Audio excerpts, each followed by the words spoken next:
Oh, my wonderful Inklings and Octolings, welcome on in to Ink Anarchy. It is good to be back here, and Splatoon 3 is boozing and cruising into October, and I am going to be one of your co-casters for today, TK Layla, and joining me on commentary for this specific portion is the wonderful Ninja Train. How are you today? I'm great, thank you, Lola. I'm looking forward to seeing some good matches today. And same here. You'll see the names of Sandwich and Spore on display. They will be broadcasting later on in. They'll be on the second half of the broadcast, so I do hope you'll be looking forward to that, because it is going to be a whole lot of fun. We are starting on off with our first round matchup involving Massive Legends and Splattershore Riders. All of our matches are going to be a best of fives from start to finish. It's a double elimination tournament, so the higher seedings have already progressed on to round 2 courtesy of their buys. So the winner of this match will take up number 3 seed Spark, and we're going to start with a good old-fashioned, literal good old-fashioned stage combination. All the way back from the Splatoon 1 days, we start with Museum Zones. Then we go into Undertow Spillway for Tower Control, Hagglefish Market Rainmaker, and should we need matches 4 and 5, we've got Shipyard Zones and then Blot Plamplets. It is good to see a combination of Splatoon 1 and 2 stages making returns in this game. Yes, absolutely. And we see on our very first stage a very charger-centric map. If either one of the teams has an Elisa and they get to top mid, the game could be over very quickly. Yeah, and as for our two teams, I have no idea what they're running in this game. I've seen both their team names around before in Splatoon 2 tournaments, especially UK-based ones, but have to see what they'll bring to the table here, Lola. It's going to be honestly fascinating, because there's a lot of transition between Splatoon 2 and 3, and some of the weapons have stayed the same. Some of the weapons have gotten slightly worse, and some of the weapons have gotten significantly better. So it very much is going to be interesting to see what everybody decides to go for, and whether they stick with their previous mains or they're branching out into other means. I mean, obviously, we're still in the very early stages of this game. The meta is building as we speak. And of course, we know full well that there are going to be massive update patches coming on later down the line that could completely change that. So it's good to see something established in the early stages. But yeah, as you mentioned, the Elias have significant amount of range. And for a stage like Museum, where there's so many points to be able to pop yourself on top of, you're really going to have to counter that with a ranged weapon of your own. Otherwise, it's just going to be a slight bit one-sided affair. So it'll be very cool and exciting to see what both of these two teams bring to the table for Museum de Alfonsino on Zones. And again, just to go back on to mention the fact that we have Splatoon 1 stages in here. It's the only one on this set. The other are brand new stages, which are Spillway and Market, and then Splatoon 2 stages, which are Shipyard and Art Academy. And we'll save the theorizing onto what more stages we might see later down the road with the free updates that come. But honestly, sorry. Honestly, it's just nice to have Museum back. Yeah, definitely. And as a player who never played Splatoon 1, it's actually very nice that they're bringing back some of these old stages so that I can get a taste of them finally. I've always wished that. During the entire stages of Splatoon 2, where we've had the Splatoon 1 stages come back in, but I've missed certain ones. Like, I know a lot of people really like Museum.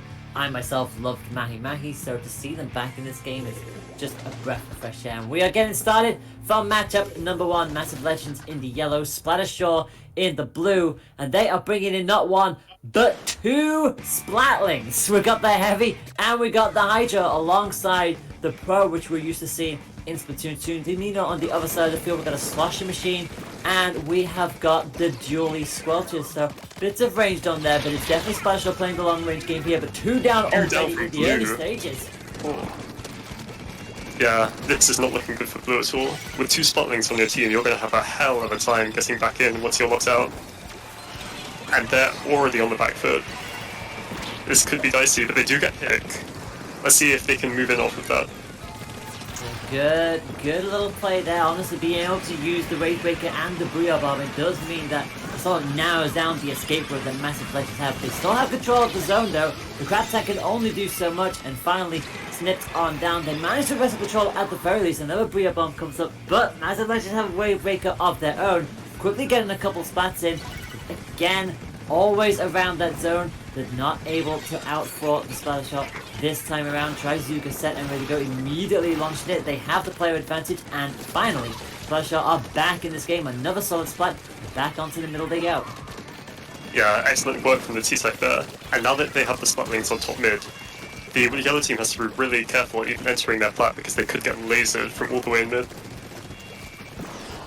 We see the yellow CS drop on the right side, and they do go in with VR Bomb. One goes down from blue side. It's a 2v3 situation, and yellow takes the zone. Well played from yellow team. Massive Legends doing an incredible job at the moment, being able to bring this all straight back into contention. Cooler rapidly being charged up allows the rest of their teammates to have a little bit of a boost, and they do have somewhat turf control as they rinse down the rest of their penalty points. And this is always the hard part, especially as you had mentioned earlier, with those range. It can be quite hard to get back into the midst of things, but a Booyah Bomb quickly changes that. The Hydra and the fellow Splatling are at least able to put out a lot of ink once they have charged up. They are so close to retaking control of that zone, but they're able to get one half, but not the other. They need to coordinate just a little bit more consistently, and now they finally have it, and forcing a retreat out of Massive Legends. Managed to take one down on the retreat, and another Booyah Bomb coming out to try to at least wrestle a little bit of control away, but not as much. Again, with both the spot legs up, they are putting down a whole lot of ink. Well, you gotta take them out as soon as physically possible. They are past the halfway mark on their penalty points. It is 50-28 going into the second half of this matchup. Yeah, and we see that yellow team finally has the zone again. They're getting picked up blue team, even though they were just wiped.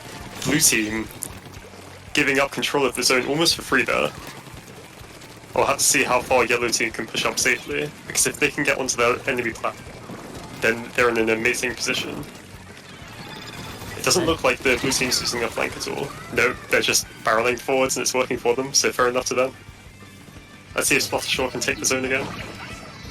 Yeah, it's not the best idea in the world to just swim straight up in front of two Splatlings, just immediately turfing that central area, but hey, you know, you learn from your mistakes. But currently Massive Legends do have control of the zone. They are able to get the pick on the Splattershore, but again, the Splatlings are still up there, raining ink down, but Massive Legends won't mind that. They have finally retaken control and the lead of this matchup. They're into the 10th, and if they can keep the Splatlings back there long enough and distracted, they may yet steal this away. They're into single digits. Splattershore have got to get a move on here, and they're not able to make it in time. The Wave Breaker came out, the Splatling tried to hop on down, but was not able to get sufficient ink down there. You can see from the map that they almost wrestled control, but it didn't quite tip, and as a result, it is Massive Legends who win the first matchup with a knockout. Took them a while to get back into control, but once they did not relinquish it.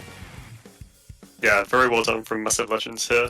It felt like they were at a disadvantage from the very beginning just because of their comp, but they were the ones really in control of that game as they slowly but surely turned the tables. And now we have our next mode, Undertow Spillway Tower Control. Now, this is an interesting map. I don't think I've ever actually played this one. Layla, what do you think about it? Always one of those pretty interesting matchups for Splatoon 3, especially when you consider what we've got so far in this game, and obviously some of the ones that came in from Splatoon 1 and 2.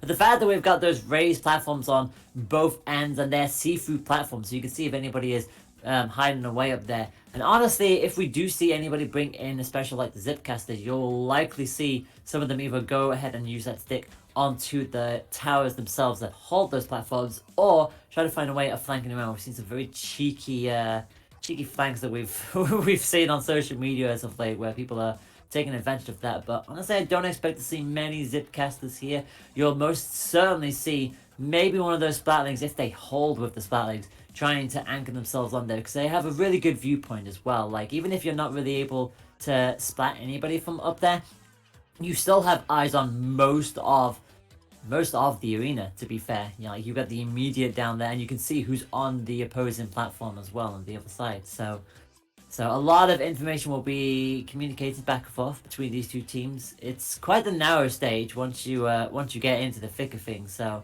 be interested to see what they all bring to the table. We're still in the very early stages of people being comfortable with specials alongside their main weapons of choice.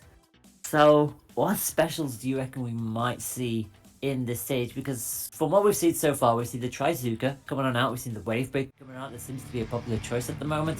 And now we are going straight on into matchup number 2, and we're going to get our answers very quickly. Yeah, I would not be surprised to see a ballpoint. Nope, no ballpoint. Because I was thinking the inkjet could be very similar to a Zipcast, and we already have 2 players on the side of Splattershore Raiders who are very comfortable on Splatling weapons. And the ballpoint, of course, does have the inkjet. No sign of that, unfortunately. That being said, we are going to have some killer whales on display, and already a trade. Yeah, big giant trade. It's a sloshing machine that goes down, and that leaves a 2v2 situation. Massive Legends are trying to hold their ground, get their teammates back in, got a cooler to benefit them, but unfortunately they immediately went down again, and Splattershore at least get the benefit of that. There's only the sloshing machine left. This could be a wipe. The sloshing machine at least does win out the 1v1, but they are just going to have to wait for the rest of their teammates to come on in. Crucial moments this for Massive Legends. They tried to hold on, but Splattershore already at the second checkpoint. Double splat though. Excellent from that machine. They totally killed the Massive Legends push. That would have been really dicey for them if not for that. And now it looks like this game is turning into Massive Legends' favour once again. Bearing in mind they had to bide their time in the previous match before they could retake the lead and then go into KO. So dropping 40 points and a checkpoint in the early stages isn't the best of courses, but as long as our lovely little ends up can just keep hopping around up there, they may still yet poke this through the checkpoint, and indeed they do. A lot of just backing and forth and off of that tower. And crucially, the first checkpoint is at least done and dusted now. And Splattershore are still up for grab, trying to at least wrestle some coins of a little bit of stalemate. They are finally going to lose it. The Crab Tank tried to get the play, just not quite quick enough. Again, Massive Legends have control of this battle, trying to push the enemy team back and rapidly approaching checkpoint number 2. It's going to be a 1v1 situation, which they win with ease. They've got 2 on there, which is why it's speeding up as quickly as it is, and they do have lead at that. Yeah, we'll have to see. Blue team does get a pick already. I think yellow team will break this check. Blue team actually unable to find any more picks though, and they're getting taken down themselves. Yellow team could very easily push to 20 here in the blink of an eye. Let's see if this wave breaker does anything. I think this heavy Splatling needs to flank around the left, like he might be about to do. So you can see the cooler immediately pretty much giving away where the rest of the team are, but they've already tried to split up with their bus. Splatling is able to at least get close. Clatling gets Stevens as well. A nice double splat for them. Quickly turns that back into their favour, and the ink wall gives them a little bit of protection. Sprinkler also puts down some additional ink and a little additional taps that they need. A Wraith Breaker on the tower is an inspired decision, and the Sloshing Machine is going to get the splat. And you can see both teams opted for those Wraith Breakers. It's really nice to be able to see these specials on charging points as a nice lovely little Sloshing Machine gets 1 and 2. Almost getting themselves a 3rd, but not quite able to get away this time around. Briabomb immediately up, refills their ink tank, and that is a really good defensive line from Massive Legends. The Slosher Machine is slaying up another splat for the bucket. Absolutely, Sloshing Machine on this map, on this mode, is incredible. With so many edges that you can just shoot over, you can kill people so easily, and they can't even get close to the tower without risking death. It's very precarious for the blue team over here. And they don't even have a machine of their own to respond with. No, they do not. All they have is Splatling. They've got the Gal on there.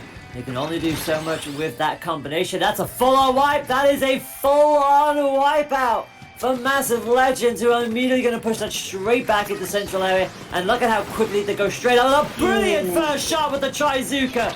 Goodness gracious me, you'll love to see that, and that is exactly what Massive Legends are going to need.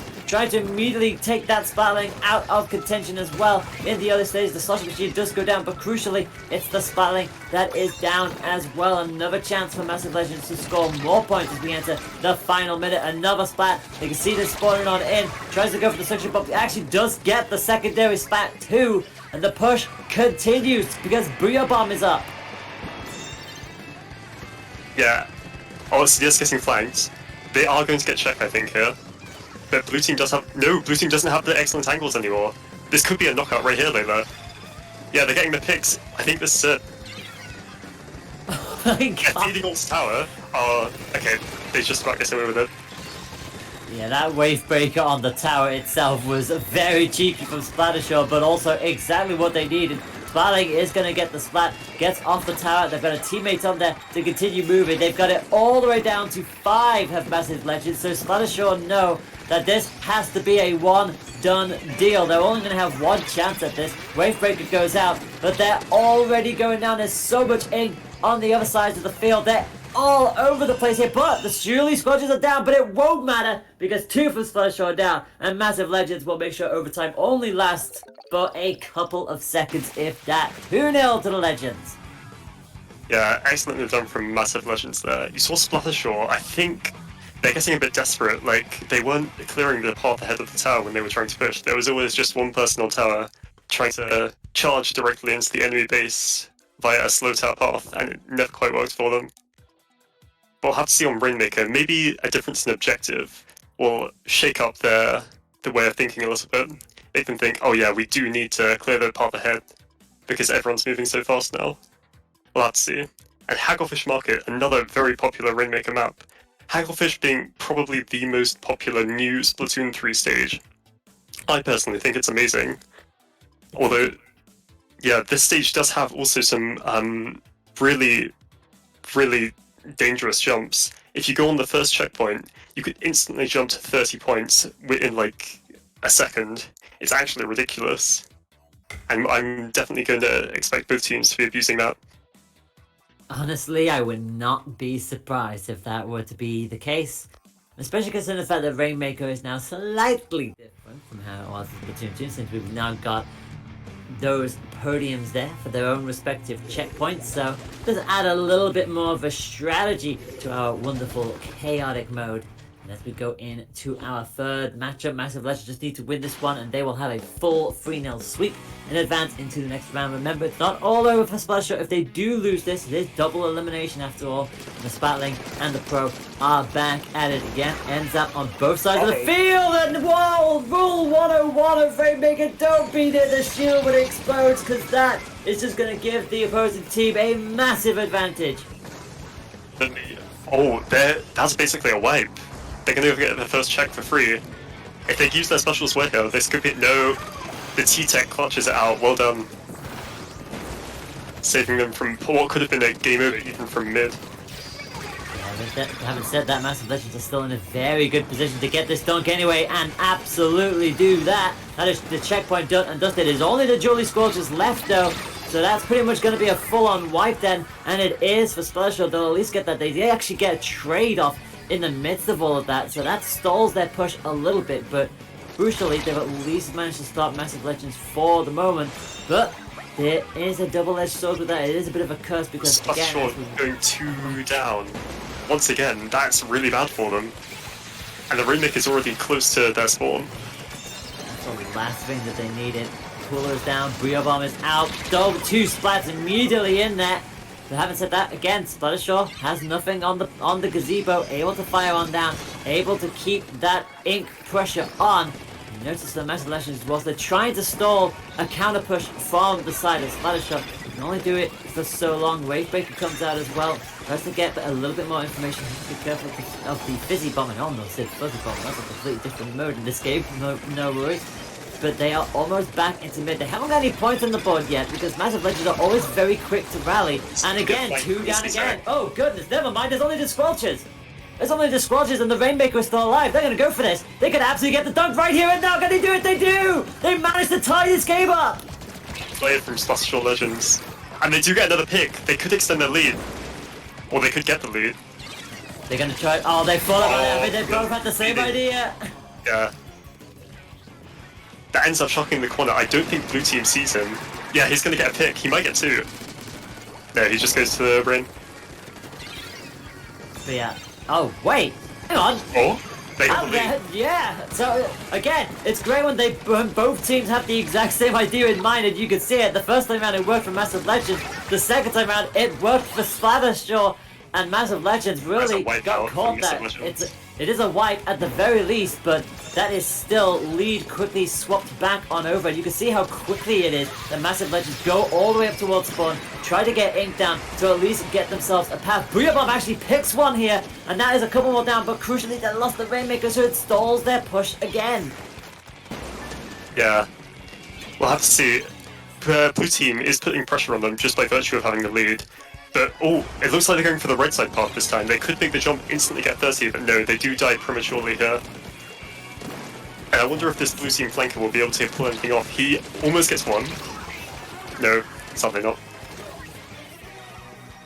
The opposing enemy does go down in the midst of it all, but again, crucially, the Rainmaker is still up for grabs. It's a 2v1 situation. Finally, Massive Legends do have the splat in their favor, but it's actually Splattershore who picks up the Rainmaker again and actually gets tagged here as well by the Wavemaker, so Splattershore know where they are, and as a result, they'll be able to try and use that to their advantage. 2 players down, make that 3 players down as nothing, just there with the splatting, able to protect that Rainmaker for dear life. Again, another teammate is going to grab that and start swimming towards left, stopped by the Bria Bomb, so good display, good placement from Massive Legends. They lost 2 immediately. And this is going to be another chance for Massive Legends. It's stranded in the middle of nowhere. He needs to get out of there right now. Yeah.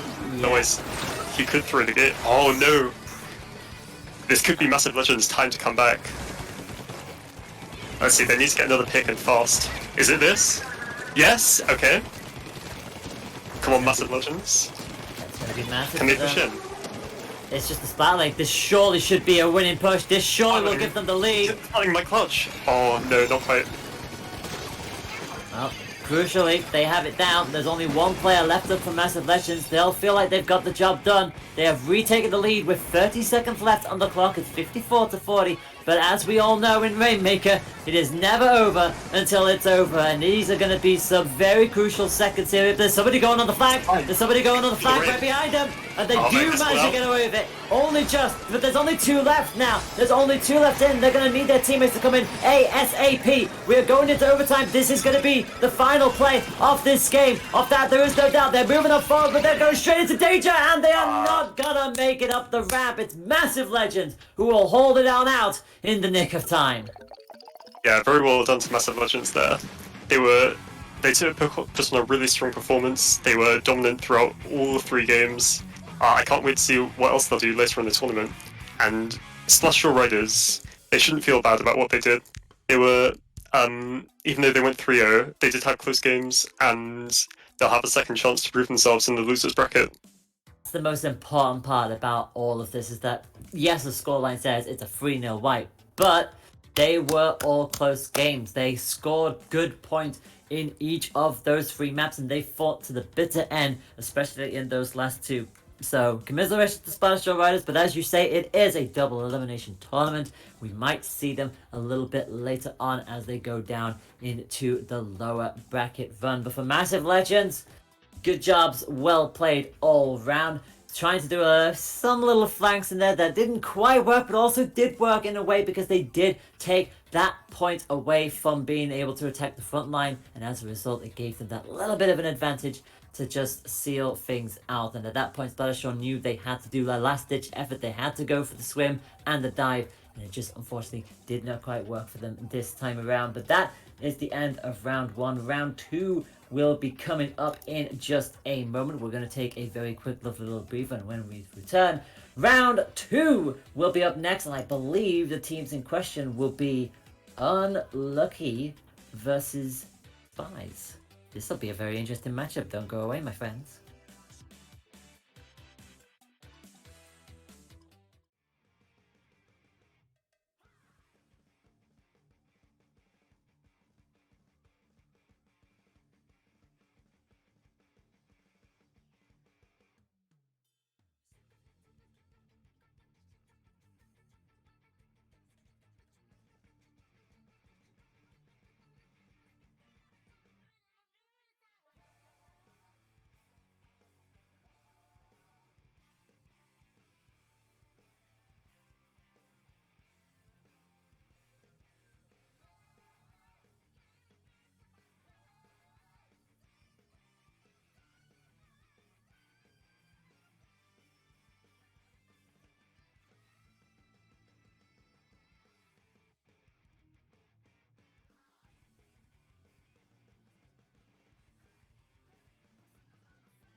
Welcome back, my wonderful beans, to Ink Anarchy, the first one for October, and we're probably going to be so many more to come in these next few months. I am still your girl, Layla Ninja Train, still with me, and we are gearing up for round number 2. It will be unlucky seed number 8 having a bye through the round 1 and going against Spies, who took out the Hungry Hippos in round 1 with a 3-0 sweep. In fact, most of our matches in round 1 were 3-0 sweeps.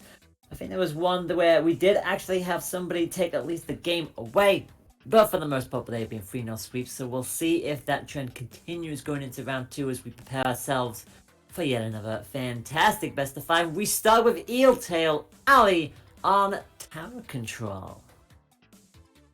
Yeah, this map is a really aggressive one. It's very attacker-sided. Once you get the tower, you're not getting off the tower for a long while unless the defenders pull something really impressive. So we'll have to see how both teams can manage coming out of that defensive situation to be able to turn the tides of the game. Now, in the previous set between the two teams that we had, which were Massive Legends and Splattershore Riders, we did see one team really favour a lot of long-range weaponry. Do you expect to see any kind of long-range weapons coming out on this stage? And if so, what might we have a little nosy at? I reckon we'll see Yoshell playing some E-Liter or Charger, as they're known to do, and Pew Pew from Spies might tend to C-Jet or Vanilla Jet Squelcher, as they have done for most of Splatoon 2's lifespan. Very good long-range players on both of these teams. It'll be a nice, good balance in block. Hopefully we get to see some really close games as a result. We did have close games in the previous set, although, again, they did end 3-0, but they were still very close matches individually, so hopefully we can have more of the same coming in to here. Remember, this is round 2 of our double elimination. Losers will go down into the lower bracket, but they are not out of the running just yet. But let's be real here. Everybody wants to have a nice, clean run to the grand finals. They don't want to drop any set anytime soon. The rest of the set will play out as follows. Hammerhead Bridge on with Rainmaker. Hagglefish Market makes a return, although this time it's Clamblitz and not Rainmaker. Mincemeat Metalworks is going to be on standby in case we need a match for. That'll be on Splat Zones. And then we go back to Museum de Alfonsino for tower control if a match 5 is needed. So again, a nice good mix of old stages and new stages being represented. Now, most of the times that I have played Eeltail Alley, it's always been about a balance between being on the high ground, on that wonderful thin walkway in the middle, and also on the low ground to make sure that you at least have eyes everywhere and are able to consistently tell when to push forward and when to hold back a little bit and maybe allow your teammates to be able to progress a little bit further on that top range. So long range is going to be crucial, but short range weapons are going to be key on this one as well in those quarter situations. Yeah, absolutely. Long range might dominate, but since it's so easy for short range weapons to be able to just force their way into top mid and try and take out the long range weapons, they're going to be a big threat too. And obviously we've already mentioned the fact that we're likely going to see charges in this matchup, and we are going to probably get our wish almost immediately. Unlucky in the yellow, Spies in the blue. We are going to see a blaster coming on out from the side of things. We've got the Squelcher as well, and the Slosher Machine, not 1, not 2, but 3 of them, 2 on the side of Spies, and Pew Pew with that Squelcher. Yeah, they've all got Ninja. So yeah, they're using those weapons at their advantage, and they're going to try and sneak around and maybe not give away their position too much, although look at Unlucky, 2 down already in the early stages. But despite that, they are the ones who immediately took it straight to the first checkpoint, and now they'll have to go into defense, immediately taking 1 down. And actually, despite that, they are going to be the first ones to make a proper move out of this. Yeah. You see the machine, they're already booyahing, they're trying to push in from top left, but Unlucky's already got that option covered. We'll have to see how they take the fight on the right. It looks like the left's a bit of a standoff at the moment. No picks coming through. Oh, unfortunately that machine did just drop and die. That's going to allow yellow team to push up really far. It's unfortunate when you just inadvertently drop straight into the path of your enemy, and they're generally going to be the ones to react first.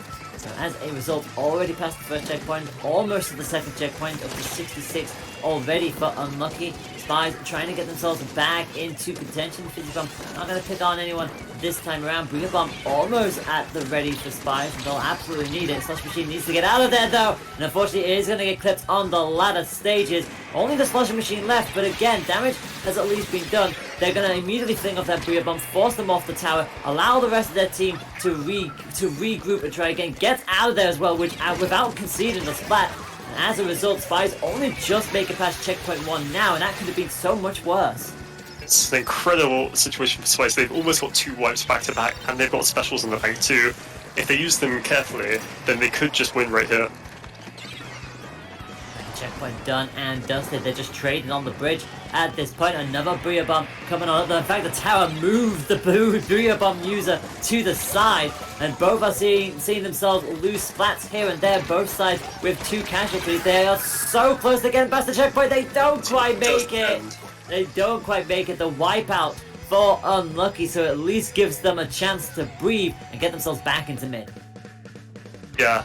And I think Yellow Team's the one with specials on the bank now. If they can get an early pick here and avoid Pew Pew's CJ. Oh, he does die! Yep. This could be Yellow Team's comeback right here.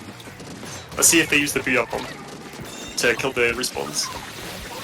Who needs the Booyah Bomb when you get 2 splats like that back to back? Now they use the Booyah Bomb and just give themselves a little bit of a time to just trade all the information that they can see up there, and now they are on the final checkpoint themselves.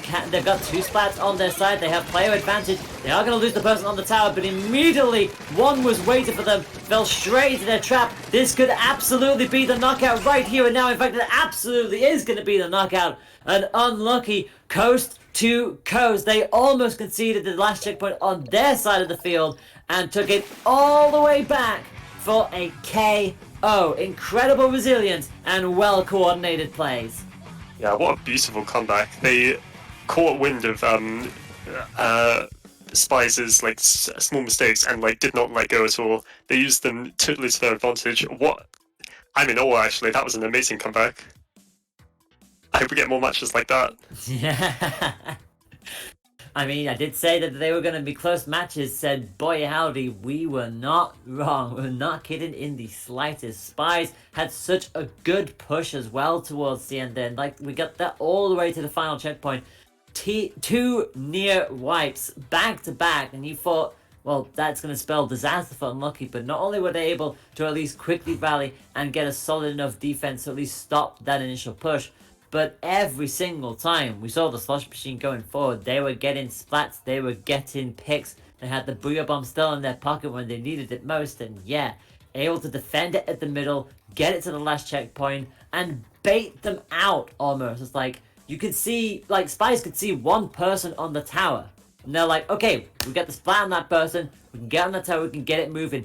But Unlucky plan for that, had a second person on hand near the tower to immediately get the counter splat and take the tower the rest of the way. Really good coordination, and it's a little unfortunate for Spies, but we know that they'll be back. It is only the first matchup, and Rainmaker Hammerhead awaits them. Yes, absolutely. I think Spies could have a really good shot here, especially with their double machine comp. Now, typically in Splatoon 2, short-range weapons were king on Rainmaker, and Machine is the kind of weapon that thrives when there's tons of short-range running around that can just kill easily. So, depending if Unlucky makes a false move here in the team selection, this could be Spice's game very easily. And we will soon find out if that is going to be indeed the case. Do you reckon we'll see more of that long-range utility? I mean, the Squelcher was doing incredibly well in the early stages as well, so hopefully we get more long-range. The Squeezer is coming on out this time around, so we know that that's got itself that lovely corkscrew initial shot and then going into the order fire, so it'll help get turf control quickly. Pretty much the same lineup, the double Slusher Machine, N-Zap, and the Squelcher, but for the other side of the field, with the exception of the Squeezer, everything else seems to be remotely the same, but the Splattershore Jr. in there as well. So an interesting setup for Unlucky. They've already unfortunately lost the Blaster, now they've lost the Dualies as well, and this is Spies absolutely starting the stronger of the two. Wow, they've already got 3 down, and the checkpoint. If they get one more pick, they're going to be pushing to 20. We do see 2 BRs come out. The Jet Scorcher goes down. That push might be fizzling out right here, though. Yeah, this is an unfortunate position to be in. The Wavebreaker is down as well, just for an extra bit of scouting. They're at least able to stop that. 42 is going to be the push in the end for Spies, but unlucky again, needing to get turf control back in towards the center before they can really start moving it themselves, because that's 2 players already down, and Spies have the entire team back in the mid. And if anything, it's a bit of a double-edged sword here for Unlucky, because the Rainmaker has reset straight back into Spies control. Yeah, and we do see that they have the Wavebreaker. Unlucky has the Wavebreaker already here, but they're struggling to find an opening to use it. The Machine Squid, Ninja Squid aren't giving them any information to work with, and it's already a 1-for-1 trade. They're using Booyah Bombs. Unlucky does get the pick here. They're turning it around. Yeah, they've got more players in mid. They should be able to advance soon. You're almost thinking like a full-on wipe could be coming here. They have lost 1 in the midst of that, but they will take it. They have middle control once again. It's been a while since they've had that in this matchup. They are unfortunately going to lose the blaster again, and they are going to lose a second as well. That is not great for Unlucky. Just when they thought they had control back, they're all pretty much down again. And Spies are incredibly quick at being able to rally and go straight back onto the offensive. They're back in towards their own half. They're making a move. They're getting more points. They're into the 10s now. Finally going on down, and that is going to be quite the hill to come back from. We saw them do it in the previous matchup though, so it's not over until it's over, but that is a monumental push from Spies. Absolutely. 18 is not a push that you aren't happy with at all. That's a lead that you defend until the very end of the game here. Unlucky's going to need a miracle, really, to come back from this. Although it is Rainmaker, so a miracle is definitely on the cards.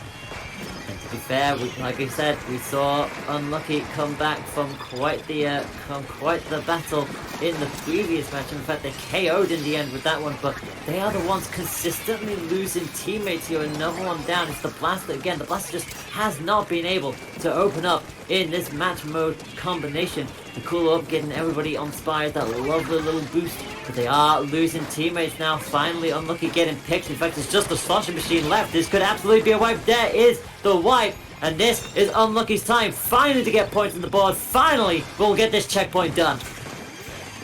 Yeah, and they do have Ink back ready from the Rapid Pro. If they get it to 40, they could brute force instantly and just win. That's scary. Oh, they used it early though. A bit of a misplay, I think, from Unlucky there, Layla. Well, that 90 seconds though, anything is still possible. They need to pick up that Rainmaker. It's going back towards the middle, and unfortunately it has. So despite the fact that they at least had the area around, the pressure from Spies stopped them from being able to pick that Rainmaker up, and back towards the middle it goes, and as a result the Splat goes against them. And now, as you say, this could be the point where Spies goes, you know what, we'll protect this for the next minute. They already have a massive lead. Ink back coming on up just to consume just as much as they can. Be able to throw it away this time around, but again, it's done its business. They'll charge that up relatively quickly, and now they're just making sure that Unlucky cannot get anywhere near this Rainmaker in the next 50 seconds. Yeah, less than a minute to go, and Spies has full control of mid, and doesn't look like it's going to change anytime soon with that pick on the squeezer. I'd say Unlucky has to get their stuff to get. Oh no, another pick from Spies. CJC from pushing up really far. Wow. They're so confident that they're going to win at this point. They're just going to get to spawn. Gosh, I would not be surprised if they just picked it up and just decided to see if they could get a KO out of this. It's a bit of a bold move for them, but again, they have the confidence to just go straight up there. 2 are down again. They're absolutely going for this KO. Wow. Go for the Splat. They're into single digits. They got the podium inked, but they just couldn't swim up it in time, and that's all the way down to single digits. Unlucky will be able to get most of... No, they won't get most of the team up there. There's still 2 up there, so they have the Rainmaker, but the second they go down now, it is completely over, and literally all of Spies is in their half. How in the world are Unlucky going to get out of this? The answer is take 2 of them down. They're slowly beginning to push back up towards mid. They're back practically into mid. You would have not have thought that was coming towards the end of regulation, but here we go. Into overtime they go, but that timer is still ticking away. on the holder of the Rainmaker. They have got to get a move on. They are 2 down. This could absolutely be it for Unlucky here. They get themselves another splat. How in the world are they still involved in this matchup? Yeah, Unlucky is getting a lot of picks here, but you saw Spies pop that Tacticular, and Spies takes the game, well done. Yeah, but Spies popped that Tacticular at the end, so even if they were dying, it didn't even matter because they were back in a second. That was a really good play from that inside player. Knowing when to pop your specials, especially when we get into overtime, is incredibly crucial in this game. It was both for Splatoon 2 and now more so in Splatoon 3, and so Spies will dab their way to victory in overtime, and it means for our match on stream, our second set on stream, we are guaranteed a game 4, as it is Unlucky 1, Spies 1. Spies getting the better of the Rainmaker exchange, and again, they didn't need to grab the Rainmaker in the end. They could have easily just defended mid for a full minute and just taken the straight into 0 timed out win. But no, they had so much confidence going forward into Unlucky's spawn, getting more splats consistently. They went, you know what? Screw it. Let's just go. Let's just go and make a statement that we are in this to go for KOs every time. And to be fair, they almost had it. Got into single digits. Just could not quite get the ink on the side of the podium. But yeah, that is a message and a half from Spies there. It absolutely is. And you have to imagine what Unlucky's feeling right now. After that good first game they had with that amazing comeback, you have to feel like they might feel like they're the underdogs here, even though the score is even. With one wash like that and one like a close comeback from the first game. We'll have to see if they can turn things around in Hagglefish Market. Hagglefish, Clan Blitz, we saw it on Rainmaker in the previous set. Now we have Clan Blitz on Hagglefish. How different is Clan Blitz and Rainmaker on this mode? On this stage? Well, very different, I would say. Because for one, you don't need to push all the way into the enemy base, you only have to get onto their staircase, which is, what, like 2 seconds from mid. That's incredibly easy. And, yeah, and because it's much more mid-focused, the flanks aren't as effective because everyone's already standing there, and they can watch it super easily. So we'll have to see. Although, with the triple ninja squid that Spice has been running, I wouldn't be surprised if they get some excellent flanks off anyway. That's what Ninja Squid do. It's what it's designed for. So do not be surprised. But having said that though, Unlucky have now got 2 matches to go up against that ability. So we'll see if Unlucky have a strategy in mind to deal with that exact problem. The E-leader's coming on out. And is that a specific bow that I'm looking at? Is that our good old Tenton missile spamming bow that I see? Because I think it might be from the side of Unlucky. Yes, it is. They must really not like the enemy V-Jet player. Yeah. Also, notice immediately that I think their special ping that they immediately activated. Like, no surprise at all.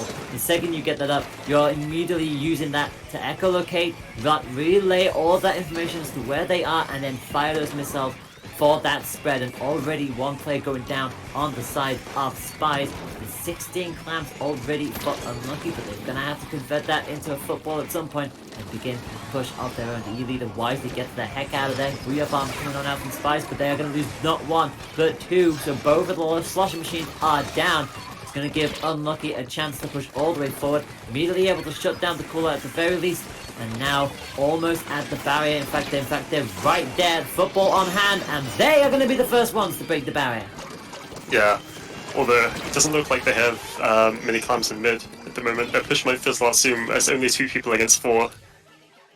Yeah, and this machine is stuck. He's retreating already. It looks like the team does have mid, but they don't have clamps, so they're not going to be pushing anytime soon, unfortunately. Not when the slosher machine is down there trying to take names as well. A trade does come up.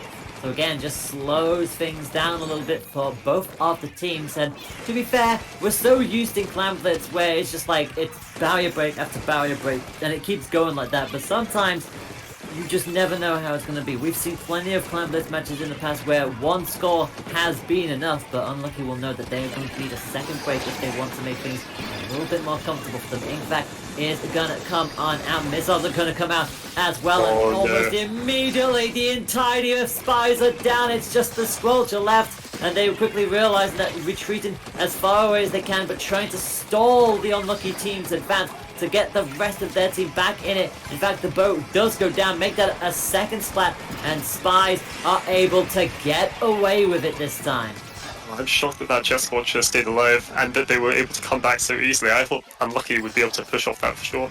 But no, it looks like Spies is actually going to be the one going for another attempt at a push here. And they do get a pick, they do get two, and they have a Booyah Bomb in their spawn. They need to go back and get some more clams, but this is a solid lead for them here.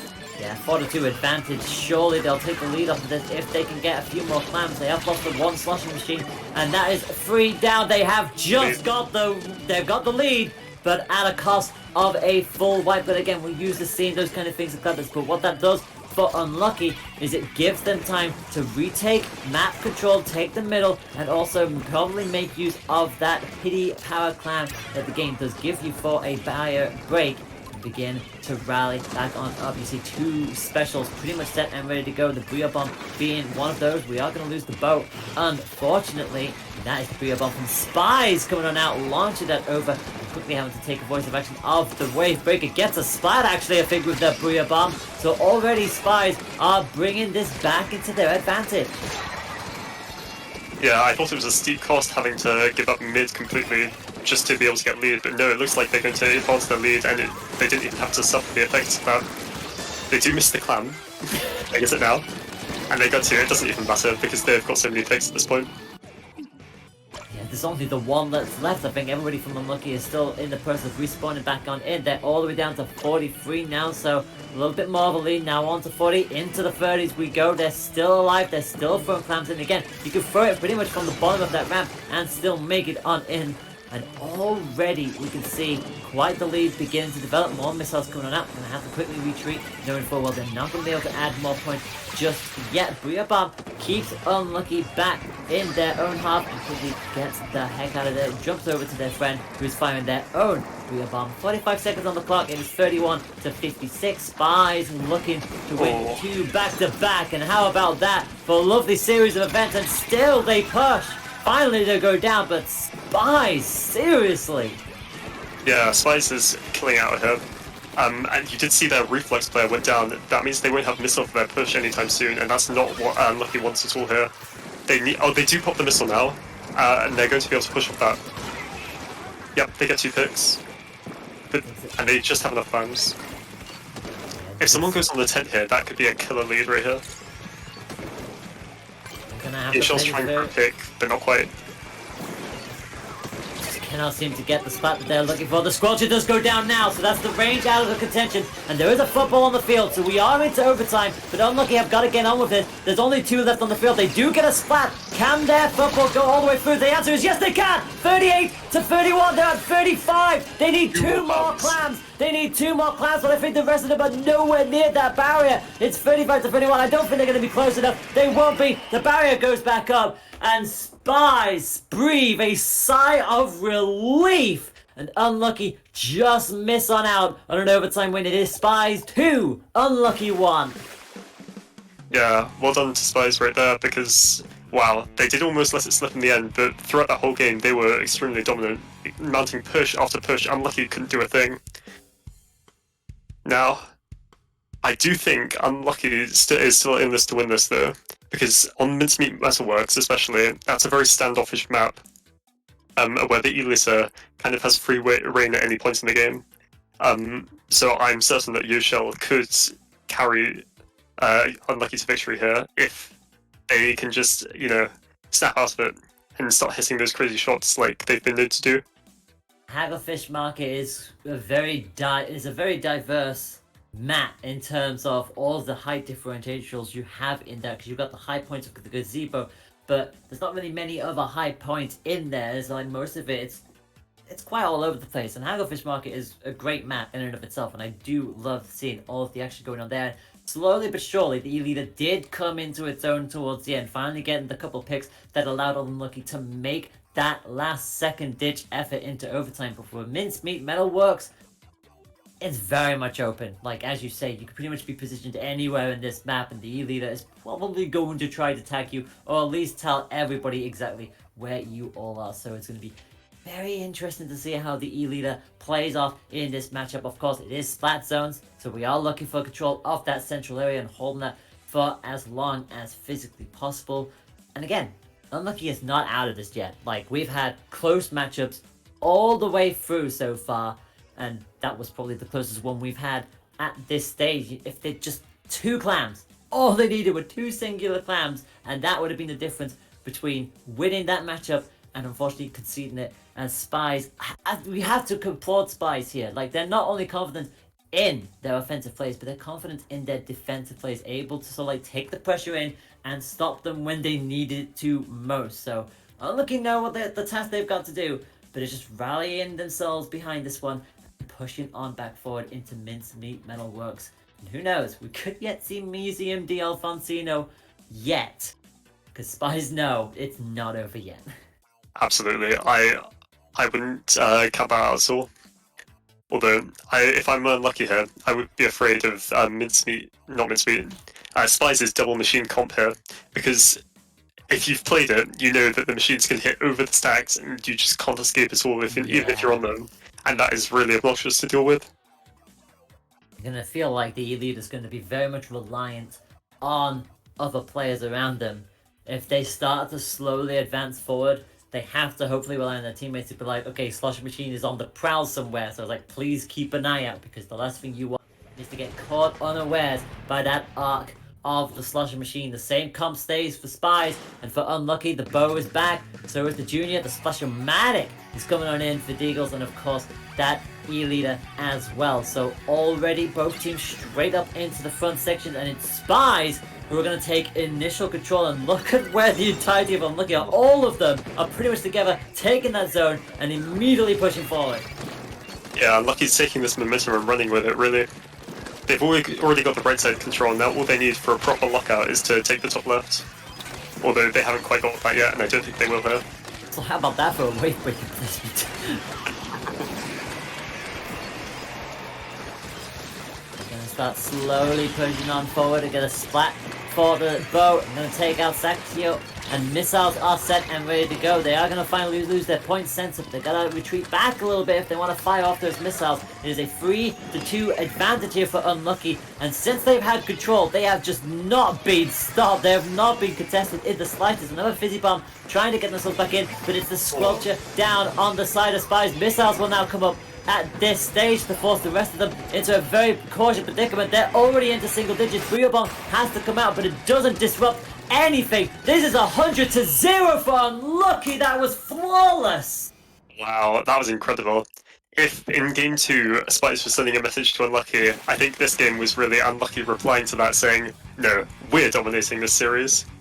Wow. After all of the close matchups we have seen thus far, a KO in such dominant fashion from Unlucky. Like, Spies had control for a couple of seconds, and that was it. From that point onwards, Unlucky continued to wipe the floor with them, did not give them a chance to get anywhere near that zone, and even when they finally thought they were able to get themselves in, missiles and just everybody stayed around the zone and made absolutely certain that Spies could not move any further forward. So, match 5 cometh. We are going the distance in this set. The winner of this matchup will take on Otto Jackson, who beat Fishsticks by 3 points to 1 in their matchup. So, it is the number 1 seed that awaits these two teams, and honestly, it's hard. Like, even with a definitive KO for Mincemeat Metalworks, I'd still say it's anyone's guess as to which way Tower Control could go. Absolutely. We do have Museum D'Alfonsino here, which, as we've said before, is a very Charger-focused map.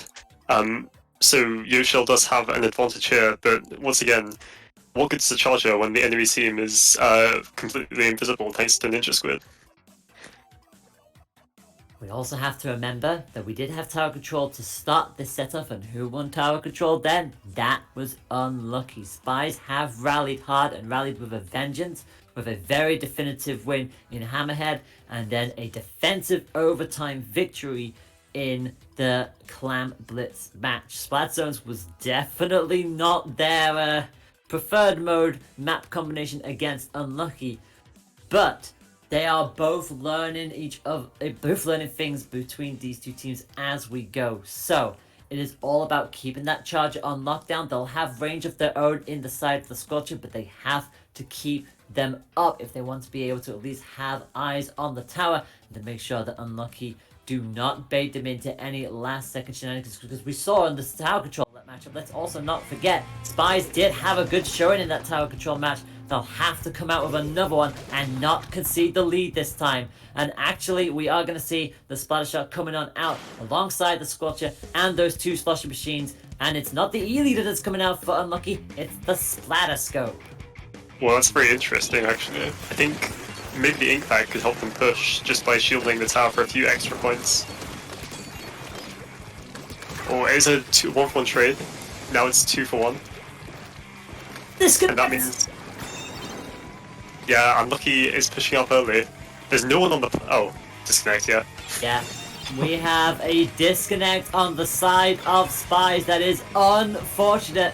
It had to happen on the final game of this set, so what we're going to do is we're going to KO this immediately as quickly as we can, and we are going to get this reset done and dusted. So the battle has ended. There we go. I think that was a new feature that was introduced in the patch, where it does tell you if someone leaves the game and it stops the lobby right down dead, which is nice because it means the tournaments can continue a little bit smoother. To be fair, it wouldn't be any competitive tournament if there wasn't at least one technical issue, or more specifically, one communication error. That's just part of the course for this wonderful game. But that is absolutely fine. If anything, we're glad it's the first time that's happened all set, because these two teams have been on point so far, and I guess their connections just couldn't take it anymore. Yeah.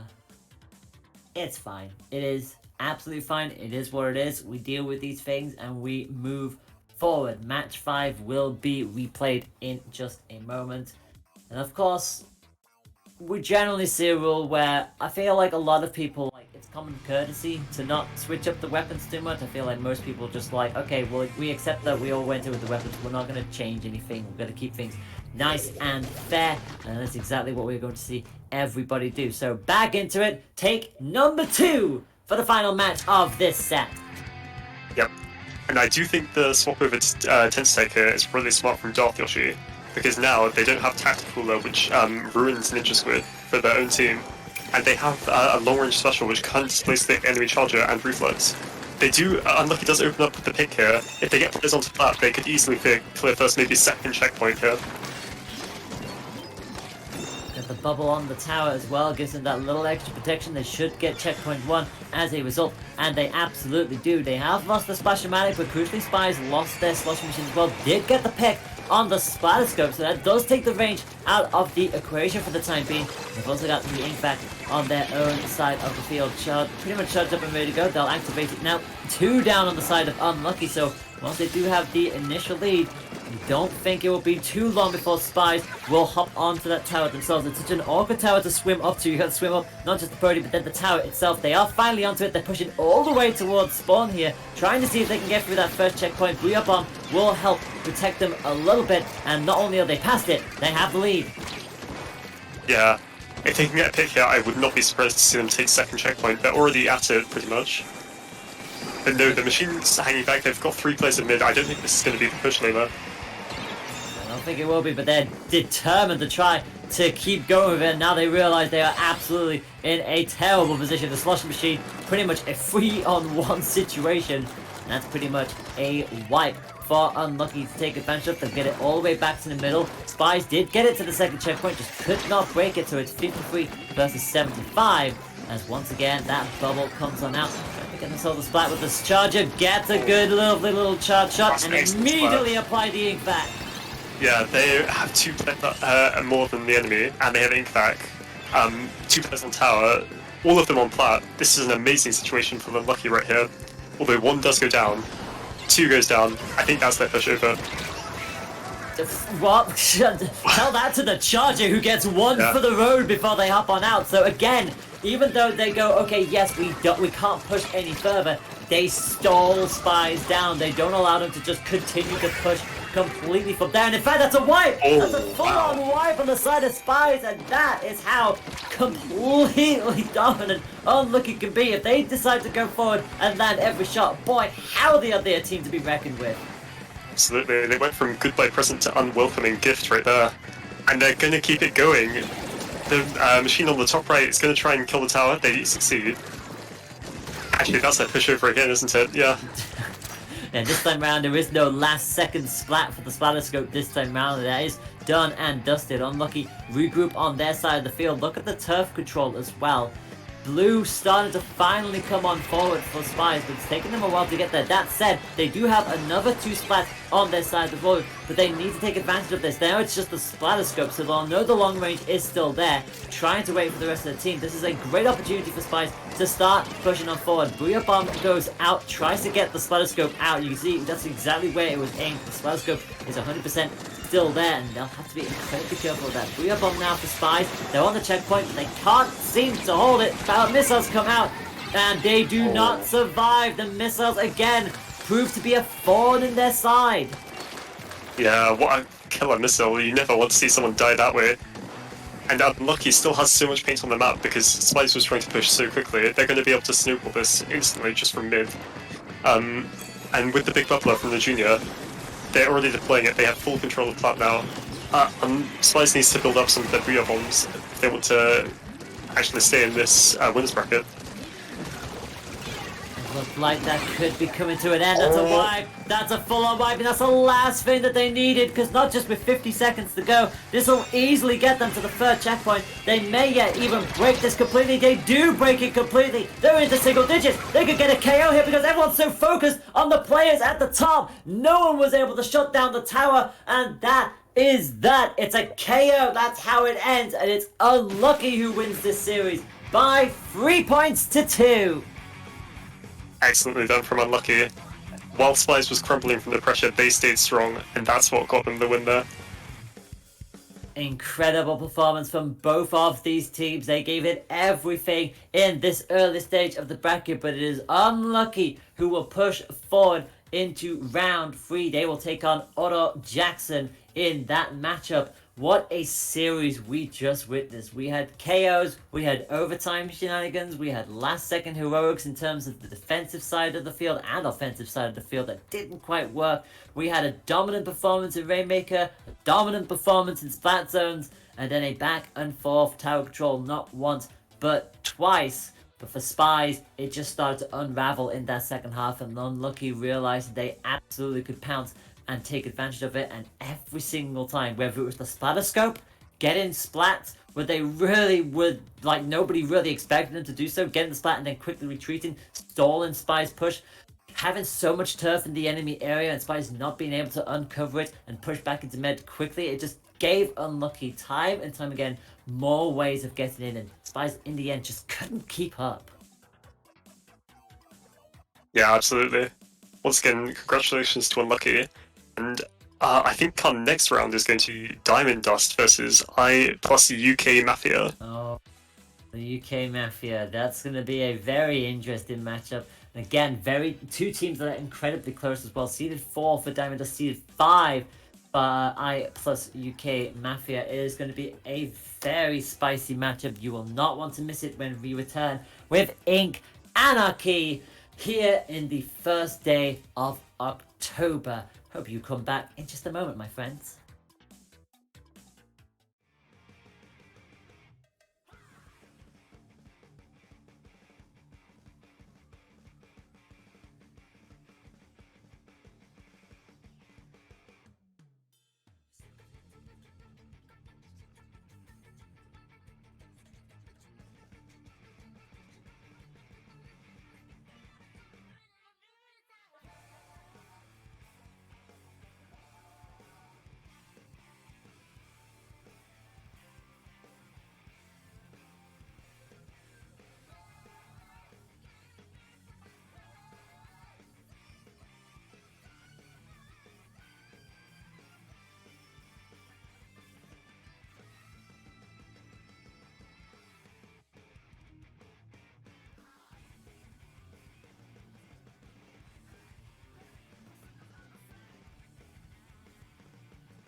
Ah, my dear Inklings and Octolings, welcome on back to Ink Anarchy. It is the month of October and we are getting ourselves geared up for round number 3 in this wonderful double elimination tournament. It is going to be no team name idea against Sparks, and I am very much looking forward to seeing what both of these two teams bring to the table. Spark having a 3-0 and obviously one of the highest seeds in the tournament, seeded number 3. No team also getting the bye through to their respective round 2 with seeded number 6. Having said that, they went the distance with their opponent. They went 3-2, so they had a 5-game thriller as well. So they'll be sufficiently warmed up, I would hope, as we get ourselves ready for Scorch Gorge Rainmaker, which is where we're going to be starting this set. So plenty of chaos already on display. Yeah, and we know Spark is one of the new rising UK teams making a name for themselves with some notable UK members, especially that SRB2 dude playing today, who's one of the most popular Splatoon streamers. Oh, good old dude! I'm very much looking forward to it. I wonder if dude is a fan of a specific artist.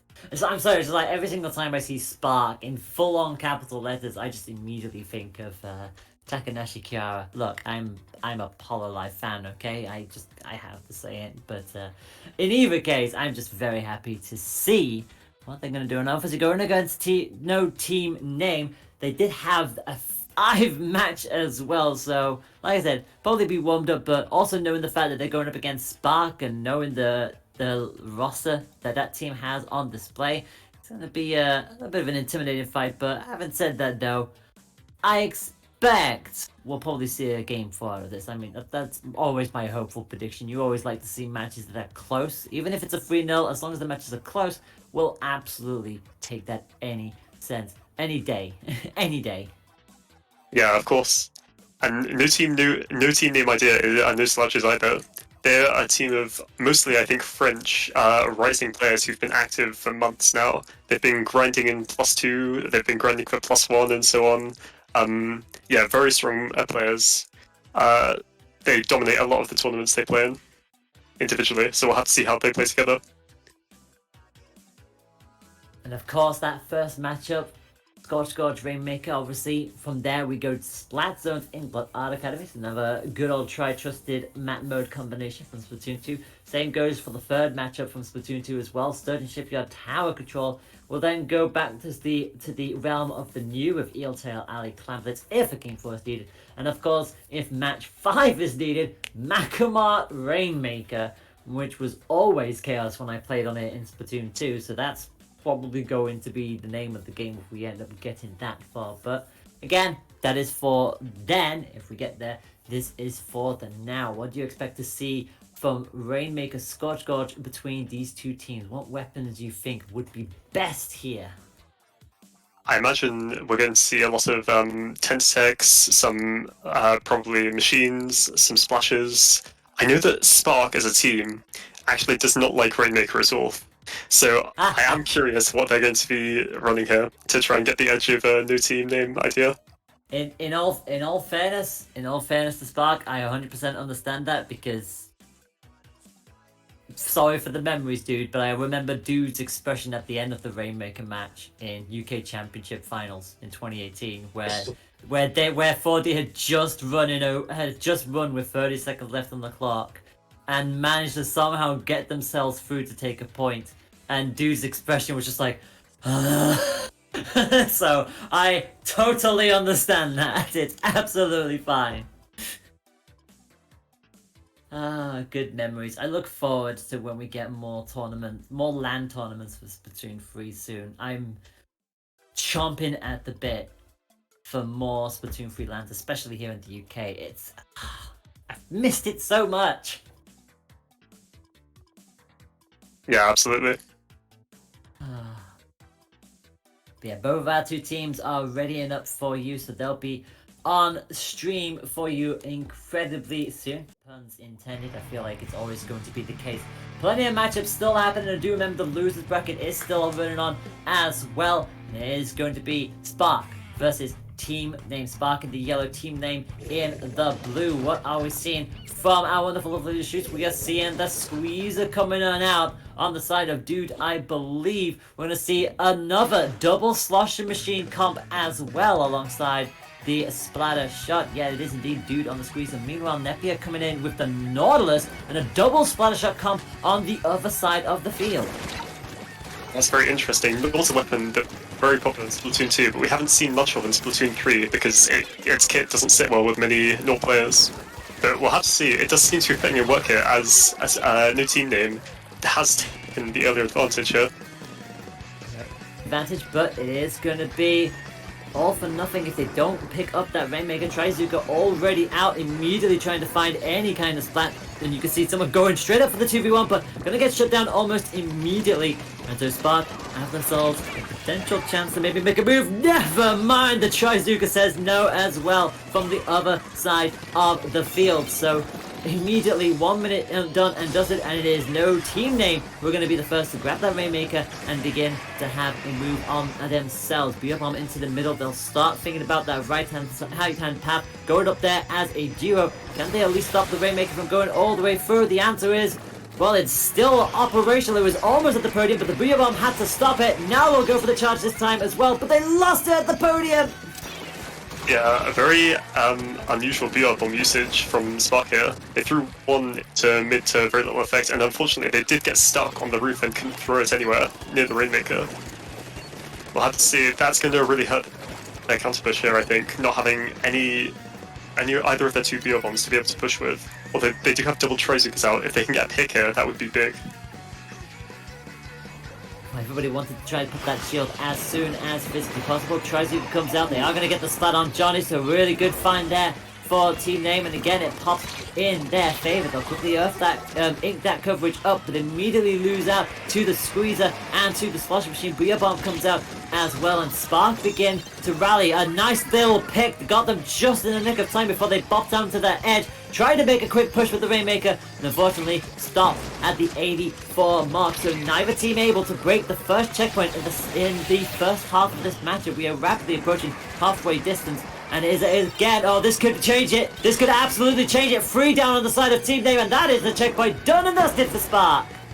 Yeah, it absolutely looks like this is Spark's game to win at this moment after 0. And if they can push a little bit further into that, they do have someone sitting in mid for some reason. But they do need to break through him. This is their best opportunity to do so yet. And you notice Spark went to pick it up and immediately ate the receiving end of a Trizuka, and the Booyah Bomb actually forced the entirety of team name backwards as well. In fact, there's another one for good measure, and just like that, Spark quickly, through all that confusion, yoinked the Rainmaker up and get it off the podium. Yeah, and now we'll see Spark only has one person left. They're very lucky that it's in their spawn and not theirs, because if it wasn't, then they would be the ones about to lose this game. Luckily though, they do still have the lead which they protect, and blue team is spending us late, it seems. So we'll have to see how well they can push here. Notice the fact they're going straight for the left-hand side, so while Spark went for the right checkpoint, Team Name are trying to go for the left. They are still operational and moving. Can they get to the podium? They've actually gone for the left-hand side in the end. And again, they get close to the podium, but not close enough. Taking them down once again. Another 1v1 situation. The Nautilus is in there. Nautilus wins it out. So they are still there and being unused. Their teammate jumps on in, but immediately gets taken down. And the Nautilus trying to hold their ground. Unfortunately, gets caught out by Cool Dude in the end. And with 1 minute left to go, it is Spark 50, Team Name 70. Yeah. We'll see. They do have two specials in their pockets at the moment. If they can get a pick onto Splat, actually, no team name is feeding into mid. They don't really have any ground. They could be precarious for them. Big pick. Actually, that was risky, but they might be able to push now. Still threats though. There's still threats. The ink wall, the Booyah Bomb, everything is coming on out, and Spark are just defending at this point. They know Team Name have to make the push, but they just continuously swim straight on into them. Once they're able to get a splat, they are getting consistently taken down, and Spark are not giving them a chance to breathe now.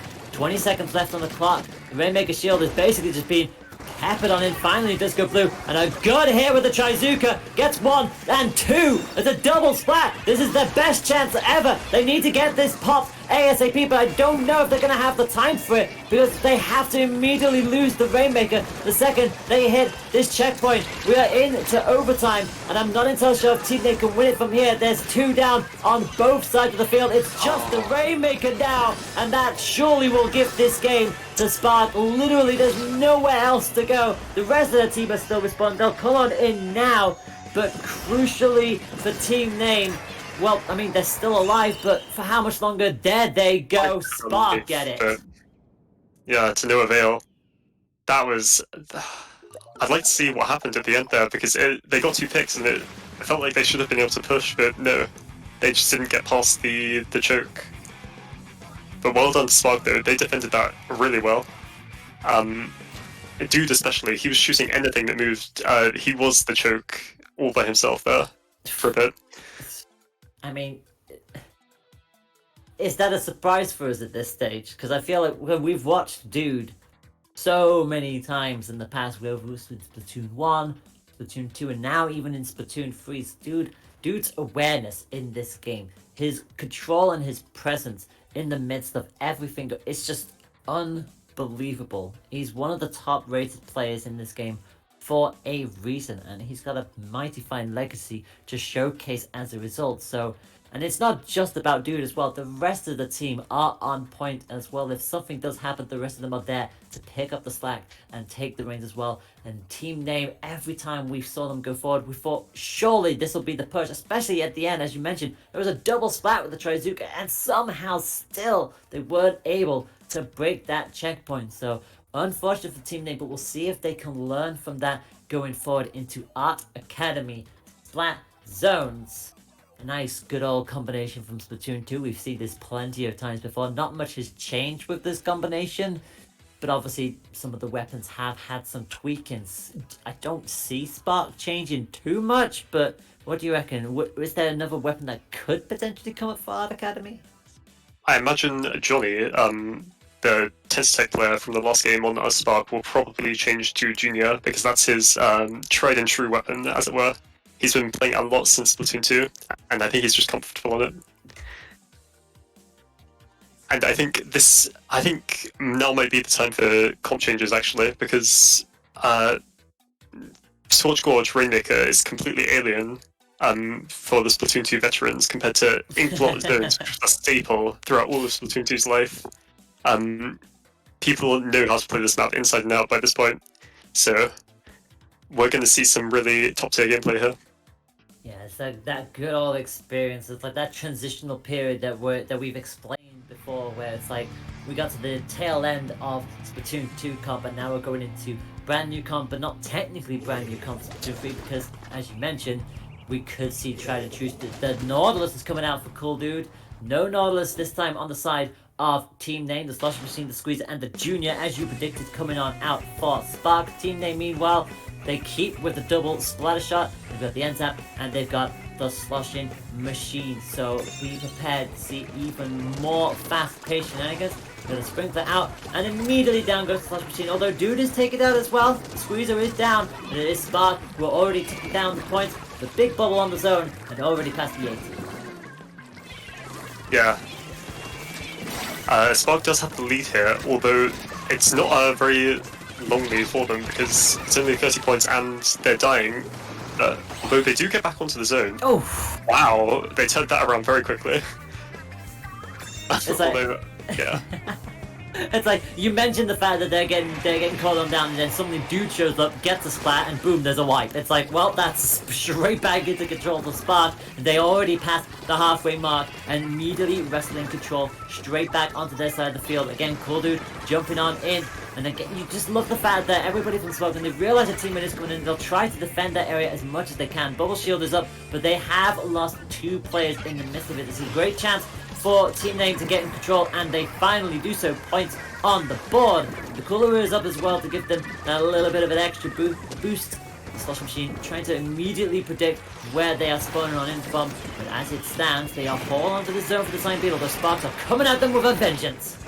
Yeah, they new team name to get the zone, but it didn't feel like their hold was very strong because Spark was able to just drop onto their plat for free. There were no bombs or anything pressuring them, and that's how they were so easily able to take the zone back from new team name. And we'll see here, Express does die, so new team, it could be a back and forth between these two teams for a while. Right back into control, and Johnny does go down to the Splattershore machine. Really good 1v1 situation. Cannot follow it up with another splat, unfortunately. And again, as you say, it is back and forth now between these two. The cooler on the zone pretty much only has a can left in there, but no one's going to be able to claim that one anytime soon. Again, Spark has the awareness, has the control, able to just rotate at will. And again, they're nicely spread out as well. They're so hard to hit, spread out. And again, a really good prediction. Grenade not quite able to get the splat and actually rolls all the way through. Gets Johnny again. Actually gets a slight tag on the follow-up, but not able to get the actual splat. Now gets it. That's a double splat. Pretty much 2 down now for Spark. And a very hard situation for them. The Ink Wolf did not get up in time to stop them. And Team Name have control again. They have a special still in the back pocket with the Trizuka. It's a good place for them to be.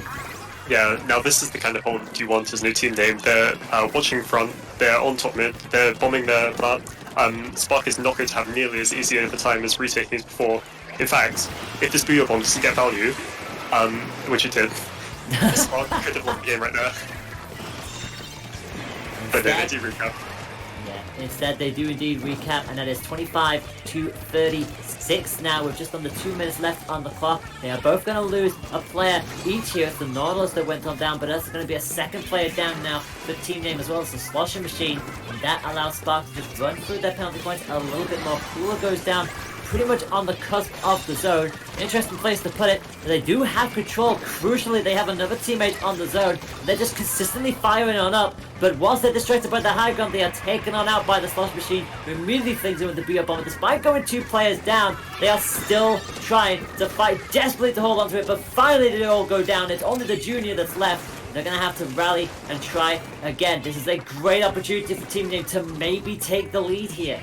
I think Spark is going to have to give up the lead here on purpose, so they can build specials to properly push in, because if they go in as they are now, they're going to die. But they do get a pick early. They're going to lose lead still, but that's going to put them in a great position to push. They could absolutely take control of the zone here, but they've actually lost 2 people in the midst of this. The Booyah Bomb will come out, but I don't think it'll get as much purchase as they'd like to. In fact, never mind, I take that all back. It's only the N-Tap left. They are somehow actually able to hold on to that. So well played from Spark. They finally have it. They've got 35 seconds to find 3 points to retake the lead. It's the first time they've dropped the lead pretty much all game. And now we just see them rapidly tick away. They're holding the Team Name at their own spawn. Dude does go down. The Trizuka missed them by inches. And crucially, Spark have the lead again. 17 seconds on the clock, but only 14 on their points. Team Name have got to move, and they have to move now. They have a 3-2 advantage to take this zone. Surely they'll take it. They do. Overtime, no matter what happens from here, as that's practically a wipe for Spark. Yeah. And they're pinching the sides now. They need to do that quickly, otherwise Spark is going to get onto the plat for free again. There's a flank. Kante is going to pull it out. Yeah, no flank anymore. Let's see if this Ace-Lord Booyah Bomb combo can get value again.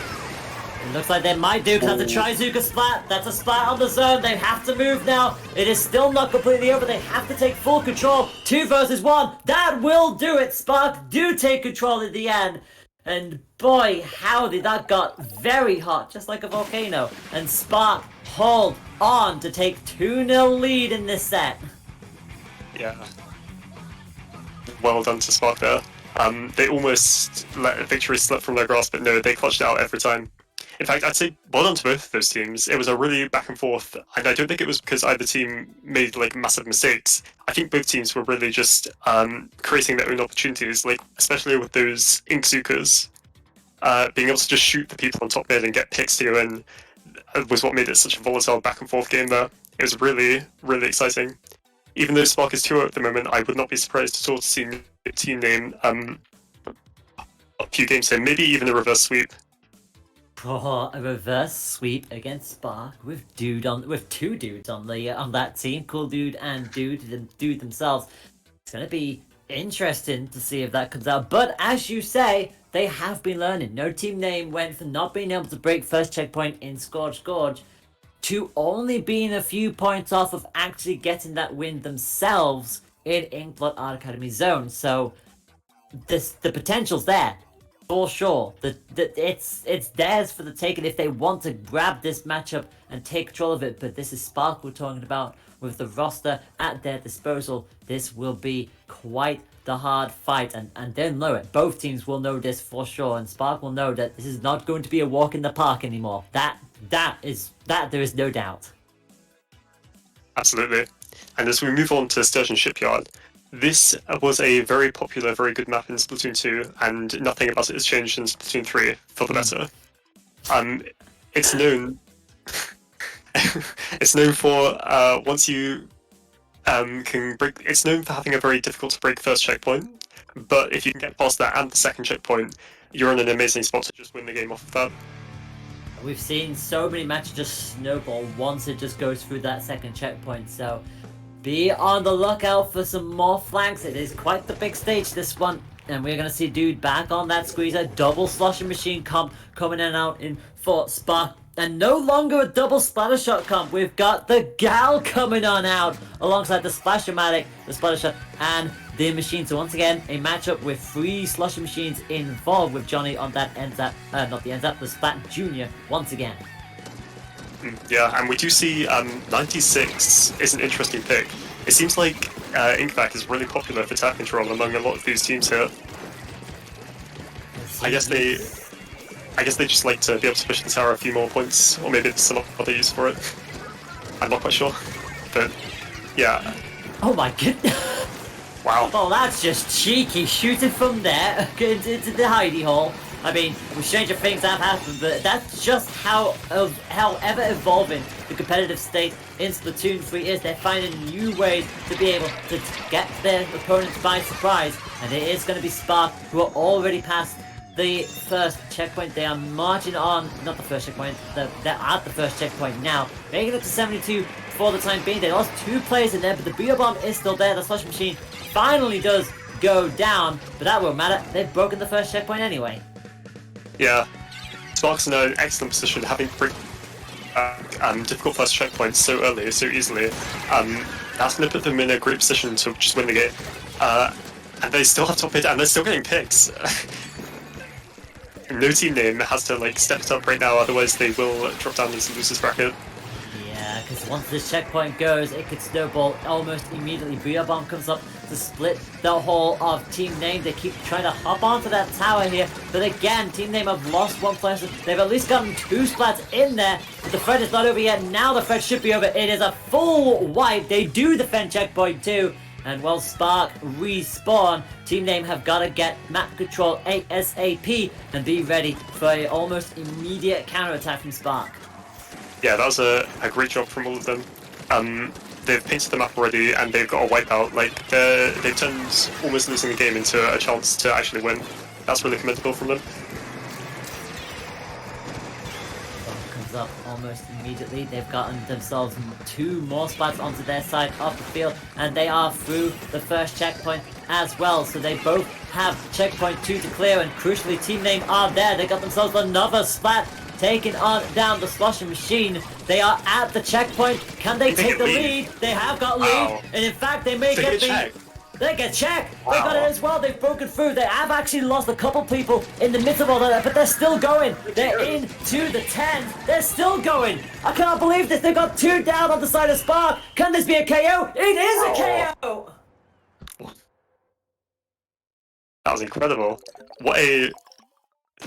That push almost came with no setup. I'm surprised that they made it work so well. It just came out of nowhere from nothing, and they still managed to KO with it. That was just great.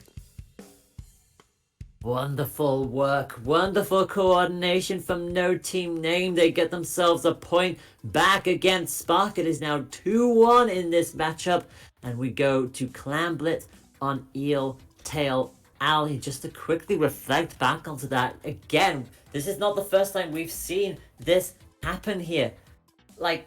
Let's be real here. Earlier on in the stream, in a completely different set, we had a team who did such a good push in tower control, got it all the way to the final checkpoint, and then ended up losing by the opposing team just straight up going all the way back through them, all of their defenses. And the same thing has happened here, except this time it's happened to Spark. Really good start, got to the last checkpoint, and then Team Name rallied wonderfully, took mid control, got 2 splats, and kept the ball rolling. Even when they were losing people around the tower, there was at least one still there. And because they were getting the wins on those 1v1s, their teammates kept jumping back in, and Spark just could not see them back. So Clam Blitz, a little bit of a change of pace now. It's going to be a bit more frantic. And can Team Name do it again? Could they actually do the reverse sweep here? They very well could. Eeltier Alley is a map where once you open the basket, if you have enough clams, it's really difficult for the team that isn't scoring to actually push back in, because you can actually score the clams from on top of the bridge. You don't have to drop off or anything. So you can just be super safe scoring clams like there's no tomorrow, and that can be really devastating. Wonderful setup indeed, and so now we await these two teams to showcase what they've got. It should be noted that the winner of this series will take on Prominence, the number 2 seed, who won their matchup 3-1. So very crucial that both of these have gone to game 4 minimum.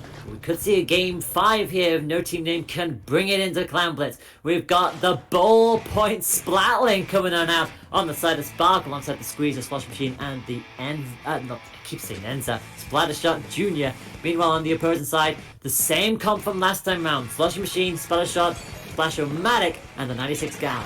No, yeah, 96 Gal? Yes, it is. I'd say so, yeah. Yeah, cool tool on the ballpoint is really interesting, actually. I suppose it is sort of more similar to Naught than Splatoon 3 Naught. Well, Splatoon 2... It's more similar to Splatoon 2 Naught than Splatoon 3 Naught is, because it actually has the inkjet, and it is a Splatling. So yeah, I can see why Cool Dude would like that.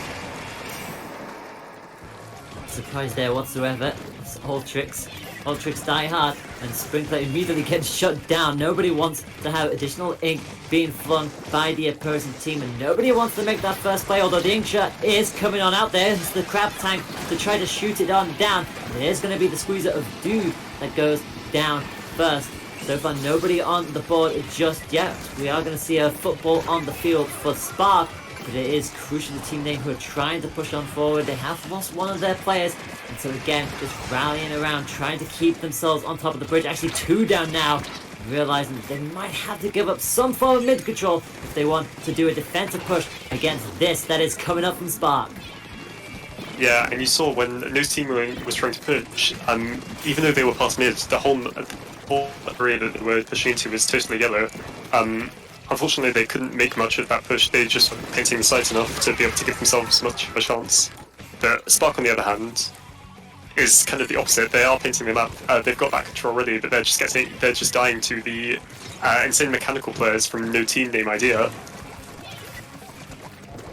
Again, Team Name able to keep it as a stalemate for the time being. Spark got very close to being able to go for that push, but unfortunately not only got splat, but the power clamp has pretty much gone and disappeared from them, so they'll have to retry all over again. But again, they're still getting consistent splats. They're consistently leaving Team Name with only 2 players up at a time, as they all just try to keep respawning on in. But crucially for Spark, they don't have a football on the field. Now they finally do, and this could potentially be the first one. They get the hit in. Yes, they do manage to break the barrier at long last. They got a couple clams in there for good measure.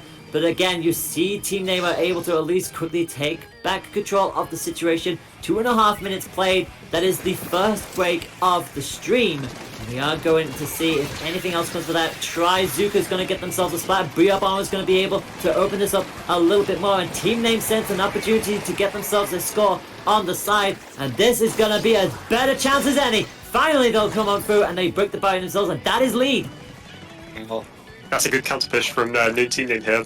They could extend this lead even further. They're jumping in with the pity. That's going to take it down to 39. That's an incredible push for this map, especially given how weak Spark's initial push is. The map is still in Spark's favor right now. They could, if they get some more clams, I could see them pushing this really quickly, really easily, especially since they have specials on the board already. Once they get a number on where the enemies are, they're going to pop them and just kill them, or unfortunately they are going to die to random shots.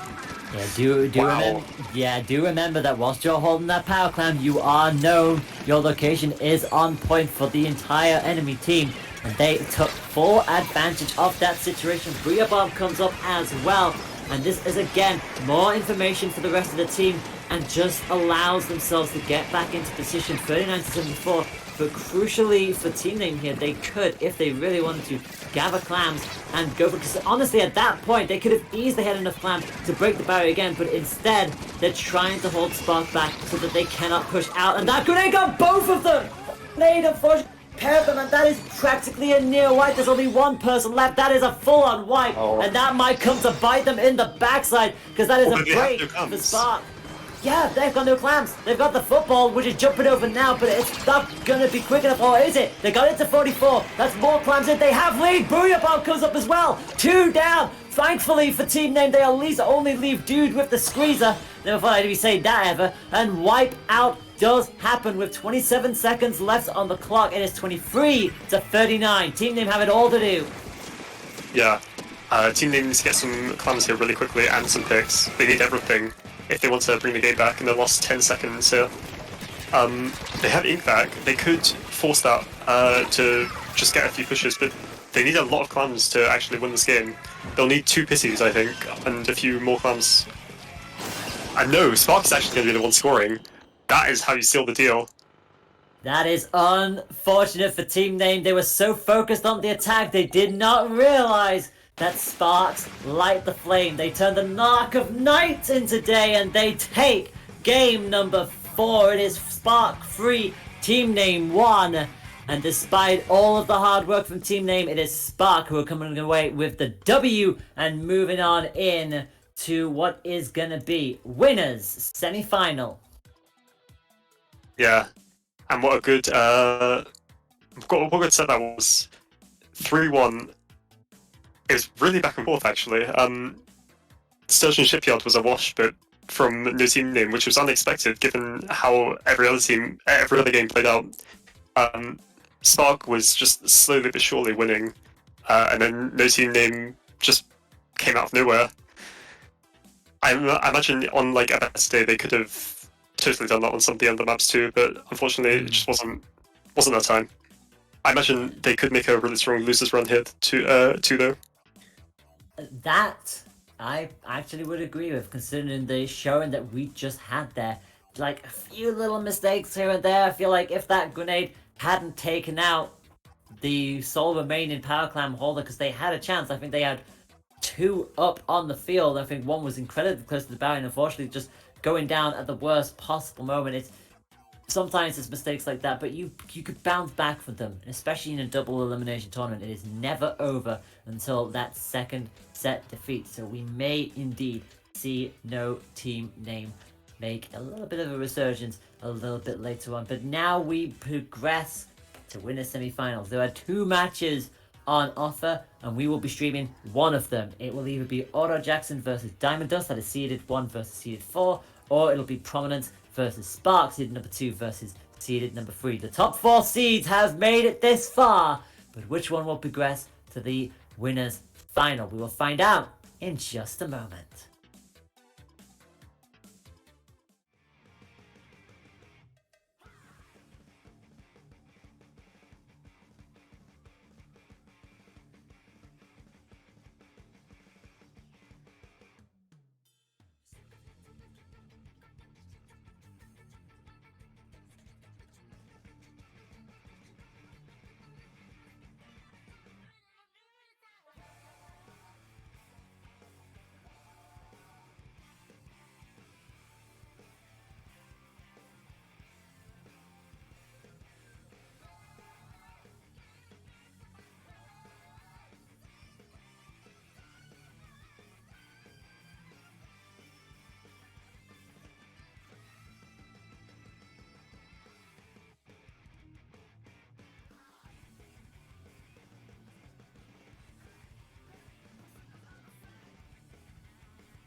Return to your viewing screens.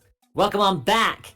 It is the first day of October and we are gearing on up for winners semi-finals. We already know one of the teams who are already through, that is Otto Jackson, and that they did by beating Diamond Dust by 3 points to 0. We now go back to Spark, who are now in the blue with 2 slush machines. That's Squeezer and the Splattershore Jr. I swear I don't know why I have ends up on the brain today. They're going up against Prominence, who are coming in with a sloshing machine of their own. And boy howdy, I'm going to be looking forward to this. Casting once again alongside me is the good old Ninja Train. Yep. And we see that Prominence is already taking this game by storm. They've broken through the first check, and it doesn't seem like they're slowing down anytime soon. They could even get second check here. They're already there, and they pretty much have Ink back set and ready to go. In fact, they don't even wanted to use it yet. Now they finally use it and just immediately just suck up that grenade. It gives them so much defense on that tower. And another hot hit from the Trizuka as well. And Sparks can do nothing but watch this tower go all the way to the third checkpoint. There is finally only the slusher machine left. That is now a wipe. They cannot break that final checkpoint. But for their first push in the opening minute of the game, they are already to 24. Great start for Prominence. Yeah, absolutely. Oh, Spark is turning it around already. They've got they need to paint up the map a little bit more. They're getting flanked because of that mistake. Yeah, and unfortunately that is going to ruin their push from the outset.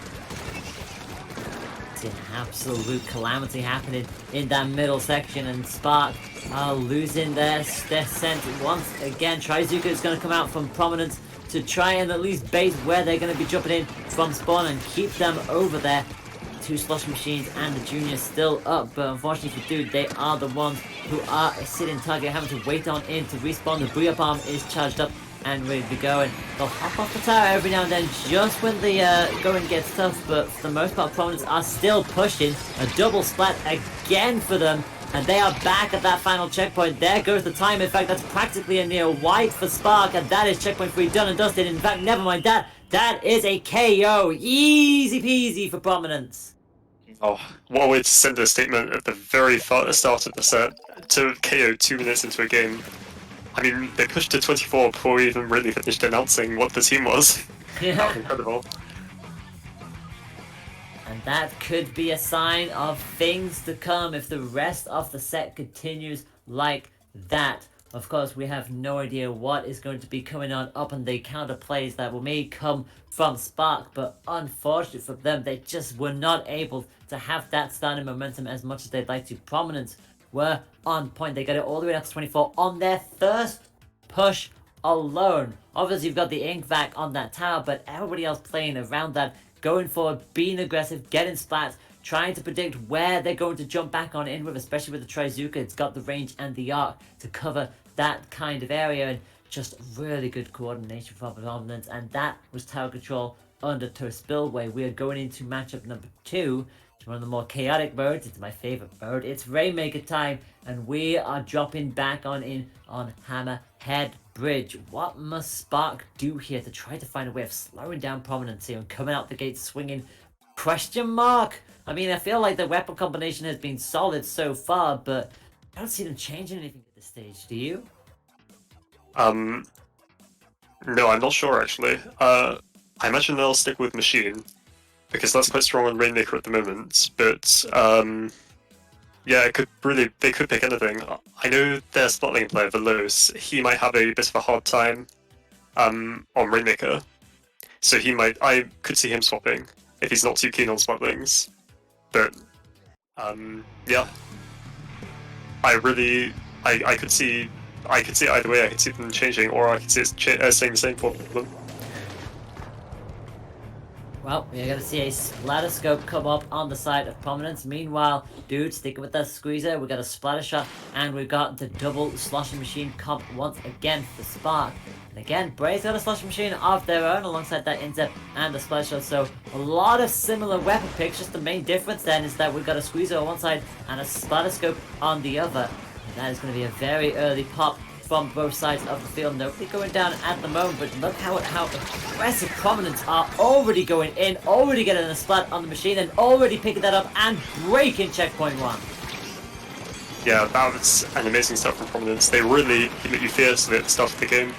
And they've got their Inksuka ready. They're trying to extend the lead even further. Unfortunately for them, they don't find anything. Yeah, and it seems like their fish might fizzle out here unless they can get another pick, because that's quite nice from this T-Sync player. Cool dude who gets the splat back onto the side of Spark with the 4-2 advantage, make that a 3-2 advantage as Prominence begin to respawn and still Splat come their way. Managed to at least get past that first checkpoint, which is already a solid enough lead, and they already have the Rainmaker again, so they want to go for another push. They want to extend it even further, and it's going to be Dude who is being taken on down. That's the squeezer out of the contest, and that is going to be another exec. The cooler coming in. The Splat does at least land on the Rainmaker, and 2 left on Prominence, but they're still trying to pop this. They're still trying to force something out of this. It's just the NZAP actually left, and they wisely retreat. And to be fair, it was probably for the best, because otherwise that was going to be a free push for Spark if that were the case. Yeah, totally. We'll have to see. Spark is placing the sides of the map here. They're getting their specials ready. They're not even cross mid yet, even with that advantage. I do want to see them push up a bit further here if they want a good push. Dash Rotoku could be big. It is big. They've got two down. And the kills keep on going. They can pop it here and easily push down to 30, I'm sure of it. Yeah, the counter is really coming up here. Johnny all the way up into spawn. This could potentially be lead if they play their cards right. And bearing in mind that's a big old ramp to go for. They have lead. They actually do have lead. A little bit more of a roll up the hill as well. Got it to 13. Solid counter push from Spark. And that put them right back into contention. Still tried to go for a little bit of a cheeky move there, as 3 of them are still up. So this could yet be a push. And only the NZAP is left. This is just the NZAP left, you're right. This could 100% be a KO if they really want to go, but they're trying to. They got the single digits there, but the Inkwall and the Scope and the NZAP say no, not this time around. They hold for just a little bit longer. They obtain the Rainmaker, an interesting decision to do so, and they go straight to the left-hand side. They get it away from the podium, but having said that, most of Spark is down. It's a good opportunity for Prominence to get themselves back into some form of control. Yeah, no, they must be really pleased with a lead like that. I'm sure that they're going to just want to sit back and stand bonds for the rest of the game, really. Just to, play safe and keep that lead. Although, with how fiercely Prominence has been pushing so far, I would not be surprised if they just brave the bombs and find picks anyway. That's the kind of team I think they are. I've seen stranger things. We still have just over a minute and a half to play in this match of Prominence. Lead in the set, but they are trailing in the Rainmaker match 39-9. They've got to get it past the ramp and as close to the podium as physically possible if they want to retake that lead. So like we said, it's a really good counter push that Spark did. And at the moment, they're keeping Prominence away from that mid area. They are not allowing them anywhere near the Rainmaker, although that is going to finally take 2 down on the side of Spark. They pick up a drink and they immediately go for the push. They have Rainmaker shots arcing on up, but they have lost the splatter shot here. And with 1 minute to go, Spark are all back on their side of the field. We have the special up for the splatter shot. And so far, it is just Rainmaker arc after Rainmaker arc. They're trying to find a way in. The rest of the team have to push forward and get splats. There's one now on the side of the squeezer, but there's specials coming up on the other side. It is 3 versus 2, and Spark are defending for their lives. Yeah, the Rainmaker got so caught up there with all the fizzy bombs, and they're still in the same spot that they have been for the last 30 seconds. That's really not what Prominence wants to see. And now with 20 seconds left, and only 1 player on the map at the moment, I think this might just be Spark's game, unless Prominence pulls something crazy out of their hats. Yes, Spark don't even need to pick this Rainmaker up. In fact, they could just pretty much just wail out that shield and not allow Prominence to pick it up at all. But they cannot afford to get too close because they will risk the explosion. And now it is up. But no one's able to pick it up because the NZAP went for it and they're not going to get it. An inspired decision from Spark to yoink the Rainmaker with 1 second to go to ensure that Prominence could not swim into it and activate overtime. And Spark are right back in this set despite such a dominant loss in the first matchup, Spark are right back in this, and it's a tight set. Yeah, I wouldn't expect anything less from these two teams. They're both extremely good. And our next map is going to be Plan Blitz, Ink Art Academy. Yeah. Now this map is actually a little bit different from Splatoon 2. The stairs that you used to be able to score comms from is now a ramp, which means that which changes to the left side because you can now retreat out of that side and go back to plat safely. So it's much more of a stalemate. You can't just drop into mid and be stranded so much anymore, which is quite nice for the defenders. So I think it'll probably be that change will probably favour a team like Spark, who has the short range weapons that want to drop in anyway. But we'll see. I don't know how comfortable they are in Clan Blitz in the first place. And frankly, even if they retreat, I wouldn't be surprised if Prominence just pushes them all the way back to plat and takes the whole plat along with them, with how aggressively they've been so far. That being said, though, we have seen them be a little bit stuck, especially towards the latter end of that matchup, where we have to be honest here, Spark did make sure to keep them at least bottling into that midway section. They just couldn't really find a way of being able to push through the amount of specials that Sparks were charging on up. So it was a really good game plan for them in the end. But as you say, Clan Blitz is a completely different kettle of fish. And Spark need to keep that ending momentum on their side if they wish to take this any further. Clan Blitz is always a very tricky map, a tricky mode to play around, and you can see some of these stage pull selections on screen that pretty much decide how we build our set. Specific stages are on each of their respective modes. Not many sort of like get completely omitted here, which is always nice to see. It's good to see that every map is essentially being represented in some way, shape or form. So massive credits to everybody behind the scenes keeping these tournaments going and organizing how we all play them. It is going in to matchup number 3 of round 4. We see the Splatterscope making a return for Prominence. Meanwhile, on the side of Spark, pretty much business as usual. Double slash machine, Squeezer, and the Junior on both sides as well. So nobody really changing anything here as we go into Clan Blitz, and already you can see so much map being taken up on that middle area from both teams. And of course we've got the ink rails as well now for an extra added bonus of trying to make some plays happen. Unfortunately not going to happen for either the Splattershoore or the Slosher Machine on either side, and make that 2-2. They're consistently trading here at the moment. Yeah, a bit of a stalemate here. They're popping specials but no one's getting anywhere. At this rate, I think the first team to get a push, even if it's a weak push, might be the team who wins. We've said it before, and we'll say it again. Sometimes one push is all you need in Clan Blitz, and boy howdy, we've seen that a good few times in our times casting this wonderful game. Again, another trade between the two teams. Nobody is able to break through at the moment. The player advantage goes to Prominence for the time being. They don't have a football on the field yet as we go through that first minute. They've got the bubble ready to deploy. Nobody wants to seem to make the first push outside of mid, it seems. No, not at all. They do have, Prominence does have their specials ready. They have Bubble and Zuka, and Bubble can be really, really strong on this map if you can get it onto the enemy plat and just score clams for free. Wow, but Spark is going to come up Zuka of their own and get picks. They have clams too. This could be their big push. Yeah, dude. Never underestimate dude with any weapon that they're utilizing, and Spark are going to be the first ones to score, courtesy of that push as well. They got it to 53, not bad at all. Dude does finally go down. That is pretty much a near wipe. There's only the Slosher Machine left, so it's very much a delayed wipe if they finally do go down, and there they go. So 53 to 100. Didn't quite get it past the halfway mark, but with 3 minutes to go, Spark have something to at least play with, and Prominence now need to start to slowly get a move on here and get the score of their own. They have 2 footballs on the field. They picked up the deputy clan pretty early on, and there becomes a sit-in target, and Veloz is going to go down as a result. Bria Bomb comes up, thinks about where to throw it, throws it towards the spawn, tries to catch the football out, and again, realizing that's exactly where they are. They can play around that. They have information, although 2 of their players are down. That's the last thing they need. Yeah. Espresso on that flank was really effective. Spark just the Prominence just did not have eyes on him at all. Unfortunately, they couldn't push off that. But now it seems like it's a stalemate again.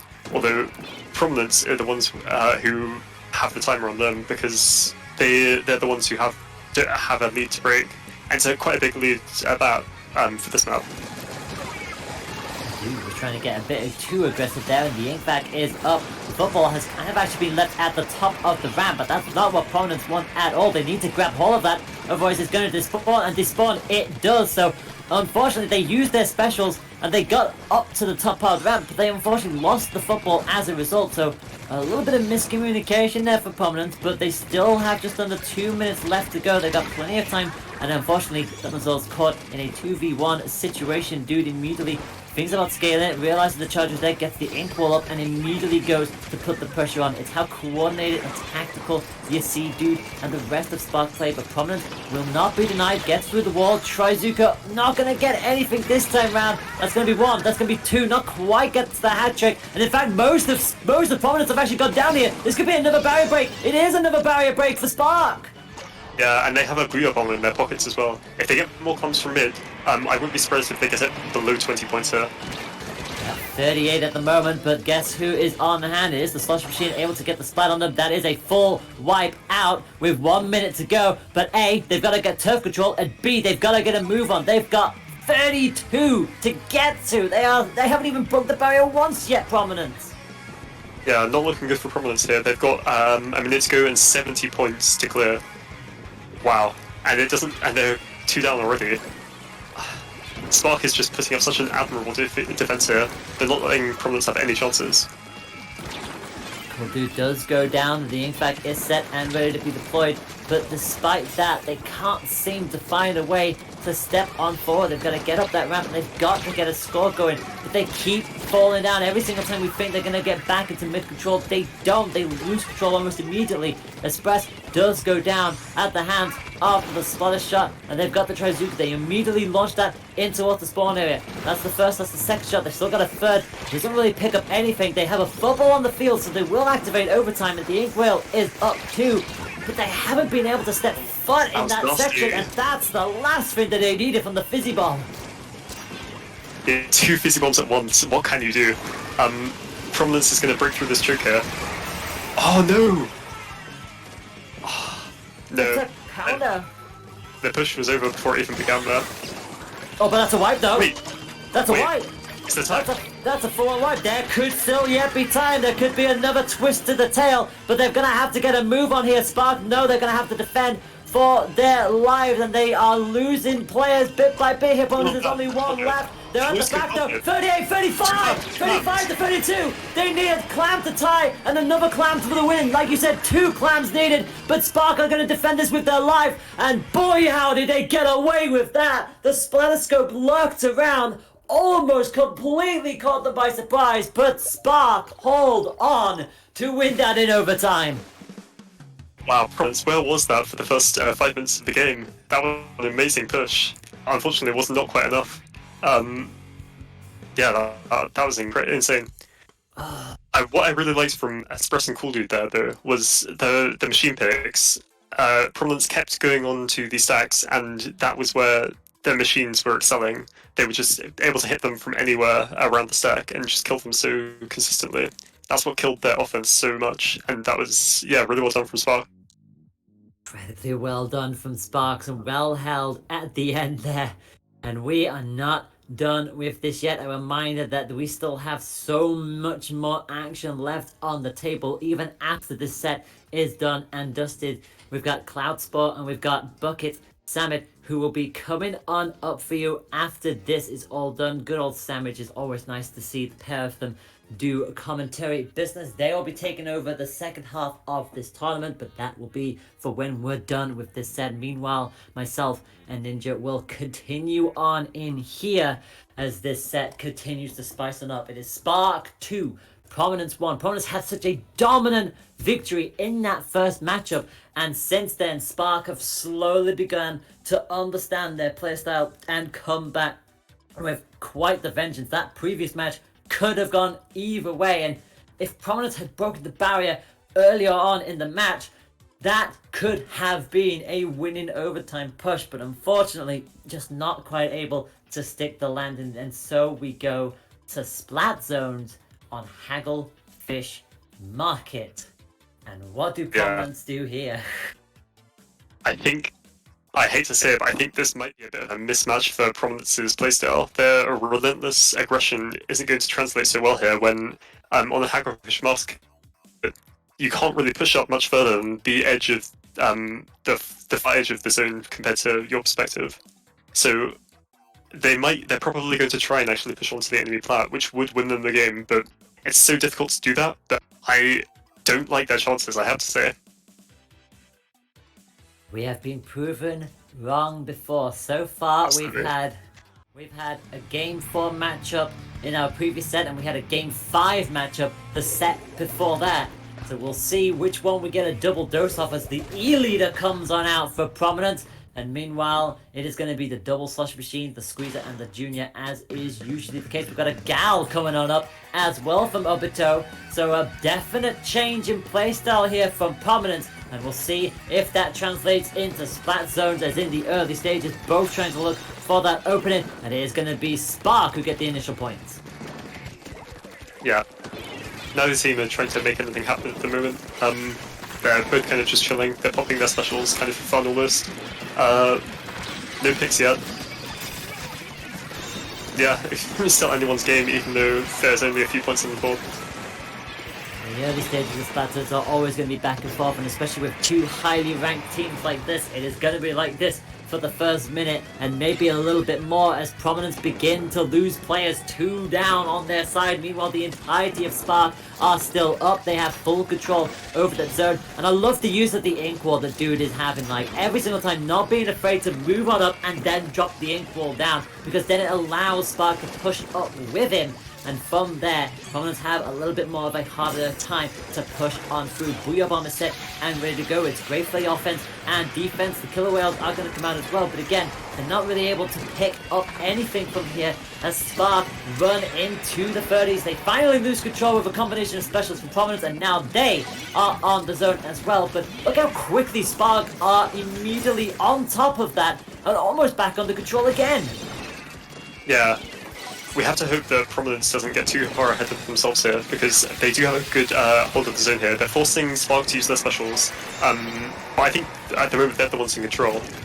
They might have given up a bit too much space there. That might have cost them their control right there, but we'll have to see. They are still all up, and oh no, the junior just died. Commentator's curse, although having said that, 2 of Spark go down as well, but then again, 2 of Prominence also went down. Now it is just the junior that is left for Spark as everybody else comes jumping on back in, but the score is 36-79. Obviously, Prominence don't have any penalty points to go through as a result of that scoreline, so they'll rinse through those and now begin to score proper, and unfortunately, the grenade is going to take out Johnny in the midst of all that. Dude is still up, and again, the squeezer has just a lot of good turf potential at it, and able to quickly yoink the zone back and put more penalty points back up to Prominence. If anything, becoming more of an annoyance for them now. Yeah, if they could put the big bubbler on the oh, they go off to the near side. If they could have done that, that would have been amazing for them. Or Fizzy Bomb almost claimed a kill again there. And they're gonna not forget those Fizzy Bombs anytime soon. 2 down for Spark though. The slush machine is down as well for Prominence, but it won't matter. They have control. This could be a wipe. It is a wipe for Prominence. This will finally give them the control that they were looking for. And now they need to be very careful about this. They don't want to overdo this. They don't want to try and push all the way into their spawn, knowing full well that Spark can potentially give themselves a bit of a headache. The special is ready. They should be able to take the lead if they can hold this. Killer Whale does come out, puts the pressure on, gets the splat. Good use of that. The Trizuka is going to come out, but it won't be able to wrestle control away, and Prominence finally have the lead. Yeah, and with so many members down from Spark, I think this could be Prominence's game. Spark has to go like right now if they want to actually cap the zone. If they do get a pick, this is what they need. Booyah. Yeah, they're gonna cap. There we go. There we go. Able to save that in the nick of time. Gets the splat as well. Really good play. Unfortunately, are going to get taken down at the hands of the Prominence members, and it is 8 versus 36. Spark do have control. They do have a special online on the side of the Splasher machine. And almost done with their penalty points as well. Prominence did so well to finally take control. Not able to get the splat with that. The Bria Bomb comes out as well. Counter Bria Bomb doesn't quite get the splat. I thought it might do. And dude just casually hopping over the killer whales. But crucially, it gives Prominence enough time to cap the zone. Again, 45 seconds to go. It is not over yet. And somehow these two... Oh my goodness, double splat there. And that is going to change the complexion of this matchup. Yeah, I can't feel that Spark is becoming a bit desperate because they no longer have the lead. They're just trying to find anything that helps them get in, even though they do have a decent amount of time to push in with, and they have their specials. But I know they keep just going down on their retakes. This is not good for them. Oh, and that's a wipeout. That, I think, is GG. That is easily GG. There's no way back from that. The Booyah Bomb took out the entire team. And Prominence are going to tie this set up in quite some style. We are going to match 5. Yeah. Well done to Prominence. You know, I said that they might overheat a bit and push into the enemy spawn. I think it was great that they didn't. That was really smart from them. Yeah, they played that amazingly. I can't wait to see who will win this set. I really think it could go either way because both teams have had such strong showings so far. Although it is going to be Tower Control Museum Delfontino, and we did see how quickly Prominence was able to dominate that first Tower Control game. Yeah, you kind of forget how dominant the KO on Tower Control was in the first matchup of the set. Like, Prominence rode that to victory clean as you like, and I think we all thought this is going to be a very hard one for Sparks to come back from, but Sparks came back in quite some style to take the lead 2-1 and then finally drop that point in Splatoon despite such a really good, strong start as well. So again, both of these teams have been learning, but crucially, Sparks will not want a repeat of that tower control map mode. It's a different stage, at the very least, but it's also a stage that still favors the long range, especially with the charger. If they can get into position, and are uncontested from that point onwards, Prominence may have themselves another straightforward victory. But I say the word straightforward, I think straightforward is the understatement of the century here, because this is Sparks we're talking about. It's not going to be straightforward this time. Surely not. Yeah, of course. And although they do have the long range pressure, Spark has 2 Booyah Bombs, and that's not going to be fun for any long-range weapon to deal with. Exactly. Yeah. So it'll be... Veloz will have a lot of weight on his shoulders this game, though, to see if he can hit those shots and control that massive amount of space like you can on Museum. But, yeah. I'm interested to see what Obito might do here, actually, because he's been playing Zap, and Tactical Cooler could be really strong for the front lines to just push in with. We will soon have our answers. Remember, the winner of this match advances to winner's final, a podium position guaranteed if you get into winner's final, and they will take on the number 1 seed of Otto Jackson, who have only conceded 1 game the entire run so far. That was against Fishsticks back in round 2. Every other match has been a clean 3-0, so they are the team to beat. They are the number 1 seed for a reason, and Spark wanting to send the number 2 seed down into lower bracket a little bit earlier than they would like to, because you know Prominence will want to make it into winner's final to take on the number 1 seed themselves and prove a point, which, to be fair, it'll be a point and a half if they can do this, because Sparks have really came back at them in those 2 matches since they had that KO, that swift KO defeat. So Prominence slowly getting their confidence back. They finally got the win, although they had to come from behind for most of that matchup. So Spark have been learning. Spark have slowly been progressing. And as you say, the double Booyah Bomb strat has been working a charm for them these past few matches. Absolutely, yeah. And on Tower Control... Oh, well, we'll see what they're going to run. Flingser. What? Wow. Wow. Didn't see that coming. A curveball and a half. Maybe tries to catch Spark completely by surprise. The Flingser comes on out. So 10 to missiles will be on display here for Tower Control. And that is just a get the heck off the tower button almost immediately. But it is going to be the Gal that goes down first on the side of Prominence. And there come the missiles, dude. Bait them out. jumps into a position and continues the ink spraying capabilities. Booyah Bomb is charged up, ready to go. So is the bubble shield. It is on the tower, and they are moving on forward towards that first checkpoint. They've made it there. Can they break it on the first time of asking? They get the splat down on the side of Prominence. The missiles may come up, like I said, get the heck off the tower button, but immediately back onto it, and they are pushing towards the second checkpoint already. Dude shocking in your spawn is not what you want as Prominence. That's a really scary situation. And they're already breaking second check. Wow. I thought Prominence would be the ones doing this, not Spark, but this is incredible to watch. And now it's a 1v1, it's a 2v1 now. I mean, dude was just in the wrong place at the wrong time. It finally does go down, and that now is a nice reset for Prominence, but the damage done in the opening minutes. Spark down to 36. And this is definitely not how we thought Tower Control was going to go, especially after what Prominence did in the first matchup. Now they're finally on the way themselves. They've got a 4-2 player advantage, and surely they'll break checkpoint 1 nice and smoothly. And now it's their turn to make the push towards checkpoint 2. Yeah.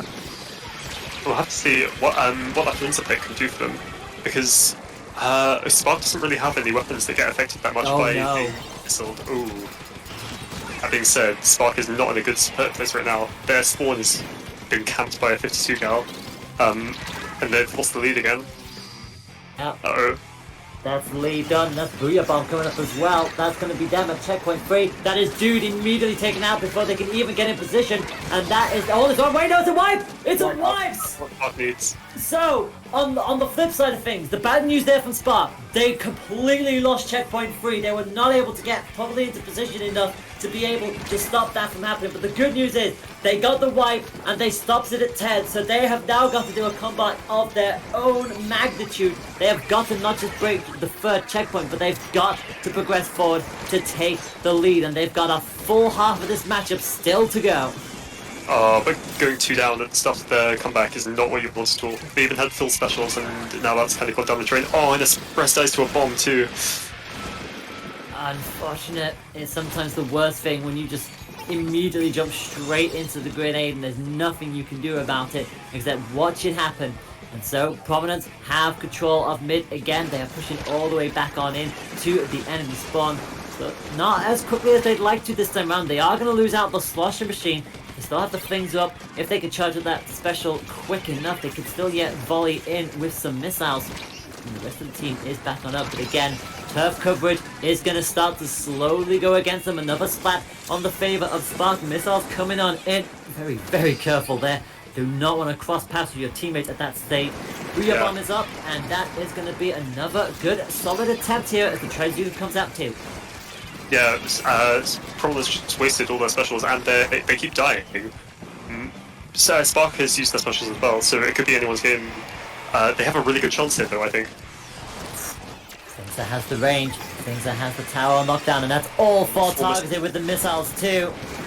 Yeah, this. Oh my god! Oh my god, it's a triple! Oh boy, it's a triple with the missiles for the Flingser! You can tell he's posting that one on Twitter later. I would too. Oh boy! Holy damn, it's what you love to see, and that has absolutely reset the momentum that Spark had. 1 minute left on the clock, and Prominence know all they need to do is just keep mid-control, and they will have this in the bag. They cannot afford to let Spark rally any kind of resistance, and they are keeping it that way. 4-2 advantage again, and back onto the tower. Yeah. We'll have to see. Spark does have some specials in their pockets at the moment, but and yeah, they are team picks. I think they could come back from this very easily. But it's going to be tight. They're going to have to go into overtime just to get it onto their plat. Oh my gosh, a match 5 going into overtime. Yeah, and overtime on tower control is not fun at all because Prominence has a Booyah Bomb, so they could just end it prematurely very easily. Flames is down though. That's the missiles off the table, but they've also lost both of their slosher machines. It's a 2v2 situation. Dude is on the tower, and Johnny is on the horizon. They've got to get their teammates back in as soon as physically possible. There's the Booyah Bomb. That is the button they wanted. They'll fling that towards the back of the tower. They got Dude out of contention, and they are on the tower. Prominence win this match by 3 points to 2. They do not allow overtime to tick in to its proper gear. And what a set that has been. But your winner's final will be Prominence versus Otto Jackson after yet another 3-2 thriller. Yeah, what an amazing set that we just witnessed. Prominence is going to play against Aura Jackson, and Spark is going to have to start their losers run by playing against, I think, Unlucky, who we watched already. So, very interesting matches coming up. And we're going to be switching casters to Spore and Sandwich. Yeah, we'll be switching over control to our two fellow co-casters. They are going to do a fantastic job in the second half. And honestly, if it's anything as close and as epic as this first half was, boy howdy, you are all in for a treat. So you will not want to miss any of this splattastic action when this tournament resumes. But before we hand on off, Ninja, where can everyone find your wonderful bean? I'm at Ninja Ace Trainer on Twitter. Yeah, I don't really have anything else to promote, so that's it. Oh, bless you. And for me, you can find me at TK_Layla on everything. That is Twitch, Twitter, Insta, TikTok, YouTube, you name it. I'm probably there. So many awesome things are coming up on the horizon, but I will not spend too much time talking about myself. You are all here to watch some good old Splatoon shenanigans, and we are not going to keep that from you for too much longer. So when we return, Spore and Sandwich will take over for the second half, and the rest of Ink Anarchy. Do not go anywhere, my wonderful friends. It has been a great tournament so far, and you will not want to miss its conclusion when we return.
Okay. Hello, everyone. My name is Savage, and welcome back to Ink Anarchy. I'm here with my excellent co-caster, Sporkler. Hello, I am the excellent coaster. Coaster. Very Yeah, good. so it's been one heck of a tournament so far. We've seen some pretty intense sets. That last set Prominence against Spark, one of the top French teams against one of the top UK teams. The French team narrowly coming out on top there in a nail-biting Game 5. Some amazing plays back and forth from both teams. But now we are going to be jumping straight into the winners' final set, which between Oro Jackson, a team that we haven't seen so far yet, and Prominence. Now, I'm not sure how closely you guys have been following the scene recently, but Oro Jackson and Prominence have had quite a few clashes in other tournaments, such as Paddling Pool, over these past couple of weeks, and every single time so far, Oro Jackson has been able to narrowly come out on top here. However, do you think we're going to see something different here, Sam?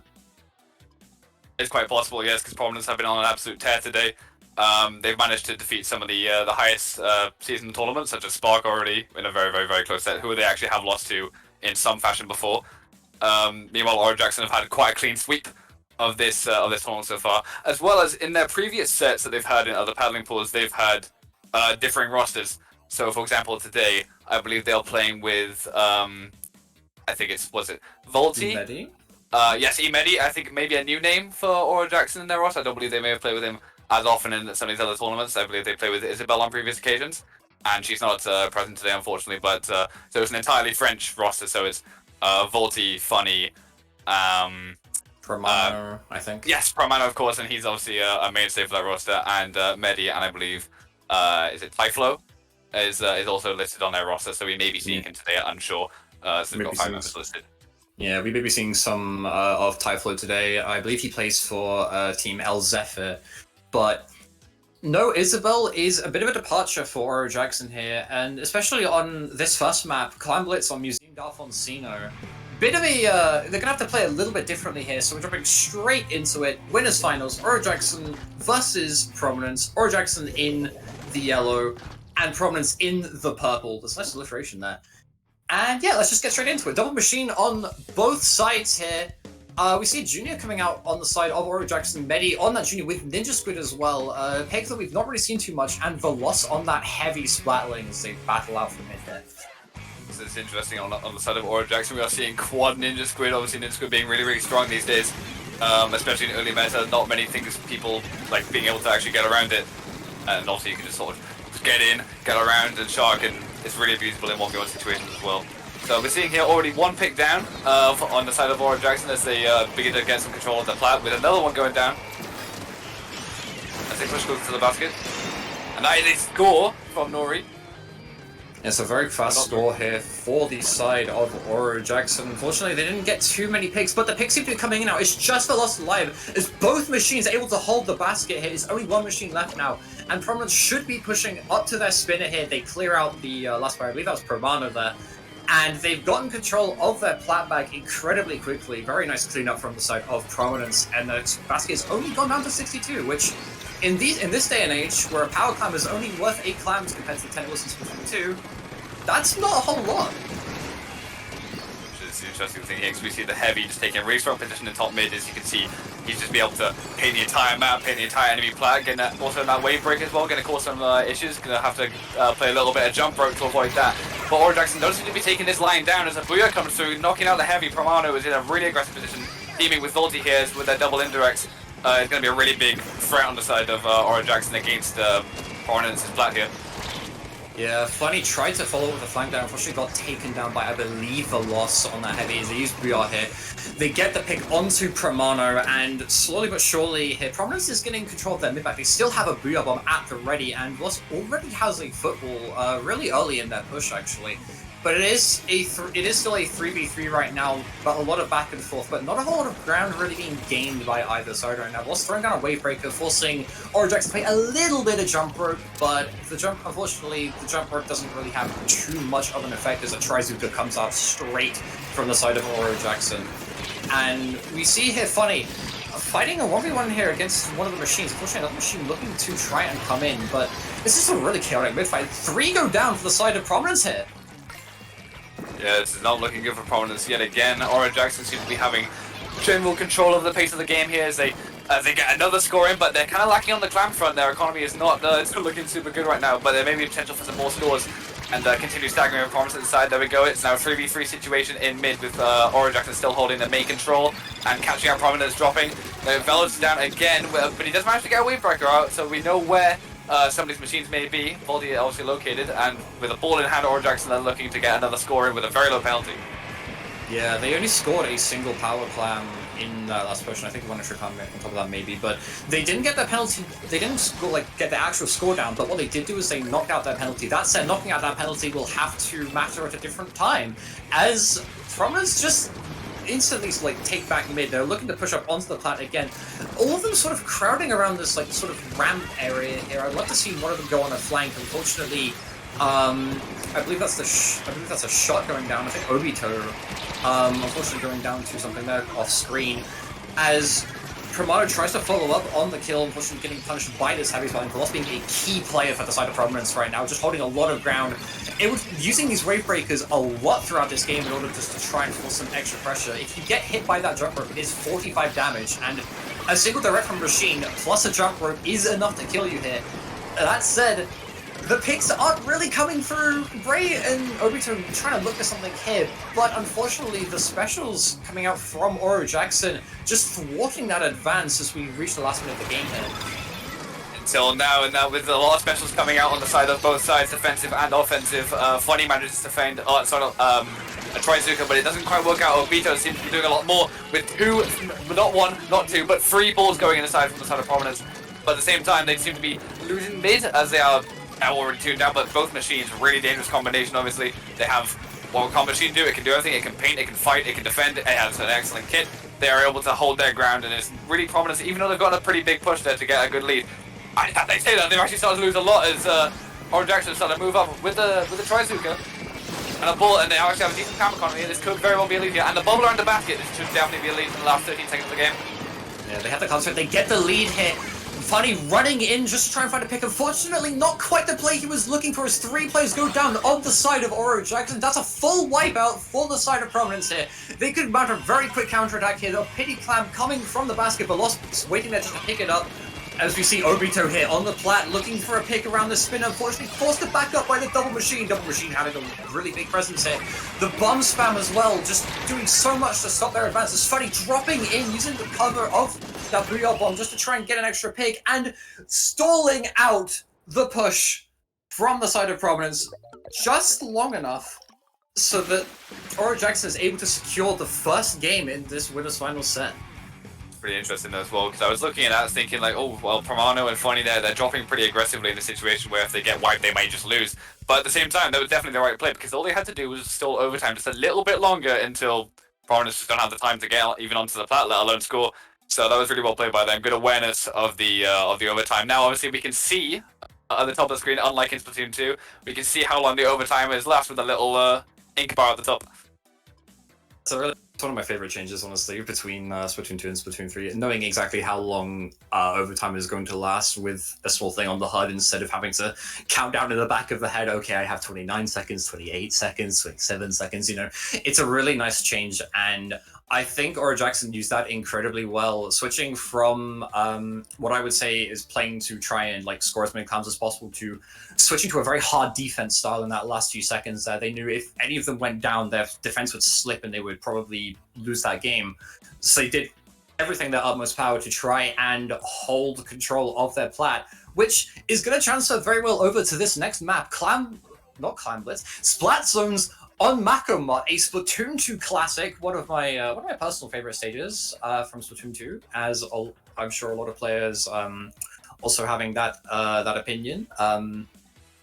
Yeah, this map is returning from Splatoon 2, but it is good. The way it plays is a little bit different now.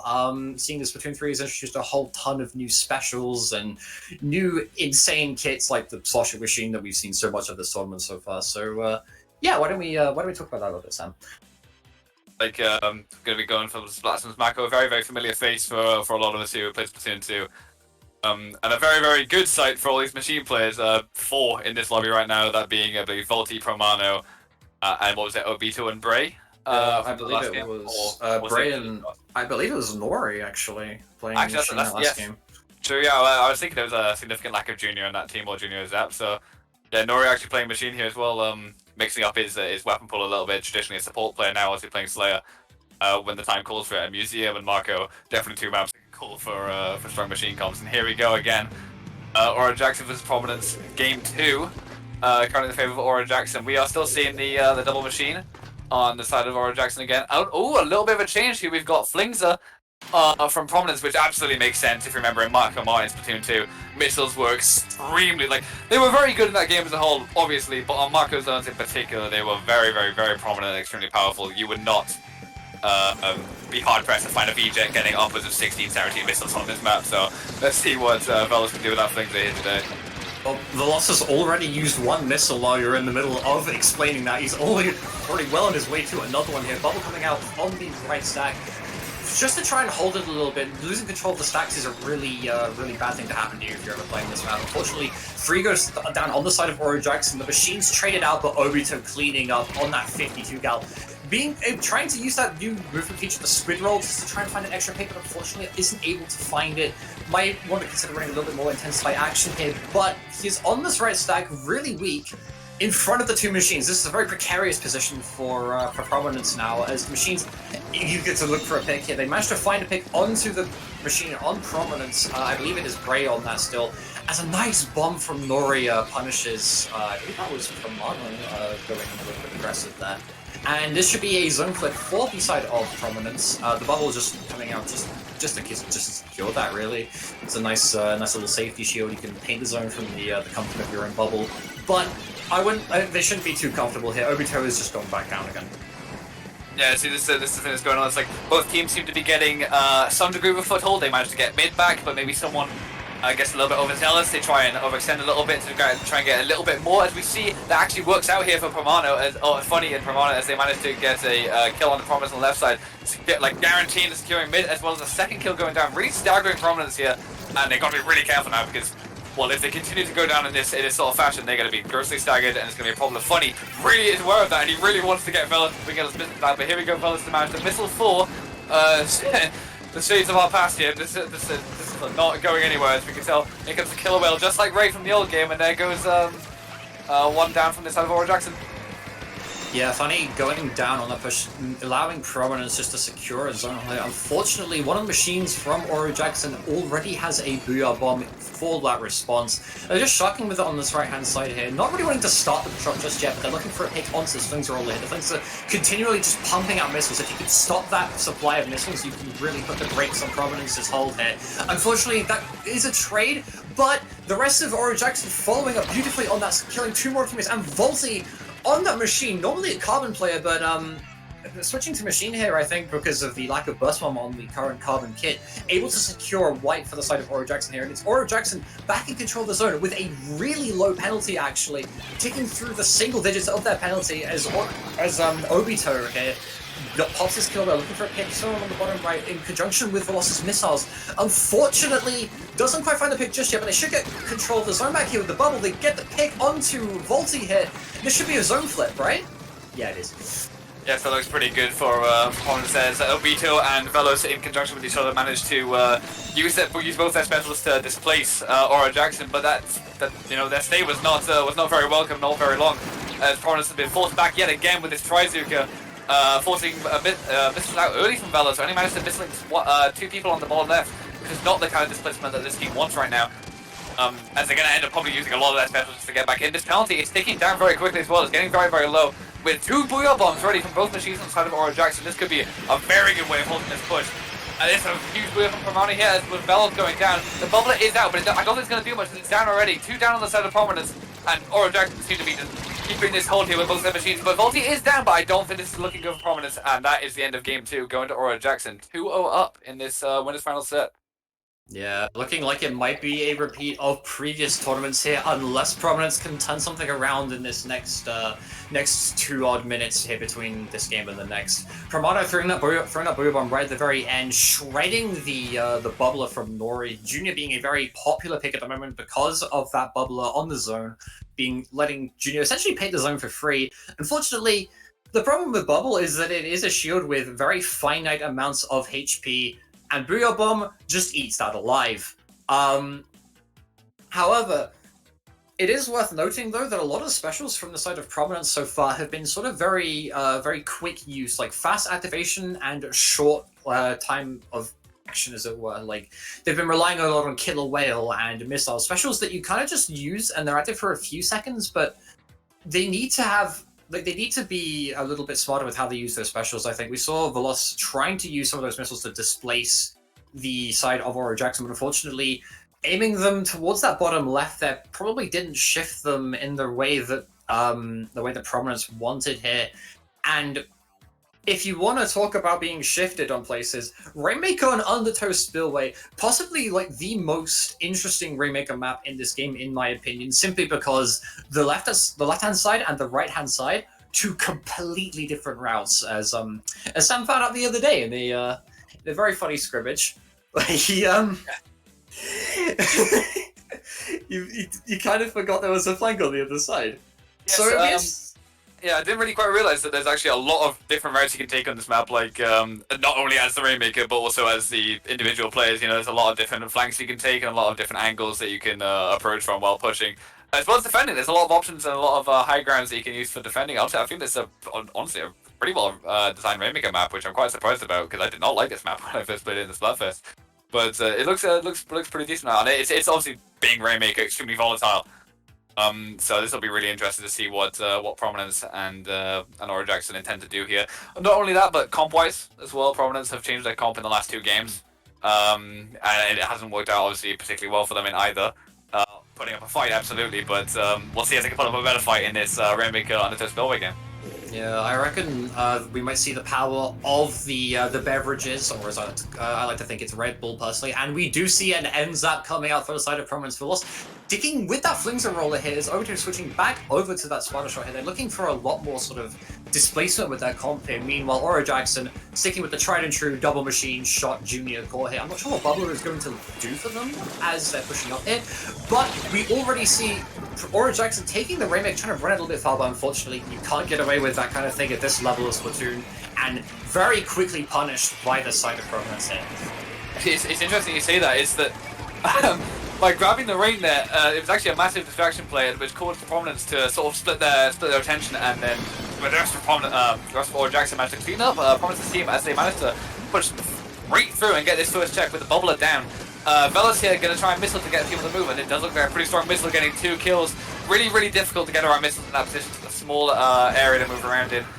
A really dangerous choke point to get stuck in. So yeah, I can definitely see the value of the missile pick here on the side of Veloz. As we see the machine here, just Promano just shocking in this corner, see if he can do a little bit something. Another set of missiles coming out again from Veloz, and he catches Promano on a very risky flank there. Yeah, Veloz able to punish people with that Flingser roller. You have to remember, it's not just a missile spammer, it is also a roller. It will one-shot you if it feels like it. However, it can struggle a little bit at range there. Veloz having to stall out that 1v1 against Tourney. A really good play there, just letting Obito come in and clean up. As Veloz actually doing a lot of work on this left-hand trench here. As we do see Prominence slowly moving back into mid here, just creeping forwards inch by inch, which is what they seem to be preferring to do so far. However, 2 picks will just completely stop any of that progress here. And the Rainmaker is once again in the hands of Aura Jackson. There is no checkpoint for them to get through this time. They've opted to take on the left-hand route, which is a longer uninkable path than the right-hand side. However, once again, the push being stopped by the side of Prominence. Veloz being in that key position above that choke point once again. Well, just opting to pick up the Rainmaker instead of charging another set of missiles here, I'm thinking that they probably want to just go for a more direct push instead of waiting for the Rainmaker to reset and pop here. Is Bray popping that Booyah Bomb here, just forcing 2 members of Aura Jackson on that right-hand side. So he is a 2v4 on the left-hand side as 2 players from Aura Jackson go down, but unfortunately the Rainmaker gets caught by a bomb. Oh, that's something you want to see. Really, really well played from Medi there as he managed to use his bomb pressure from the junior with that larger ink tank and then get in head first and put a bubbler right on where the Rainmaker was, securing those 2 kills. Really, really well played from Medi as we're seeing the value of this bubbler. Again, we're continuing to see the value of this missiles as it's continuing to stagger on the side of Aura Jackson. But honestly, they really couldn't care less right now. They're kind of just in a position where they can have the option to play the timer. They're not necessarily trying to time you out, but they have the option, and this is no longer looking good. So this is the risk of trying to play the timer. You may play defensive and maybe playing far back. But if Prominence managed to get that really good aggressive play, you just get wiped out. And this should be the first checkpoint finally here for the side of Prominence, as they may actually be able to get around this corner around the ending wall to get a little bit further than just 31. And as I say that, another member from Aura Jackson does go down as they have the Inkzuka ready, getting a little trade. But there's only 2, and as many has the bubbler. This could be really good to stall for their teammates to come back in. But at the same time, there's comes the Tacticooler. Yeah, the Tactical coming out. Unfortunately, Nori dying to bombs. Veloz also getting picked by a bomb there. Really intelligent play by Medi, just setting up a bubble, saying, you know what, there's only 2 of us here, but it doesn't really matter if there's only 2 of us if he literally cannot shoot us through this massive shield, so, you know. And now the Rainmaker's just back in mid. However, the one advantage that Prominence does have in this situation is last-ditch effort. We see here one of the machine, I believe that's Bray on the machine, he's been sticking with it this entire time so far. He has practically gotten that last-ditch effort, but that last-ditch effort is not going to save you from an advance by Funny here. Funny on this right-hand side, just sharking, waiting for Obito to run out with Trizuka, and we're seeing probably the first shot on one of the well, we were seeing one of the first shot fights of this entire set so far. Immediately. It just ended like immediately. There's a teammate just comes in and completely ruins the fun there. But the Tactical does come out from the side of Prominence here. This is a really tricky situation. The bubbler shrinking just enough to let the side of Prominence safely pick up the Tactical. However, the bomb spam coming out from Aura Jackson, the control, is doing a lot for them right now. Medi getting 10 missile, forced to back up, but unfortunately that's just also going to give Medi more special for another bubbler, and we already saw how effective bubbler was on that last defense. So, it'll be interesting to see what they decide to do here. Yeah, it's interesting because we saw Medi getting 10 missiles. It was really dangerous for him there, but he wanted to back up anyway, so it's not really that big a difference. As Prominence are really getting locked down, a Rainmaker in a corner, and it's only 2 left. 2v3 situation, really good. Tries to get that from Funny, and this is, as far as I'm concerned, about wrapped up. Promano grabs it and runs it back, and that'll be the end of Winners Finals, going to Aura Jackson 3-0 over Prominence. A really dominant showing in this tournament so far. Only actually dropping 1 game in Winners Round 2. Yeah, actually, Aura Jackson dropping 1 game in Winners Round 2 to Fish Sticks, I believe it was. So, yeah, there will only be 1 more team that has a crack at taking any more games off of Aura Jackson, but we'll have to wait until Grand Finals for that to happen. As well, let's have a look at the losers bracket, shall we? The losers bracket has been pretty interesting so far in this tournament. So far, we are waiting for a set between Diamond Dust and no team name idea, which we saw earlier playing against Spark. That was Nepier's squad. Oh my goodness, I don't know if you've seen what I've seen, but Unlucky in Losers Round 5 have managed to take a 2-1 win over Spark. Big up the boys! Big up the boys that are Unlucky for that. That is a massive upset, honestly. They've actually managed to go on a tear in losers since getting 3-0 by Aura Jackson, first beating, well, basically every other UK tournament. Cemented themselves as the strongest UK team today, actually. Beating UK plus iMafia, which was a team comprised of, I believe, what was it? Ips, Smile, Baggage, and one other. I'm not. Lemon, I believe Lemon and Lime. Lemon and Lime, that's true. Yep. And then going on to beat Spark with a massive win for those guys. Really well played, as they're now winning losers round 5 for Diamond Dust and no team name idea, as we saw both of them on stream earlier.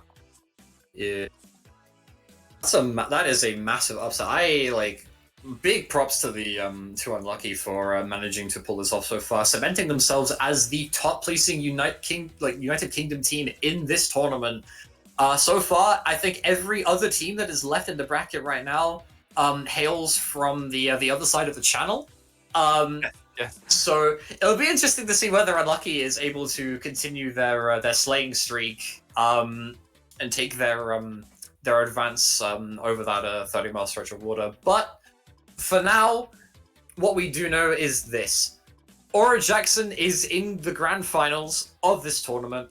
Prominence once again being in losers finals, a situation that I think they've been in a lot of times since their fairly recent formation as a team. They're one of the first high-level teams to be formed in Splatoon 3, alongside other teams such as what was Sendu's team called again? Was it Or Else? I think. Or else, that is it, yeah, or else. Yeah, Or Else being another high-level team that has come up recently. Sendu, Banana, Hypnos, and God, who was their fourth? Sure, I'm gonna have to check that in a minute. Yeah, we're gonna have to. I know it's a legacy player either way. Yeah, some old top faces right now. But yeah, Prominence being one of the top French teams right now. Aura Jackson also being another one of those top French teams. I don't remember if Aura Jackson have played in the EBTB tournament recently, which is the first like major French outing. But in that tournament, Prominence managed to pull through and get to grand finals, beating Alliance Rogue, the French and European champions from 2019. So Prominence may be in losers finals, but they definitely aren't out of this tournament yet, folks. Absolutely not, no. And even then, they have a lot of experience in this position recently, consistently getting top 3 placements, without wavering even once in their play. So, they've been here before, and they, I'd like to think that after losing such a, honestly, quite a dominant set from against Aura Jackson, they would really look back, reevaluate their game plan, get a little warm-up in losers finals, or see if they can get the run back in grands. Obviously, going to be pretty difficult to do it from loser side. Going to have to win 6 whole games. Whereas Aura Jackson only have to win 3 total. But either way, it looks like we're going to be taking a look at the loser side of things here soon with Unlucky losers round 6, playing against either Diamond Dust or No Team Idea. Yeah, so we saw No Team Name Idea earlier on stream. That was a team comprising of, I believe, Nepier, Yeti. Wait, yeah, it was Nepier, Kai, and then who? Was Shark. Shark, that was it. Shark and yeah, Yeti I think was on that team. No, it's Lou. Yeti it's Lou. So on the other side, it's Diamond Dust. It's with Eliasmo, Azo, Glash, and Yeti. Ah, I was wondering where I was getting those mixed up. Yeah, so Yeti being on the other team alongside Eliasmo and Glash, and one other guy I've already forgotten. I have the memory of a goldfish. But either way, it will be another UK versus France set on stream. We've had plenty of those today so far. Some of the earlier rounds, in particular, being a French team versus a UK team. And so far, the record has been about 50-50, right? It's been about 50-50. So Yeah. We'll see how that changes when the losers round 6 set starts. We're just waiting on that last set to finish. Thank you to Promano for letting us know. It is Benny GT on the team of was it Or Else with Sendu? Yeah. And also that informing us that Aura Jackson did not play EBTV, even though I'd imagine they would have done very, very well. Mm-hmm. And they are not actually a team, which is definitely too more of a pickup group, I suppose. Which where a lot of people like to consider themselves these days. Absolutely fair enough, and they're doing very, very well for themselves under that moniker. So we're actually taking a look at the bracket here, so everybody can see. As opposed to just rambling about it. So this is this is top 8, right? The top 8 bracket here. We can see from it's winners, semis, winners, finals. I believe this is top 4 bracket actually. Loser of Unlucky, and we've just had. I look at the bracket, and lo and behold, we have our next set. Unlucky are going to be playing against Diamond Dust. Diamond Dust 2-0ing No Team Name Idea, so we will not be seeing them again on stream. Instead, we will be seeing a fresher face on stream, Diamond Dust. So we touched on them a little bit earlier, but Sam, seeing as I keep forgetting the names of the players, do you want to maybe enlighten everybody a little bit more about them? So we have Unlucky. Firstly, we have they're probably most known recently from their appearance in the UK top 4 Splat Reunion LAN. Obviously, it wasn't really quite their tournament. They didn't have a magazine day there, losing to everyone else present in the tournament, being Insurance Mafia, Way, and Snowpoint. So unfortunate for them there, but they seem to have picked themselves up a lot today, winning against UK plus I Mafia, as I mentioned, and Spark, a massive upset. On the other side of the bracket, we have Diamond Dust, who have had a pretty respectable run so far, going from winners round 3, also beating I plus UK Mafia in a much closer 3-2 set, and then losing quite handily to Aura Jackson in winners semifinals 3-0. Meanwhile, they've managed to, where they then were placed into losers round 5, where they have now beaten the 6th seed, being no team name idea. So yeah, we have on each team for Diamond Dust, it's Eliasmo, Azo, Glash, and Yeti, yes. 4 very good French players, a bit of a mix of new and old. Azo originally coming from Knights of Queen. If you're aware of them, Splatoon 2. What a team that was! They were a really strong team back in the day. An excellent team in Splatoon 2, did really well. They sort of just stopped playing, stopped becoming active for a while. But obviously, now that Splatoon 2's come out, it's reinvigorated a lot of motivation for a lot of players, and them included. And Azo is a key part of that team. Very strong splash player at the time, mainly I believe. Meanwhile, we have Eliasmo, Glash, and Yeti, much newer players. I find that have come up recently. Recently either joining +2 or various other strong scrim servers, doing well in some smaller events like Paddling Pool, etc. So yeah, pretty good little bit of a mix of new and old there from these guys, and I like to see that. In fact, speaking of new, we have Unlucky on the other side with Yoshel, Degno, Modupe, and is that Egret or Egret? Yeah, I think it's Egret. I believe it's some like the name of a baby swan, I believe. I see. Well, there we go. So, hence I don't even know how to pronounce it. So they're very obviously new players doing very well today. So it's always good to see that. A new game, new fresh faces, new weapons, new picks, new ways of playing. So we're going to see that a lot here, I think. And actually, I believe this might be Diamond Dust's stream debut, right? I don't think they've actually played on. Yep, they haven't played on stream. And not only are we going to be seeing a new team on stream, and also some new faces in the loser semi-final here, but we're also going to be seeing a new stage, Mincemeat Metalworks on tower control. Very interesting stage. I like Mincemeat Metalworks simply because it has given me the excuse to say call out people on lorries, as there are 2 of them situated in the middle of the stage. But the tower on this map, it winds back and forth. It's reminiscent of Muscle Forge Fitness from Splatoon 2, for those of you who played that game. First, it winds to the left, and then it winds to the right, and then before long, it gets very close to the enemy base, causing some really, really close back and forth matches here. Mid is also extremely tense. Like the middle of the map often turns into a bit of a no man's land, in my experience. Where one wrong move means that you will be shot in the face by a charger. And funnily enough, both of these teams happen to have really good charger players here. On Unlucky, there was Yoshel on that on both Elita and I believe Splatterscope as well. I think on one of the games from when we saw them earlier.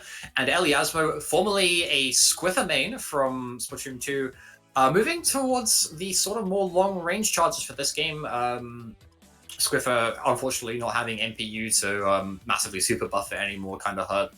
So interesting with Charger as well. I feel like Chargers have really survived the jump from 2 to 3 really well, because the weapon got massively buffed in 2. It was really difficult to use Charger. Your best shot was Firefin with comps built around you, and the same with Elita. But just getting around armor and missile was sometimes too great, and many chargers switched to VJet and such because they simply couldn't do anything else to win. That's the level of play that we got to in Splatoon 2. But now, obviously, way less weapons with missile, no armor to speak of, and Charger has received just a buff overall from the way the game is played. Really good. As well as both having really strong kits. Is it Inkmine Wavebreaker for Lita and Splatform Inkvac for Charger? So really good for team play as well. I felt like Charger before was somewhat of a solo weapon where the best the teams could do was bait for them and expose up their opponents for allowing Charger to get picks. But now Charger really has amazing team play specials with that ink vac, and here we go. Well, hopefully we'll be able to see that today in TC Mincemeat Metalworks. Yeah, TC Mincemeat Metalworks. Diamond Dust coming out with both Junior and Charger here. Unlucky, sticking with their rather unique strategy here of using a Splatterscope in conjunction with one of the new weapons introduced in Splatoon 3, the Reflux. 2 mains of Special Charge. We're going to be seeing a lot of missiles again, aren't we, Sam? Yeah, I can see this being quite a big issue for Diamond Dust as well, because they have Charger and they have triple Ninja Squid. And I feel that the Charger is the Charger is already down, as well as Gauch going down the side of Diamond Dust as well. Yeah, Yoshel finding these picks here really early on. The push has been rather slow so far. The Reflux going down will probably stall things out a lot over the course of this mid. But we see Diamond Dust following up a little bit more quickly. We have a little bit more experience at this level than Unlucky, so it is fair to see things like that happen. And we see Diamond Dust here getting that first checkpoint here. They had to use the bubble in order to secure it. But I wouldn't be too worried about that. They've used Inkbag and Glash on that splash. Hey, that right. Glash on the splash, able to use that crab tank just to secure some extra points here. So the tower moves towards that second checkpoint. This does look pretty decent with Diamond Dust here as they manage to get to the second checkpoint. Whether they're going to be able to get past it is a different thing entirely, but that timer is ticking down very quickly, and that is 2 really big checks already within the first 2 minutes of the game. As, Diamond Dust lets him here just cut their losses back out, save the specials, they have the crab tank ready, and hopefully they can get Aliasmo in a pretty good position to get some picks, but to be huddled in this corner as Unlucky is slowly closing in. Aliasmo opting to jump out, both actually opting to jump out. Really good play from those guys here as Unlucky and Glenn close towards this first check. First getting a pick onto Yeti, the junior, so there'll be no bubbler to speak of to defend them here. As getting past this first check, I find to generally be pretty difficult to do. Diamond doesn't have a hard time doing it, as the bubbler does come out maybe a little bit early here, honestly. In the face of this potential ink vac. Yeah, here we go. Yeah, a lot of specials coming out really early during Unlucky's pusher, and now Diamond Dust have had the time to recuperate and get their own specials back, and using that ink vac just to stall the bubbler. And as well as the bubbler being used, they also happened to use their crab tank before the tower even reached the middle of the stage here, so a little bit more conservative special play from Unlucky will do them very well on the next push, but now it is Diamond Dust's turn here to cause some havoc. We see the shot here just trying to worm their way onto the plant, looking for a pick onto Yoshel, getting a trade there. Unfortunately, the Reflux also going down from the side of Unlucky here. It's gonna be a little while, I think, before we get any specials. The Junie is somewhat close to a bubbler, but bubbler's not what you want right now as the tower gets into the last checkpoint here. So the shot, Sky going down, Deggle's getting to, and that's a wipeout for the side of Unlucky here. What a cleanup. That is pretty good. Unfortunately, Unlucky, they're going to get back mid at least, and they're going to get some specials built up with all that paint that's been laid on the ground by Diamond Dust, so that's pretty good for them. But obviously this tower is going to take a lot of time to get back to mid, allowing Diamond Dust to at least get their plat back and start painting over some of that paint that Unlucky have laid down to get their own specials, which is really dangerous, They've given Diamond Dust a lot of room to move, especially with Eliasmo having his back again already in the face of Yoshel as well. This check barely getting clear, which is really good as the missiles come out from the side of Unlucky, but also Yoshel going down is going to stagger them a little bit, going to cause some difficulties. There's a little bit of a scramble in mid here with the Reflux, barely not be able to get that kill, but the bomb cleaning up from Moondew as they managed to barely back out and get into mid. This is looking pretty good for Unlucky as well, as there's 3 down on the side of Diamond Dust, and they have this first check cleared, so it's still a pretty big mountain to climb, as there seems to be a flank from, I believe that's Glash on Anderson Splatter, as he's just being a bit of a havoc behind it, as this tower is moving, but there's a potential for a pincer here, as another shark in the corner next to the aforementioned lorry, as this is going to really struggle, be a really struggling situation for Unlucky to get themselves out of, as it's just an absolute mess in mid here, and Unlucky do not come out on top, and that is a wipeout from the side of Diamond Dust. Yeah, Glash making a really good play there. Glash recently joining the team Uprising, a team that is known very well for being able to effectively abuse flanks. Previously using the power of the Calamar's brush for that, but now Glash channeling a little bit of that energy here just to help his team get the mid control back here. So we see Yoshel trying to look for a pick, and they're close to the ink vac, but unfortunately not really finding a situation to use that ink vac. Eggrat going down by Eliasmo here. We haven't seen too much of Eliasmo so far, but I'm glad we're seeing some now as we see 2 picks come out from him here. And this looks like it might be a push. Another pick on the motive here. Unlucky is super staggered right now, and it's all thanks to Eliasmo's charger right now. As one of Eliasmo's teammates here taking the tower, I really like that play though, as it lets Eliasmo vac if he so chooses. However, he's not going to get the opportunity to do it just yet here. Unlucky on the charge again. Sky going down here to from Deggles here on the splash, as they need to find a way to sort of start threatening this plant. They have the ink ready, they have the crab tank ready, they have the specials, they just need to be in position to use them. The crab tank from Diamond Dust coming out here, Glash with the pressure attack from so far away, but the ink fact coming out, getting killed really quickly though, will stop the tower, and just like that, Diamond Dust take game 1. Yeah, that was looking pretty good from Diamond Dust there. You know, it was it ain't over till it's over, but it's certainly over now. As Unlucky attempted a pretty desperate last-ditch effort there, so they managed to get the second check, but it simply was not enough in the face of all the Diamond Dust pressure from various angles, as we saw, as you mentioned, Clash from the Glass from the one side with his crab tank, just filling up that ink vac immediately, not allowing Yoshi to get much mileage out of it, as well as Eliasmo with probably his own vac in the front, and it just simply wasn't doable for Unlucky to get out of that situation without a huge clutch, which they're unfortunately not able to secure. Yeah. Like, big clutch plays like that is still just as, like, in Splatoon 2, it's fairly difficult to make big clutch plays like that based on the specials in this game, and I feel something similar is applicable to the specials in this game, though not because the specials themselves are underpowered like in 2. The specials are very strong in this game, don't get me wrong, but the specials are all stronger, but close to each other in terms of strength, and as we saw there, really creative use of specials can get you a long way and stop any clutches from happening. That crab tank just to fill up that ink vac, being a really creative use of the crab tank. Crab tank typically being used more to sort of open up teams. It's basically a turret. And if there's one map that a turret is going to be really particularly good on, I think it's going to be Clambert's on Hammerhead Bridge here. Hammerhead Bridge being a very straight line, essentially. You plop a turret in the right place and it'll do you absolute wonders. But Sam, what other wonders do you think we could see on this map here? Spawn camping, a lot of spawn camping. It's not hard to get locked down really aggressively on this map.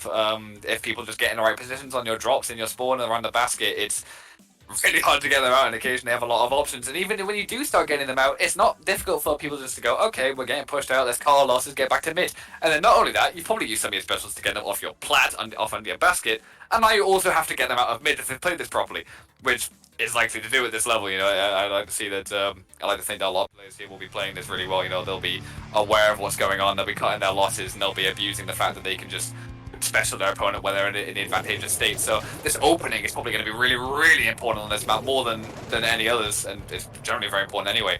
As we actually see the Lita coming out from Yoshi, a surprising pick on Clams, a very fast mode. Lita not very fast weapon, but as we said before, Hammerhead, straight line map, Lita, straight line shooter. There's nowhere that you can go where the Lita probably can't shoot you unless you're on one of those side bits. So definitely a very powerful pick on this map, I'd say. Yeah, we see the leader already having a massive impact on this right side, stopping the Sky from moving at all from that right side. Deggles cleaning up beautifully. See, the thing about E-Leader and Charger in general, it's not just whether it can shoot you, it's whether it can, the fact that it might shoot you is threatening enough that it can cause plays like that to happen, as we see Deggles already being really far up. Sure, it's a 3-3 situation right now, but Yoshell able to just get the pick onto Sky, and Unlucky securing control of this mid here. It's a little bit chaotic still, and they don't have too much paint in the mid, but this is looking to be in Unlucky's favor here, as Yoshell already has a ball. Egret one step away from having the ball as well, gets it right in the middle of my sentence there. And now it's just about whether they can get the specials out before Diamond Dust, but the Crab Tank getting the pick onto the E-Liter. Unlucky's hold over mid is starting to crumble really quickly here as the Crab Tank from Deggles comes out but doesn't quite do enough. As Egret is just forced to try and hold this left side, unfortunately, Diamond Dust moving up and cleaning up here, but not fast enough so that Yoshio can't get back into position and start threatening things up again. We do see Eliasson going down again. Elida outranging even the Charger with the scope here. Just pretty important in this match, to say the least, on a map where there is so little in terms of cover.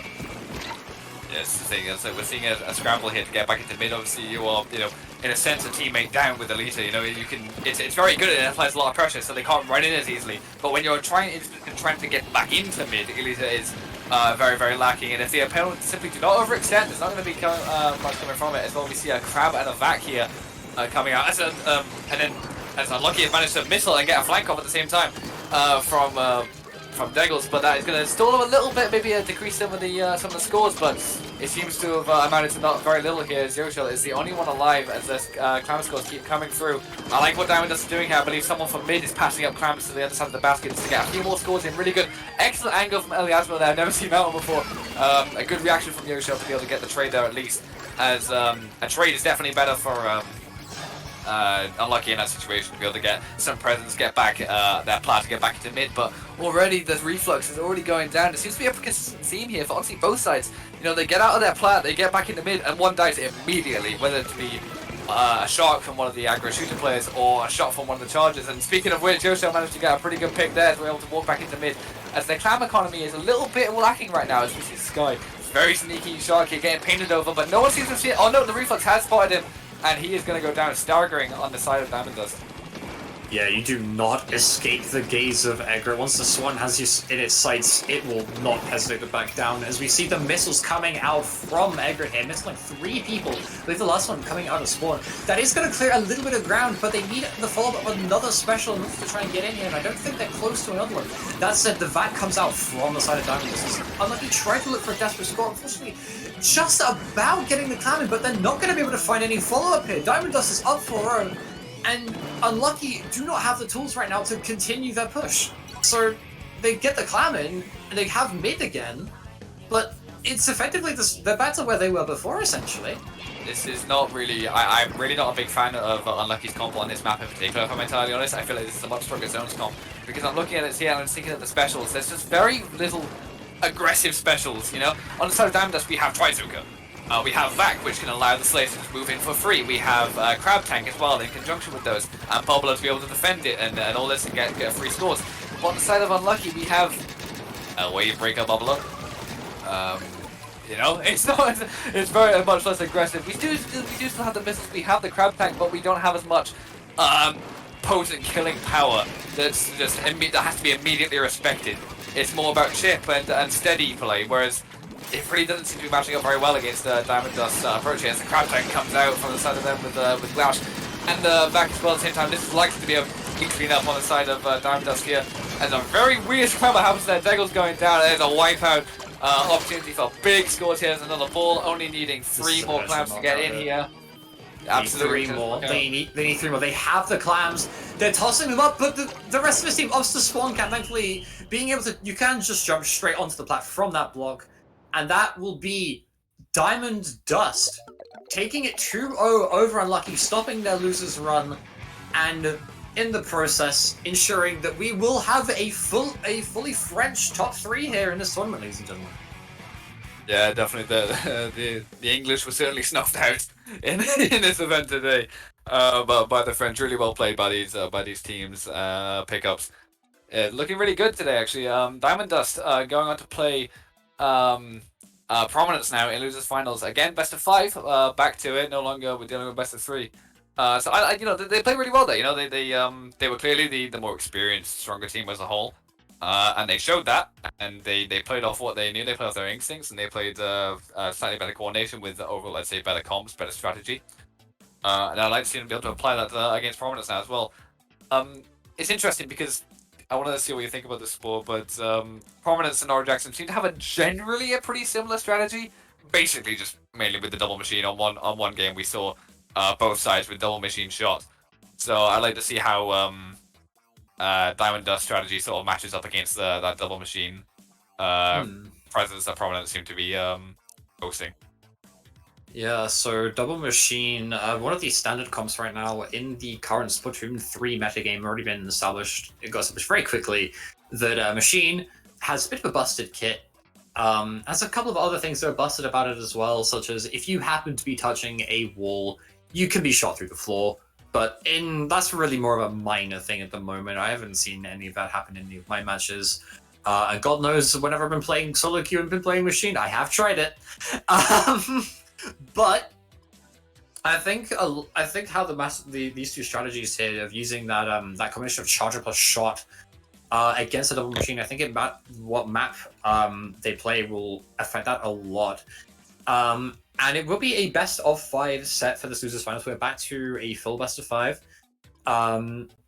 And that means there'll be more variety within each set. We saw in this set in losers round, I believe round 6 that was in losers, two maps that are very sort of you could describe them almost like hallways, but you cannot say the same thing about the maps in this set. Sure, Minspeed's back in there again, but you have Hagglefish as well, Eel Tail, Undertow, and Sturgeon. Not like some of those maps that you could describe as a hallway, but not all of them.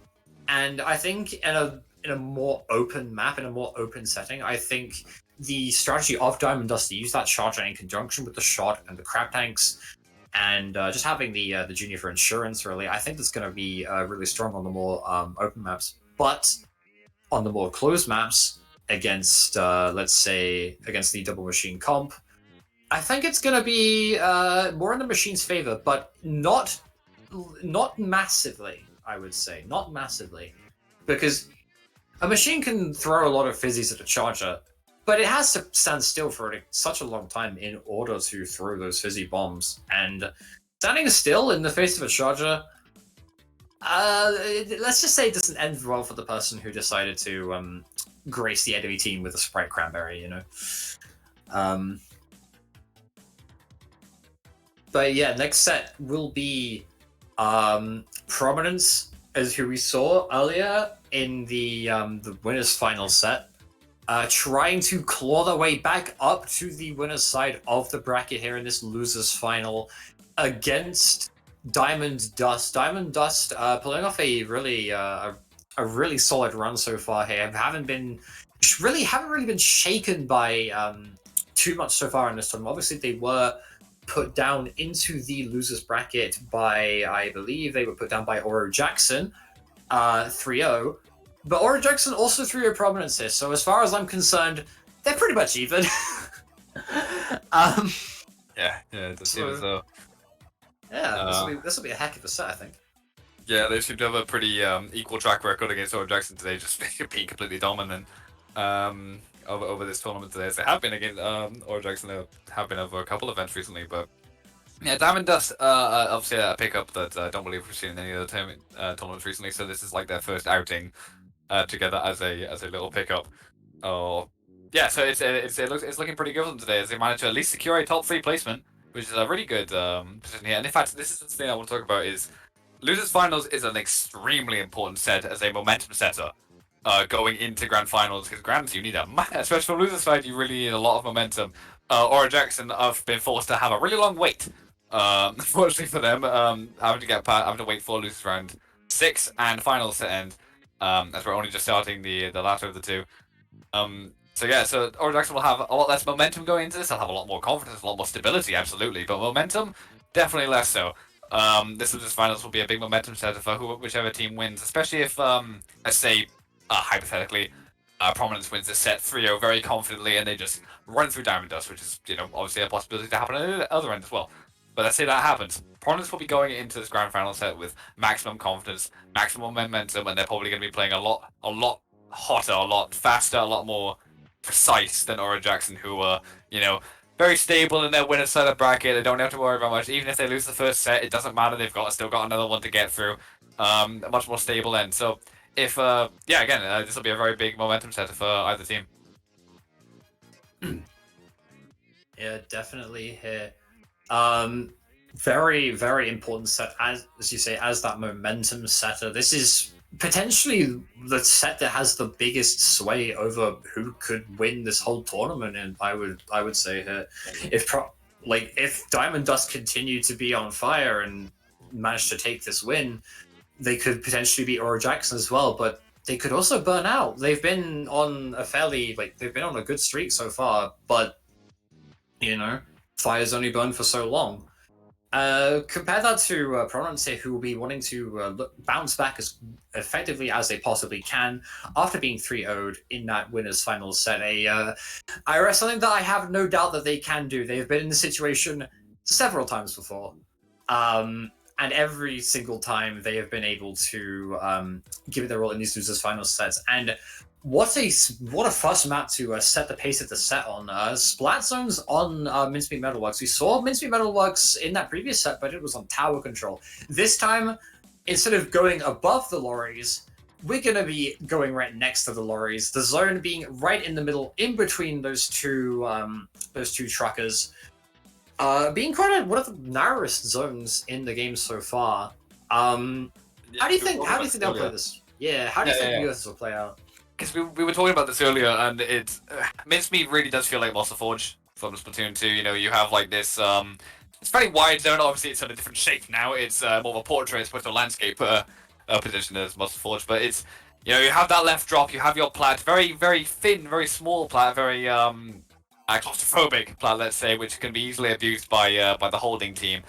Which leaves you with very few options to get back in. You know, if you can't get your special plat, if you can't get your positioning, if they're holding both the plat and both the bottom left side really well. So really not hard to get a seriously strong lockdown on Mincemeat. There's going to be a lot less. I feel like there's going to be a lot less flipping going on this map. If you agree, you see what I mean? You know, like, you know, there's going to be a lot more strong holds getting into low points, and then pop to latch.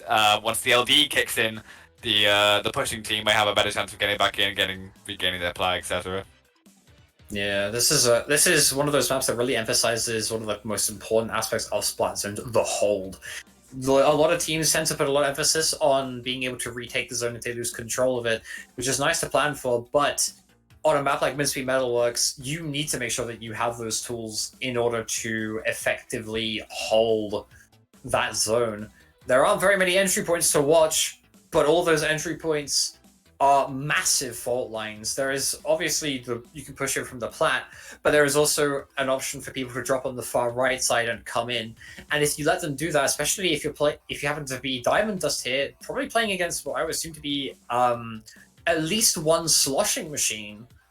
If you let that machine come in on that right hand side, that could really displace your charger. And the charger, as we've seen, is one of the most important aspects of Diamond Dust's strategy here. So it'll be interesting to see how both teams decide to play this out. Yeah, it's actually going to be, you mentioned Machine there, it's going to be quite a big threat. Absolutely, yeah. Machine has incredible angles on this map for its main weapon. It's confetti across the entire, from your plat to the opposite end of the zone. It's just got so many options. It can booyah, which will obviously paint zone, get certain positioning, catch people off guard if you throw it against a wall, perhaps, especially considering Eliasmo will be playing Charger here. You know, he is in a vulnerable spot if he perhaps televisions through his scope and there's a booyah bomb on him. He won't see that coming. He might not be able to get around it, especially with that such a small claustrophobic platform that he's standing on. It could be quite dangerous for him. Yeah, so it will be a difficult set, I'd say, for Diamond Dust, especially dealing with the amount of just consistent potent pressure, especially if it's not unlikely the Velts will stick with Flings in a lot of these games as well. There'll be a lot of displacement tools from the side of Prominence just to try and dislodge that charger. But not all of these maps are created equally in this set. And not only that, but it's unclear how much energy both of these teams have left in the tank. How much energy did Prominence use to try and beat Oro Jackson in that winners finals? We're about to find out here in the losers finals set. We see the standard Diamond Dust comp here, Charger, Splash, Junior, and Shot against the standard Prominence comp, I would say. Elite of 52, Machine, and a Junior of their own. A lot of Ninja Squids, Respawn Punisher coming out from that Elite. So if the loss gets any picks here, it's going to be so important, preventing Diamond Dust from getting back in.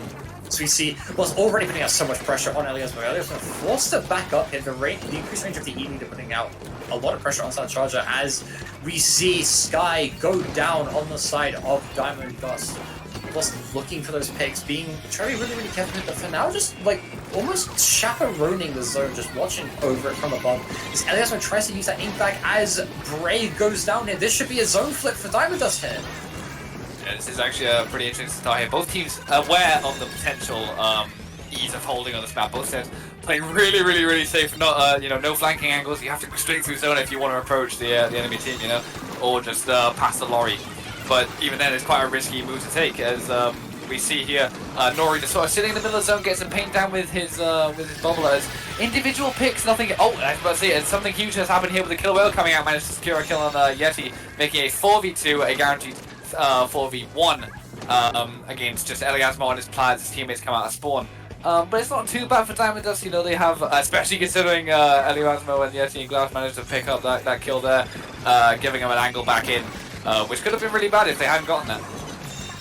Yeah, they're looking to find their way back in. They're getting that pick onto Nicholas Brig, like going down there, letting them try and get the zone flip. Unfortunately, two of them go down here, and the charger goes down on the side of Prominence. This is massive for Prominence. We see Volos taking control of the Diamond Dust lorry. He's controlling all of those diamonds. That's a lot of power he has right now, having control of that lorry right there. As we see Bray popping that Booyah Bomb pick onto Elias again. Elias finding it really difficult to try and get an angle on the plan. As we see Sky using that tracer, unfortunately getting picked up really efficiently by Bray, just using that washing machine just to try and clear out some space. Unfortunately, not paying enough attention to the zone, and Diamonders are able to flip it, but they are not able to get any extra control off of that. To see Oak here winning the 1v1 here against Sky, and he's in a completely safe spot, popping that killer whale 5.1, which also locks onto opponents now, causing a lot of pressure. Unfortunately, one of those juices didn't auto-lock, so the well just kind of sprayed around everywhere, just giving Eliasva a little bit more breathing room here. As he sits atop on the plat, waiting to use that ink back. Unfortunately, Bray putting on a lot of pressure. Eliasva popping that ink back, but Lost going down. But another pick, I believe that was Yeti going down for Diamond Dust, completely halting the push as another zone flip happens. And all it really does is just increase the penalty. But we do see Diamond Dust slowly but surely encroaching onto Prominence's turf now with little individual picks. So, sort of like what we saw in those finals. Absolutely here, Prominence here, just not letting Diamond Dust get in any sort of position to actually get some sort of serious hold, as they just continue to manage to go against what I said earlier, and just continually flipping the zone, as they are playing very, very, very safe. You see here, Bray immediately getting pressured, and his instant reaction is like, okay, I'm not dealing with this, I'm going to cut my losses, I'm going to back out, and then wait for my team to respawn. Which really worked out, as it managed to bait Yeti in, and Nori managed to pick him off, likely with a bomb there. Except, I believe that was the Ink Fight managed to take down Velas. This should allow Diamond Dust to take more space and probably get a zone flip. There it is. Obviously being marked by the wave breaker now, but it shouldn't really matter as they just hold this zone here. Yeah, they get the zone flip, but a Booyah Bomb from Slushing Machine combo from Bray, instantly shutting down any semblances of control.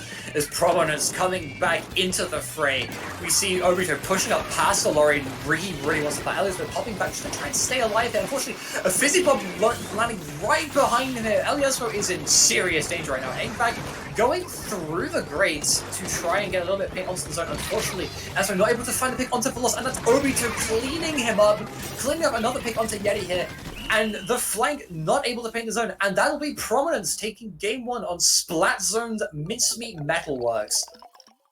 Really liked what Prominence was doing there for a lot of that game. You know, they were playing really careful. Both sides were playing careful, but I would say the Prominence were doing it much better, abusing their tools much more, especially having Killer Whale for really excellent displacement with Obito. And Velos, obviously, at the end of the day, is outranging Eliasmo consistently, meaning he can be a little bit more forward, be a little bit more out there with his positioning, you know, a little bit more aggressive even. Even if he doesn't really have to with Lita, he could take more space, just he does not have to worry about Eliasmo nearly as much, just by pure outranging him. The fear factor in Velos' Lita right now is really, really showing against Diamond Dust. And the thing that Prominence really did at the end is that they recognized, you know, very good awareness, they recognized that the penalty was ticking down very quickly, and they managed to get a lot of picks, and just Eliasmo pour on his own, just on that plat, you know, after all of his teammates unfortunately getting picked off, and Obito saw that, he's like, right, I'm going to your plat. And Eliasmo, yeah, doesn't want to die, so he uses Ink back, which is a very early use of it, and it allows Prominence to have a much easier time of holding the remainder of that timer. Yeah, really well played from Prominence throughout that game. You mentioned Velocis E-Leader having a lot of fear factor. I think we might not be seeing that on this next game. It is Clam Blitz on Hagglefish Market, as we just saw. E-Leader does have to struggle a little bit on Clam Blitz in general, having not really having the tools to push up past the basket. However, E-Leader, while E-Leader's not particularly great to push up, what is really great to push up is the potential Splat Charger here, and we have seen Velos use it, I think, once or twice throughout this tournament. So I reckon we'll be seeing a switch to Charger here, or if not, we may be seeing a potential Flings a pick, bypassing the whole Charger Ditto thing entirely, and just going, you know what, here's an airstrike, and here's another airstrike, and here's another airstrike. But overall, I don't expect too much change from these teams here on Hagglefish Market Clam Blitz. Hagglefish playing somewhat akin to Starfish main stage from Splatoon 2, but there are a few differences here. Most notably, the Clams basket on this stage is really far back. We've seen so far like some teams in this tournament get a little bit flustered with how far back it is, and throw their balls just a few inches too shy of the basket here. But this is losers finals. Like a few inches is all that really matters when it comes down to the wire. As we jump into this second game here, we see the Squiffer coming out from Elias. We're back on his main from Splatoon 2. As the loss switches over to that heavy spelling, that is double machine from Prominence here. What do we make of this, Sam? This is actually really interesting because not only is it double machine, makes abs definitely makes sense on Hagfish Market. In fact, maybe you might even see a little bit of the exploit where they can shoot through the glass, shoot through the gazebo. That could be very dangerous against anybody trying to set up and sit there. But the big thing here that I haven't really seen much at all from anyone in this game at all is the use of double bubble from the side of Diamond Dust with that Squiffer and the Junior, and that's a big start for Diamond Dust with 2 people going down, 3 people going down to these bombs that overly aggressive play, with Velos being stuck on his own against entirely of Diamond Dust. Managed to get the ball before it gets in. Really huge pick that's going to slow down Diamond Dust push to a grinding halt. Really good play from Velos, playing safe, getting off like a gazebo when he had to, and then just getting that kill. Really good from him. Yeah, they're also able to play that punishment game really effectively. I think Diamond Dust getting a little bit of panicky and ahead of themselves. Sky trying to rush towards the basket, getting picked up nicely by Velocity. We do, however, see, I believe that is the splash from Diamond Dust going down, and that will be another pick onto Diamond Dust here. Prominence looking to work their way back into mid here. They have the Booyah Bomb ready from Nori here. Nori switching over to a more aggressive machine option. They really want to make sure that they have the tools to push up to that Clams basket, which, as we mentioned, was really far back. But right now, it's a bit of a stalemate here. We do see Bray going down, and Diamond Dust slowly working their way into mid. But Sky on this 52 gal is a 52 gal instead of a Splattershore here. Finding a pick on the bullets, we're not really able to capitalize too much as the jump rip does smack straight into his ankles here. The Killer Whale should ensure that they at least get something out of this. There's a trade from both sides here. 2 go down on the side of Diamond compared to just 1 going down on the side of Prominence. And Bray on this bottom right hand side here looking to just flush the rest of Diamond Dust out here and give Prominence control of it back.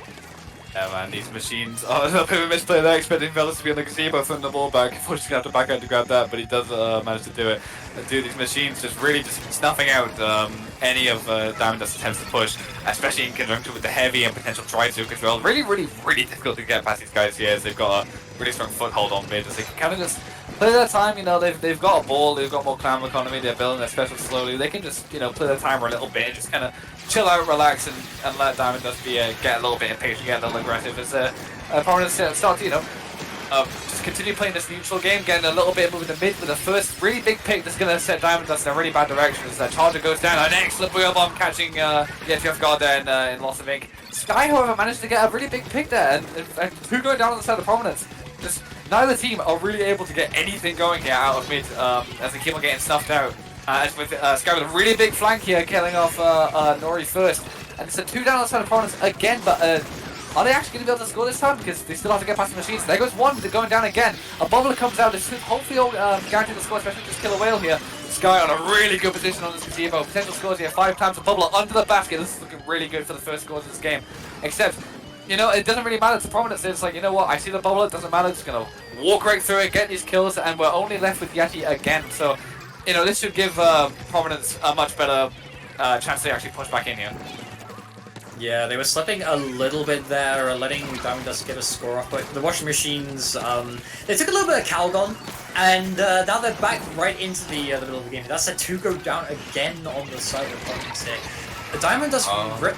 Ooh, it's just a bloodbath in mid right now. Diamond Dust finding some really nice openings in that previous push. However, it is now Prominence this turn here is 2 go down from Diamond Dust and moving back into mid. But Sky holding down this left side of mid, really important, backs up instead of dying here. They're close to that Killer Whale.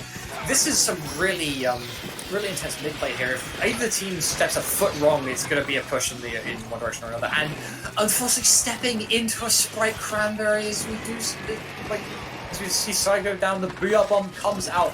However, the Clams on the side of Prominence are a little bit spread out right now. They could, like, any one of them could make a ball, but unfortunately they all have to focus all of their attention onto the pressure. We do see Eliasmo getting taken out by Veloz, but the crab tank from Glash cleaning up Veloz, making incredible use of that crab tank, just to, like, as a turret, just to, like, completely stop their advance. Unfortunately, getting a little bit too greedy, trying to drop into two people and being punished for it. You see Bray on this left-hand side, just looking for an extra angle here. Prominence have the clans they need to push. They figured out that they need the gazebo. Bray is on the gazebo. Bray is booyahing on the gazebo right now. He's looking where to throw it. He's got it down. The bomber comes out instantly shredded. With a few seconds left, clams spawning. They could get a really big score off here. Unfortunately, they throw the clam and it lands just short of the basket. That would have. But I don't think it's going to matter here. Unless it does! Hang on a second! Oh my goodness, Brave miscalculated the clam spawn there. There's no more clam spawns and there's no one back in mid. Unfortunately, Brave miscalculating his throw there, not getting the ball in. That absolutely would have taken lead there, but unfortunately on the side of Prominence, they're not able to do it. It was all set up so nicely for them. Bray, he had the positioning, he had the booyah, excellent, really good there. He had the clams in front of him, but I think it was just a little bit of a mix-up in movement, and he managed to throw the ball. It did not go in. I think he expected it to, and just threw off in Prominence's entire play. They expected to be able to get 2 balls in, expected to be able to get down to 51. Great. And even then, they still came just 2 clams away from taking the lead there. My god, that was way too close. Like I said at the beginning of this match, Dan, all that matters sometimes is a few inches. I didn't expect it to happen quite like that. Yes, yeah, it's easy to make that mistake because I think that basket looks further forward than it actually is. I've seen a lot of people in this game, my own teammates included, throw the ball at the basket and just undershoot over and over. I swear it's different, but it's just something about the shifts in this new game has. Actually, is the throwing physics at all different? I believe the throwing physics are the same. It is, however, that the position of the basket on Hagglefish clams, it's a little bit higher up than I think a lot of people expect it to be. Just really being cool nicely situated in that corner there, but unfortunately, yeah, a few inches off. And Diamond Dust will take that game by the skin of their teeth. And yeah, we're going to be moving on to the next match, the next game here in the set on Eeltail Alley, another tower control map. This is a map that I particularly quite like this map for the simple reason that once you get control of the bridge in front of the tower, it's a really fantastic time to push, and both teams have the tools to break that. On the side of Diamond Dust, we have the Charger, we have the Splattershore with that crab tank and burst bomb spam, and on the other side, Prominence, we have whatever weapon Veloz decides to feel like. He can probably pick anything and it'll help clear out that bridge area, but we also have at least one sloshing machine coming out from usually Bray, sometimes Nori as well, and we're gonna see right now, in fact, what strategy both teams plan to be using on this stage here. Diamond Dust sticking with the same comp that they had from the last game. Prominence using double machine, junior shotgun, an ad comp from the side of Prominence here. I believe you haven't seen this throughout this entire tournament, so how do you think they're going to... let's see what they can do with it here. It's actually very interesting because now we have Veloz on machine. Basically everyone in this team on Prominence is capable of playing machine. If they want to, they can play core machine. It's very interesting to see. I'm kind of surprised that Veloz isn't playing a backline weapon here, opting for the machine, but obviously very strong on tower control as Nori does go down in mid here. There's a massive scramble in mid yet again, an absolute bloodbath, just the same as the last game. Killowell coming out, not managed to secure anything, and with their double machine shot, you know, Obito and the others are managing to be able to win that mid fight with the Tricycle coming out. And this should allow the Prominence to do the first check, but Eliasmo with a really big pick catching Obito off guard there. Probably gonna slow this push down a little bit. Yeah, the big bomb opting to be thrown at the adjacent to the tower instead of at the Charger, letting the Glash have enough time to get a crab tank and threaten the tower straight from the front here. They could get the pick onto Break potentially if they look for it, but I don't think they're looking for the picks right now. They're not entirely sure where each member of Prominence exactly is. We see one of the machines trying to push up on this left-hand side. Unfortunately, one of the machine on the right-hand side getting taken out here. as we see another sort of bloodbath situation, we've seen a lot of these situations happen in this set so far, when both sides trade a man and then someone dies on Diamond Dust. Prominence starts pushing the tower, but now we're starting to see the next phase of it here, with Diamond Dust holding the fort down. Elias are getting a beautiful pick onto Bray here. These aggressive charger angles doing so much for Diamond Dust to get back into mid here. But the specials from Prominence are online. The Triton comes out. Shot 1 kills the junior. Shot 2 kills the charger. Shot 3 doesn't quite kill anything, but Glash is able to snuff it out before it becomes too much of a threat and pops the crowd just for that little bit of extra safety. Yeah, just managed to use that crop tight there. Really good close range 1v1 now against Nori, managing to get that pick, but it does result in a trade unfortunately for him. As we see the machines moving up pretty aggressively, just getting some of this mid paint down. Velas on his machine there as we are Bray going down. The BR coming out to stall for his teammates respawn. Really like that play, catching the junior in the corner here as well. But this will, even with that, Sky managing to pick up that kill, and this will allow Diamond Dust to finally get their push going a little over 2 minutes into the game. Killer Whale coming out, trying to secure this top left side, as that does appear to be where Prominence want to be mounting their most defense from, with Bray being a very potent force on that side. The VAC coming out probably a little bit early here. I would like to see that come out on the check. As just trades, and a little flank here from Obito. As this again more trades, Sky's alone, and that is a wipeout on the side of Diamond Dust. At the same time, though, Prominence did suffer a fair few casualties in their efforts, but yeah, there we go. We see the result of that Bray going in. Obviously, he was alone. His teammates were dead, so it didn't take much for Eliasmo just to catch him with his pants down, essentially, and just end that push right there. Yeah, Bray getting a little overzealous there, punished expertly by Elias, but getting, oh, what a beautiful tap shot kill onto Obito here. As Elias were looking for that next kill, the bubble comes up, but unfortunately Bray just punishing it really quickly, immediately dropped on by both Glash and Yeti. Glash and Yeti, we haven't talked about them too much throughout this set, but both of them have had some fantastic team play moments, and that was one of those right there, just snuffing out Prominence's control on their side of mid. And now it's almost their turn to push. They just need the specials to get that push online. Yeti being close to that bubbler, has the bubbler ready, decides to pop it really on just to try and help secure mid, but the BR bomb coming out. Yeti does survive, but his bubbler being instantly shredded. They do not have that tool now to push the tower any further. They will be relying on the crab tank and the ink bag. Those are the two specials that matter the most right now if you are Diamond Dust. They need the crab tank and the ink bag. They have the ink bag. They've used the crab tank, but the crab tank doesn't seem to be finding too much value here, as Prominence still edging forward here. Booyah bomb coming out from the machine on the left-hand side. I believe that is Bray just holding it there. Elias opting to use the ink bag just to try and shred that. Unfortunately, not doing quite enough damage. Is Bray getting a pick? I think leaving a fizzy bomb onto Sky here. This is another push for the side of Prominence here. The Booyah bomb comes out. The picks are starting to come out. Crab tank comes out from Diamond Dust, but it's going to not be enough here. They should get the checkpoint, but Nori getting killed right at the very last second. They don't quite take the checkpoint.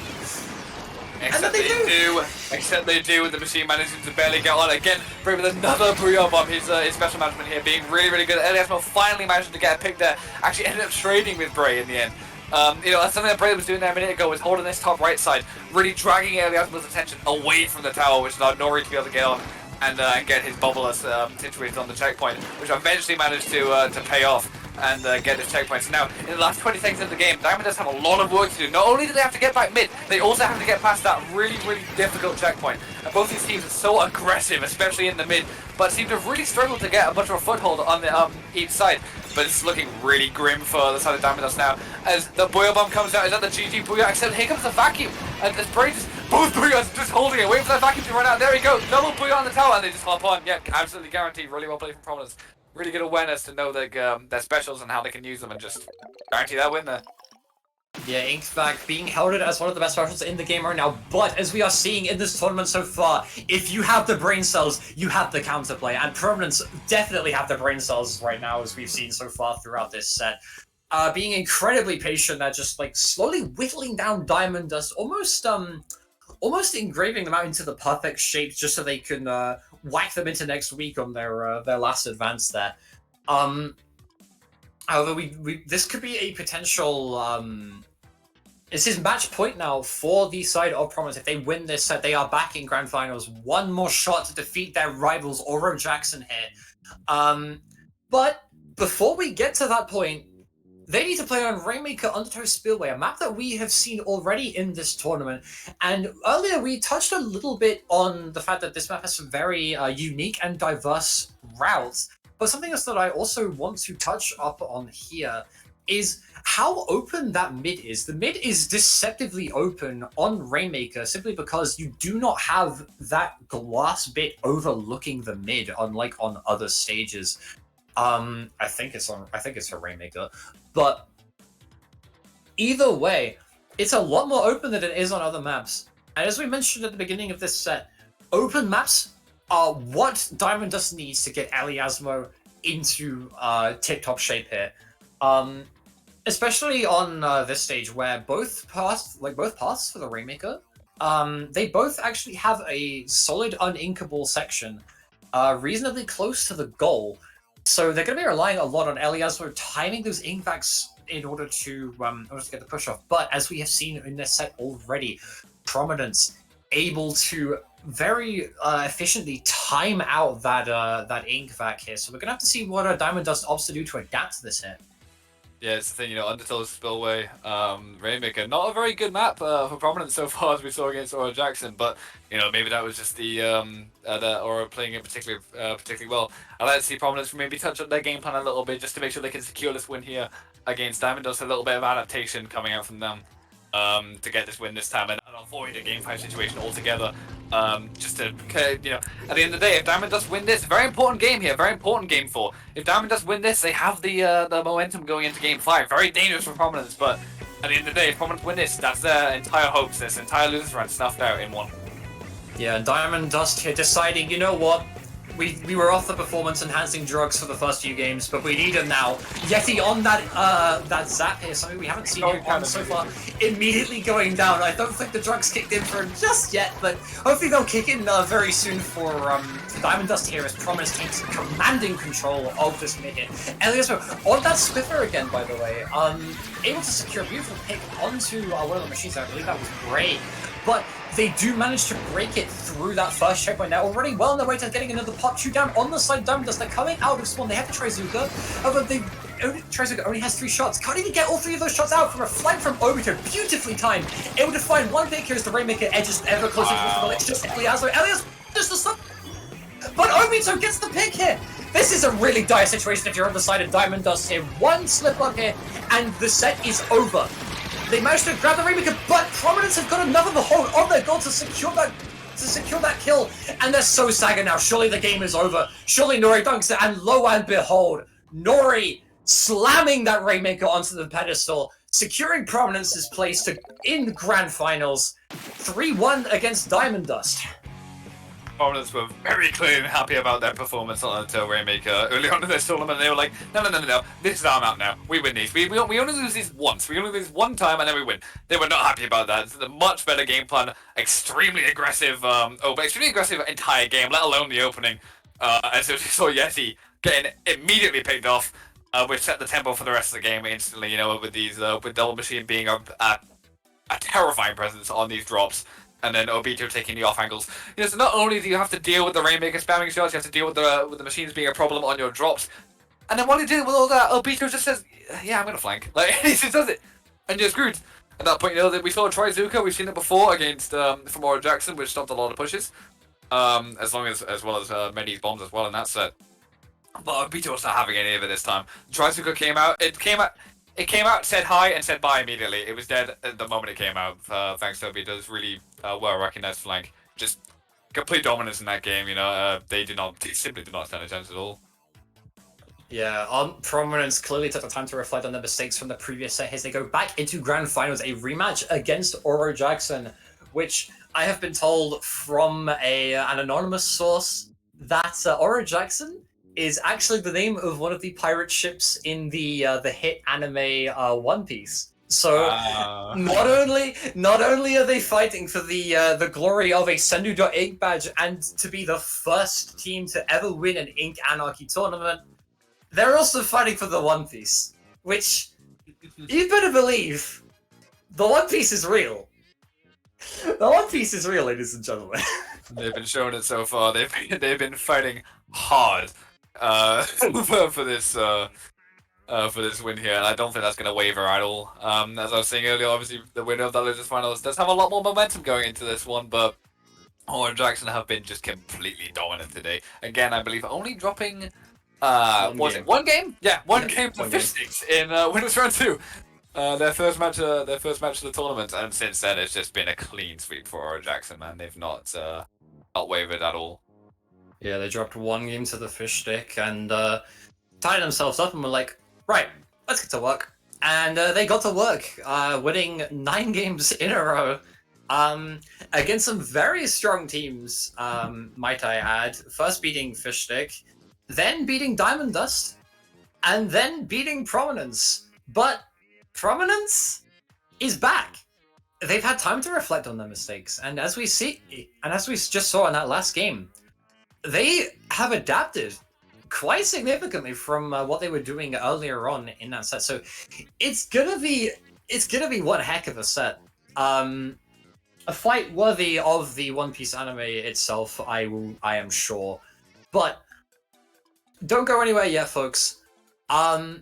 We will be seeing the maps very soon. Actually, I believe the maps have just appeared on your screens. So while I go and take a sip of water, because my voice is slowly starting to die, I'll let Sam talk about the maps.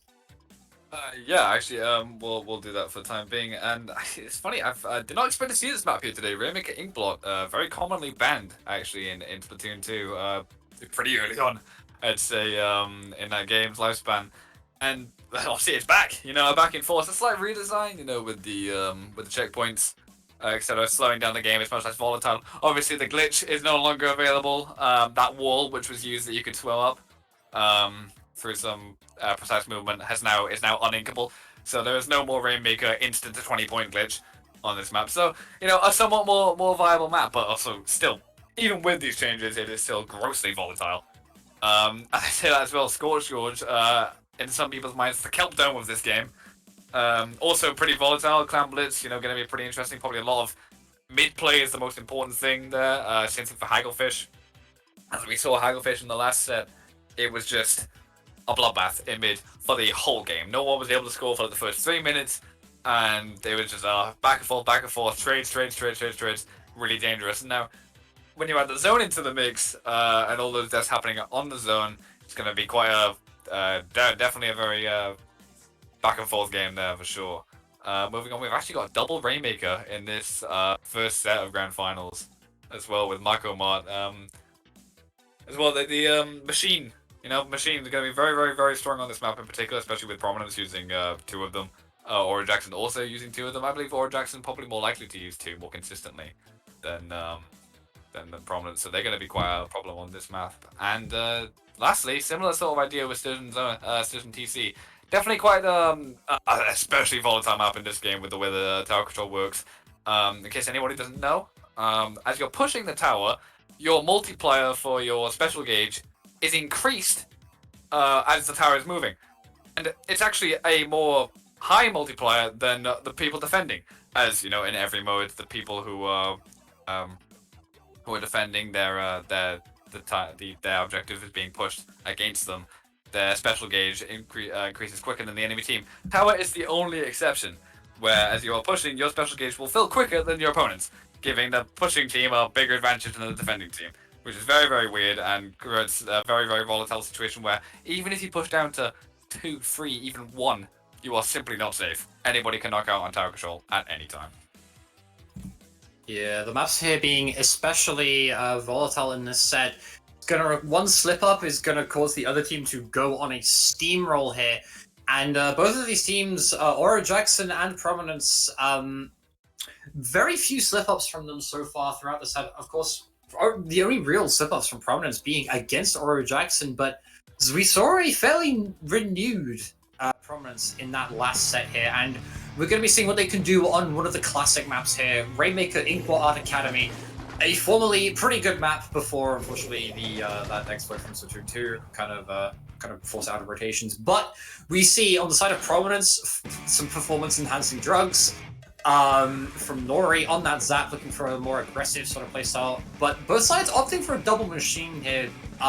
Aura Jackson looking for a more sort of balanced double machine style here. So we already see Funny going down here on the side of Aura Jackson, And the machine here trying to find some sort of ground here. It forces the Beermon, but ultimately has to back up here as Medi also goes down. And this is Prominence's first push here.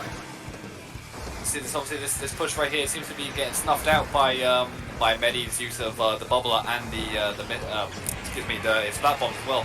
As Prominence not really having any of it, as they manage to just get past this check, and that is essentially a wipe. With the remaining machine being out of spawn, Obito opted to actually drop off the bats there, but rotate back on. See, that's going to be a good mix-up. They believe he dropped off, but he's coming right back, and that's going to result in Rubik getting to as far as 27. Furthermore, there's still one down on the side of Aura Jackson. Yeah, one down so on the side of Aura Jackson. Funny, making a bit of a desperate play there just to try and stop the Rainmaker. That said, Obito going down here, Aura Jackson getting control of their bats back. Bats being an incredibly important area, not for pushing the Rainmaker through, but for making sure that you can actually stop the Rainmaker's advance here. As we see, machines, I believe this is Volos maybe on that machine, slushing over the wall as if there was still an inkable wall there. In Splatoon 3, that inkable wall is no longer there, it is now an ink rail. And in the time that it took me to say all that, Aura Jackson managed to just slam the Rainmaker down onto that first checkpoint here. We see one of the machines here just looking for a pick, and Medi playing really far back with the Rainmaker, unfortunately getting caught with his pants down by the Booyah Bomb, and manages to live by the skin of his teeth. But Nori on this bat here has the effect of the performance-enhancing drugs, but it's not going to be enough to save you from a sloshing machine. Unfortunately, rushing a little bit too quickly there, just not enough ground is being secured as Volti goes down. It is just Medi on the Rainmaker life. He has nowhere to put the Rainmaker. The checkpoint has already been secured. It's a little bit of a... it's not a great situation for the side of Aura Jackson here. The ship might be running on the rocks. But these Rainmaker shots are putting a lot of pressure onto the side of Prominence here. I don't think it'll be too long before they can get something out of this, but will they be able to do it before the Rainmaker explodes? We'll find out in about 10 seconds time. Or not even 10 seconds, more like 1, yeah. So like, the thing there was that with that push, it didn't seem as though Aura Jackson really had a good idea of what they actually wanted to do, where they really wanted to push. You know, maybe on this map, you don't really want to push through bats, you want to push through straight to the plat, that's where your quickest point gain is going to be. Aura Jackson seemed to have put a great emphasis on pushing bats, which, great, you know, bats is a very important place to get, but everyone went there. And the Rainmaker was very much isolated without much of a path to follow. And it resulted in a very, very little point gain. Except, you know, Aura Jackson, you know, they have plenty of time to reevaluate that and then get a better push going with 3 down on the side of Prominence, and this Booyah Bomb in a very precarious position here. Managing to get a trade, which is definitely not that bad on Funny. Definitely restricting the use of that potential Trizuka, which will come up from him very much later than otherwise. Yeah, restricted use of that Trizuka, very threatening special, but unfortunately the specials from side of Aura Jackson not enough to threaten the plat as they almost get the lead, but not quite. Prominence holding on by the skin of their teeth. They get the control of the bats back here. They want to look to push into mid fairly soon, but they need to be careful. Promano on that bottom left looking for a shotgun. They opt to drop the Rainmaker onto this new uninkable surface. This was added in Splatoon 3. This wasn't here in Splatoon 2. Is very safely dropping the Rainmaker onto that tree. This is Prominence's chance to push it. After Aura Jackson pushing it all the way to 28, they probably would have done it a little bit further, but they're being quite patient in doing so. They have both Booyah Bombs at them ready. A Killer Whale is no doubt on the way as well. There's a Trizuka coming out from Funny. Gets a fall-off shot onto Nori. Amazing skill on that Trizuka from Funny here. As 2 go down on the side of Aura Jackson. 3 go down on the side of Aura Jackson. That Trizuka stopping the push, but only really delaying the inevitable, it seems, as the rest of Prominence here are back on the offensive. Obito looking for a pick. Unfortunately, a little bit too much pressure on the plat. He's opted to stay back a little bit. But this is the thing. Prominence burnt a lot of the specials were trying to get that plat back initially, only for that fall-off shot to completely throw a wrench in the works, right? They need to get specials fast if they want to get this Rainmaker any further. Unfortunately, deciding that they wanted to try and take the Rainmaker, keep the Rainmaker in that tree, meaning that it's going to reset now, so it's now a more even situation. The Rainmaker already popped in the favor of Prominence here as the rest of the team comes back into mid. Promano on this Zack all by himself right now, getting picked off here is great. Grabs the Rainmaker, Funny on the shot, trying to prevent any funny business. Manages to kill the Rainmaker, but unfortunately is picked off by the superior positioning of Prominence. And that will be the first game of Grand Finals going in the favor of Prominence. So it is definitely a full display here that Prominence have the momentum going into this set after displays in losers finals. This is the first game that they've actually taken off Aura Jackson this entire tournament. So this is looking pretty good for them already. you know, just to get this, they want to be able to get this grand finals reset done quick. You know, you want to be able to get past the reset then into the real grand finals at the end, true grand finals as we call it. But yeah, Prominence really definitely using their noggins in that one, using their brains. The way they were playing that last minute and a half or so after the absolute heartbreaker of a Rainmaker run by Aura Jackson, barely not being able to get the lead against Prominence there. They were like, right, these guys are desperate. They want to be able to get this lead. They've only got a little over a minute left. We can just drop it down here, chill out, play the timer, and we will just win. And that's exactly what they did. They had and while they were doing that, the rest of the team were getting complete paint control. So even if Aura Jackson managed to get away with taking out the Rainmaker and getting some foothold, there was still so much paint and ground for them to get back.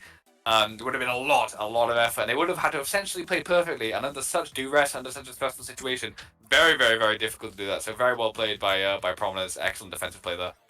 Yeah, Aura Jackson no closer to finding the one piece than they were 5 minutes ago at the beginning of that first game. In fact, some cracks are appearing in their previously extremely sturdy ship. A very narrow loss. I'd imagine that would sting a little, but they need to take the time to recuperate here. The next map is not an easy one by any means. Clam Blitz on Scorched Gorge. That mid is massive, and the globe structures next to the basket on either side of the map, it's like something out of a Mad Max film. They need to be incredibly careful if they want to have any chance of not only defending their own basket, but getting into past the opponent's basket here as well. Very interesting stage here. I reckon we'll see some more range coming out from the side of Prominence here. Veloz showing himself to be a very versatile player, switching between machine and heavy and various charges. Definitely seems to be the most flexible player on the side of Prominence here. I reckon we'll see him flex over to perhaps a Splatling. I believe that there are greats on the clan iteration of this map, but even if there aren't, Wavebreaker is so potentially threatening in this mid here. We're about to find out if my predictions are going to hold any weight here. We see double machine shot Junior coming out from Aura Jackson, as previously stated. I am right with the heavy, but a CDS coming out from Obito here. We haven't seen this before. Hang on. I haven't seen this in such a long time. Interesting main abilities as well. The main of Ink Saver sub there, we can see very good ink management, very good use of bombs here, which you can see what the degree of his game plan is here. Definitely makes sense on Scorched Gorge. You know, a lot of free reign, a lot of area for Scorchies to move and get a lot of main weapon presence and be able to move around. As I say that now, Bray immediately going down to the flanking machine, except this machine is playing a little bit of jump up here in a very bad spot, but he manages to get both machines down on the side of Prominence, as double Wavebreaker actually on the side of on the Prominence again is it could be a powerful hit, but again, both of them are down again and leaving it as a constant 2v4 situation as the clams are spawning right next to the basket, as this score is going down very quickly. Yeah, it's going down incredibly quickly on this map. So a lot of Splatoon 3 maps having spawns quite close to the basket here. The opening push from Prominence, trying to use that Wavebreaker just to score some extra value. Unfortunately, they won't have it for this push, but they do have to have some they're able to clean up here and secure control of the mid back here. We see Obito here on CDS, known for being a top H3 in Splatoon 2. But what you might not know, he was also one of the best Scorchies in the West. For a time, also playing that weapon alongside H3 Nozzlenose, if you go back way today.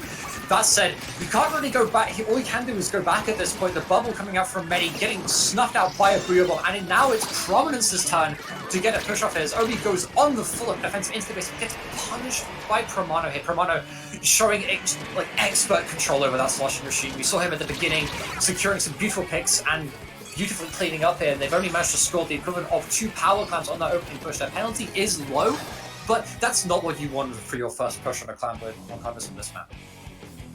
Absolutely not. No, I mean, it's definitely better than nothing, as that penalty is not very large, except on, you know, we're looking at the side of Aura Jackson. They're going 2 down, and their penalty is huge as well. This machine is just not leaving their spot whatsoever, winning the 1v1 against Volty, but a bit of a trade there. Pretty big detriment for Prominence, actually. You know, if they managed to get that kill without trading, it would have been a much better spot. Here comes Trizuka, just an excellent Trizuka on this angle here, just completely snuffing out that whole choke point, stopping the push and extract. But again, this penalty is nowhere, and Obito is still in their spot with the Wavebreaker down, and this is very difficult to get around.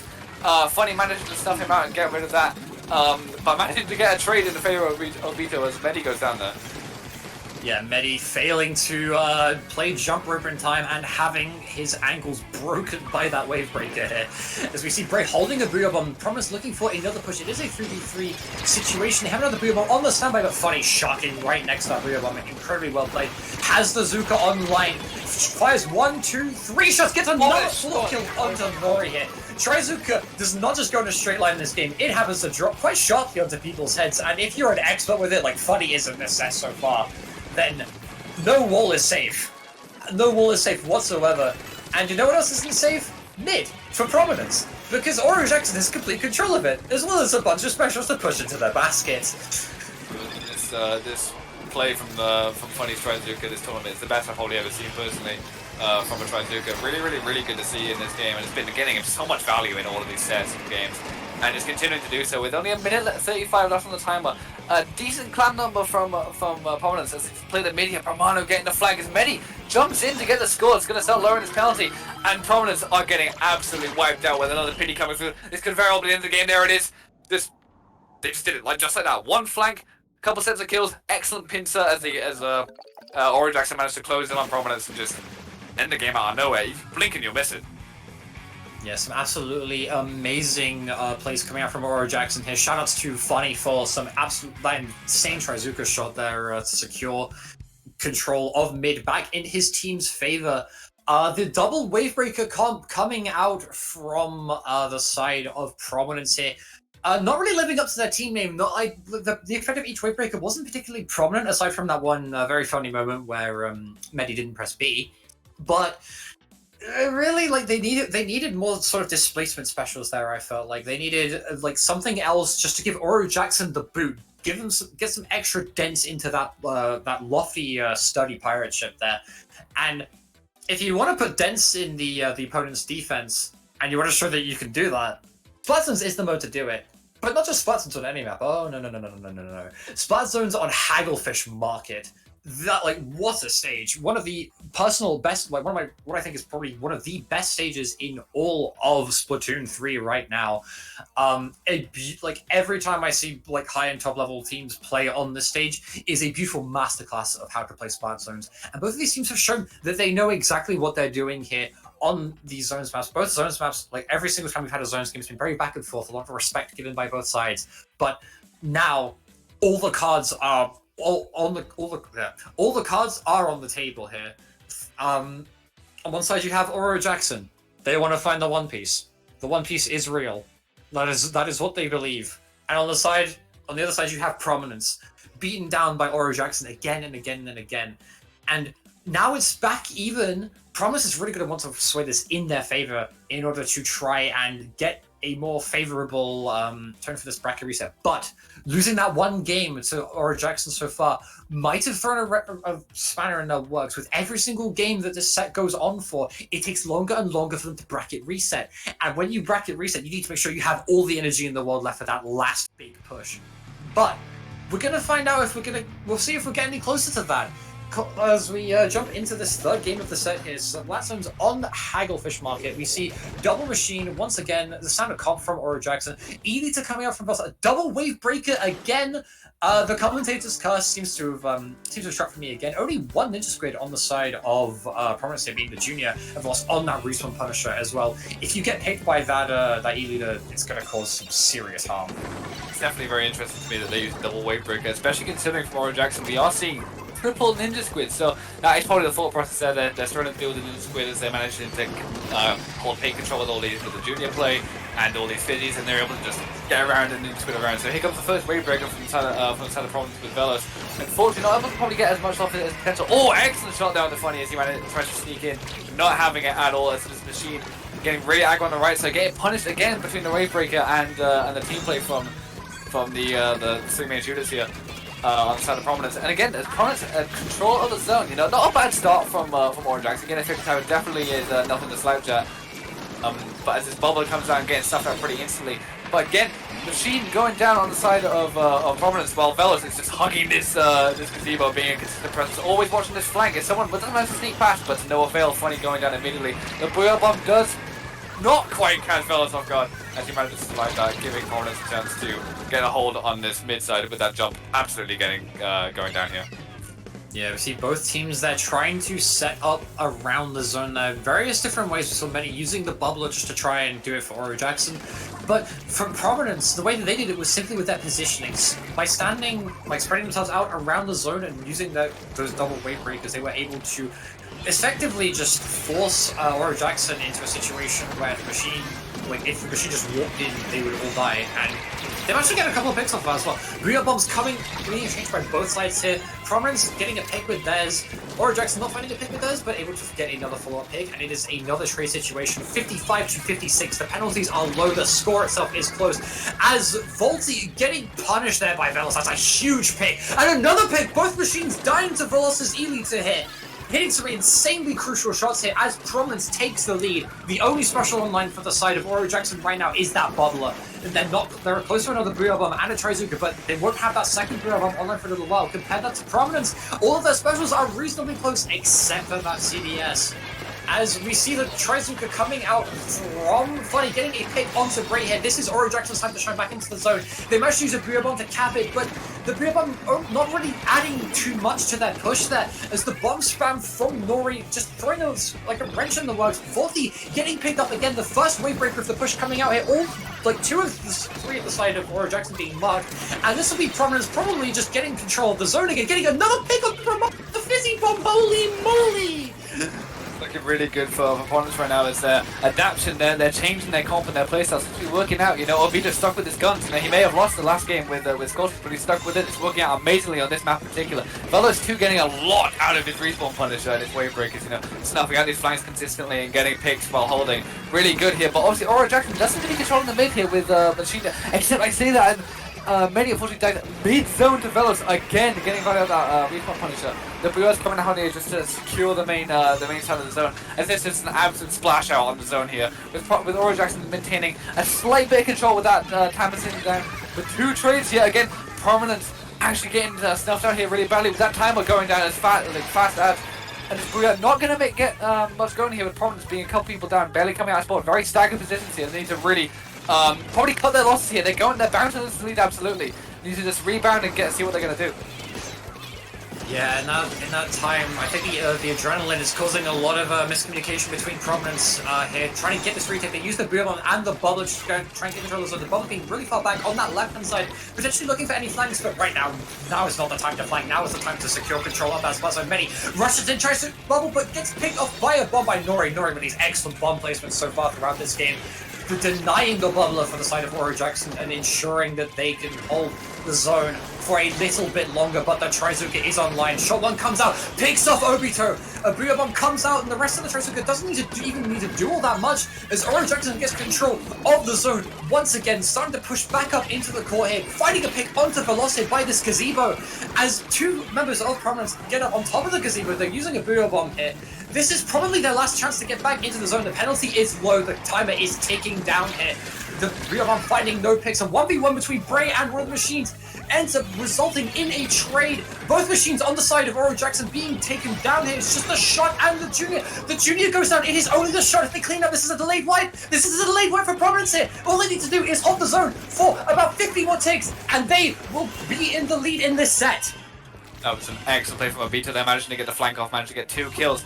Really, really big there. It's 1 more hold. This penalty is ticking down very, very quickly. 1 Booyah, 2 Booyah, they're both at the same time. So they're not very far forward here. They might not be able to capitalize on that Booyah particularly well. So does not flip. There's a trade here on Obito on the machine. Tries to come down, not able to get a pick. Prominence still holding the zone. So they're 2 down. The bowler does come out on the side of Prominence. As Junior has managed to paint power on the zone. As this gives an opportunity for Obito to be able to jump in. Prominence losing a machine here as well. Prominence 4/3. A bounce to paint zone. A bubbler comes out. I don't think they're going to do this. Prominence is going to take the lead here and going to put them 2-1 up in this set. What an ending. However, Splattershore will give you so many good games like that, and what a game that was. What an ending. That ending played by, I believe that was Veloci alongside with Nori at the end, but Nori was the real MVP. Just kept painting that zone, making sure that he stayed alive at all costs, and then the second he got that bubbler, getting jumps back in for his team with that bubbler, and then providing a little bit of extra pressure with a bomb or 2, but never letting up on painting that spot zone. That is beautiful Splattershore Junior gameplay here in this grand final set so far, and that, like, holy hell. Like, what an ending. I cannot emphasize that enough. But it's not the end of the set. Prominence is 2-1 up, but they need a bracket reset as soon as they possibly can here. With adrenaline running so high that comms and communication and coordination were noticeably being thrown off in the middle of the third game of the first set of grand finals. They need to be really careful that they make sure that they win this next game. And if you want to be careful, you need to. It's going to be on Rainmaker. Rainmaker on Macrobot as well, a returning stage from Splatoon 2. Very few changes in terms of how it plays. Once you get in far enough on this map, it is over, essentially. So every second now and when the game starts is going to count so much more. Every interaction in this game is going to count. Yeah, if I don't see that last game, it was a huge momentum setter, you know, extremely stressful for both teams. In fact, that game there really solidified that Prominence's current strategy, their adaptation to overall Jackson, is in effect, and it does work. So, and then again, I'm not sure if I'm going to see the squad sheets again. I doubt we're going to see Elita here as well. Rainmaker, a very different mode from the last two that we've played. So, likely going to be quite a big switch up. I could definitely see 4 machines in this lobby going into Rainmaker Marco at 100%. Going to be a very, very different map here. You know, especially with, you know, Prominence having a pretty good track record of Rainmaker in this set as is, winning the Rainmaker block game, even if it was barely just by 1 point. Their plays, what they were doing, and their execution was exceptional. And let's see if we can emulate that again. Yeah, it's back to the comp from game 1, a double machine 52 zap. Yep, the performance enhancing drugs are back here, deeming that a bubbler is not going to be sufficient to help them win this game. Nor is enlisting the help of the Red Bull in order to try and get something done here. Unfortunately, Obito going in really aggressively on this 2 manages to find effectively a trade, but the entire fight has now been skewed towards this left-hand side. We see one of the machines, I believe that is Bray, on this left stack here. Very crucial position here. All of Aurora Jackson being stuck around their freezer and around this left side here. Potential threat, the potential physical threat is massive, but Funny is getting that Trizuka ready just to try and stuff out the threat. Bray opting to use a Booyah Bomb here. Uses the Trizuka, aims at Bray, picks off Nori. They improvise, they've adapted, but unfortunately I don't think they're going to be able to overcome the challenge in mid here, as the tactical ensures that all of Prominence is back and ready to rumble here in mid, while Aurora Jackson being a little bit more staggered, but they are alive, they have control of mid, and they have control of the Rainmaker. Unless you're Funny, in which case you died in the middle of my sentence. I like that Aurora Jackson were a little bit slow to grab the Rainmaker there, because they were aware of the tactical of being active, you know, they didn't want to push too far ahead too fast and, you know, sort of bait it out, slow it down, and just play their time. And, you know, it's worked out pretty well, so he managed to pick off Obito and one of the machines as well, as he was going to probably set up really nice to get his first check. And there goes the Zap too. This is really big, as Obito is going to take this top right side here. Really good defensive angle to take against this Rainmaker. Kind of getting him stuck in the corner and activate his killer whale. This Rainmaker is running. Oh, there it is again, that number 27 that Prominence managed to win with in the first game. Let's see if it comes back to bite them in this game 4. Yeah, 27 seems to be the magic number for Rainmaker games in this set so far here. Volty on a flank manages to pick off 2 people. It's only Bray alive right now for the side of Prominence, as Volty tries to pick up the Rainmaker but misses. Oh no! The Booyah Bomb picks him off. That is so unfortunate. But Prominence is now back in this. The bubble being set up by Medi just to try and secure control of that choke point. The Zap goes down once again. Wow. Oh, what a double by Bray here. This could be a triple if he plays this right. And lo and behold, he doesn't even need to try and go for the kills there. His teammates are all back. They're all ready to clean up. And Obito and Bray on this left side here, threatening mid. Volty and getting a trade onto Bray here, as Veloz and Obito threaten this other stack here. And slowly but surely, with the use of that killer whale, they're going to ensure that they get control of mid back, but they're leaving the Rainmaker a little bit too exposed right now. We see Promano just running around in mid like a maniac, just ensuring that he's able to get some picks, and Funny with that Trizuka is just going to mop things up, but not before Bray gets a trade. But ultimately, that's not what you really want on the side of Prominence. They kind of just mucked about in mid, and Aurora Jackson still have all the power and all the possession right now. Yeah, there we go. Aurora Jackson back on his top left. You know, they're kind of doing what Prominence were doing in the first game. You know, they're sort of playing the timer, playing it slow, wearing Prominence down. This is the essential thing that both teams can be very good at, is just slowly wearing your opponents down over time. A trade here for 2 of the machines, but this is giving Aurora Jackson some options as they just run it to get a few more points. Definitely not a bad play here, as one of their members still is alive and stalled to get the rest of the teammates back in. Promano taking that quite an aggressive angle here with Volty in taking a different angle, but it's not going to work out for them as Obito manages to secure that pick on Volty. But Promano is still running around here as well, somewhere else. It's funny, it's using Obito right now to charge his Prizuka, I'm sure. But he's actually taking this fight. If he can do it, absolutely not. No, basically a 2v1 situation there with Obito using his killer whale to guarantee that kill. You know, so how we got, you know, Prominence going to get a stronger control in mid, getting these kills, using a lot of their specials early though, just to get mid, which is definitely what Aura Jackson want. You know, they can kind of throw their bodies at this for the time being. You know, to 20, that's 22. They've got to get a really big push here to be able to get this down. But Prominence seem to be in the process of doing it. You know, getting their staggered. There comes the first check. Going to be really big for them, but that Trizuka is on lock.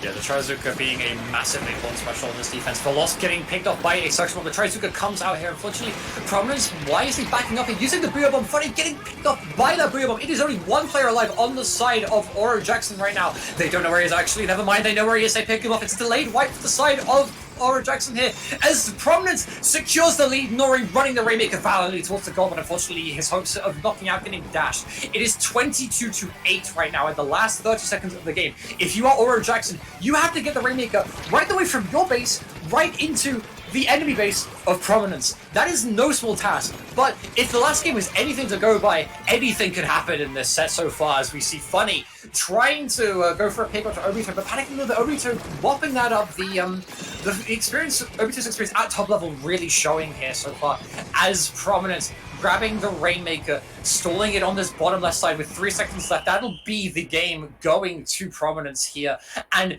you know what that means, right? That means it's going to be a bracket reset. The One Piece is anyone's game now.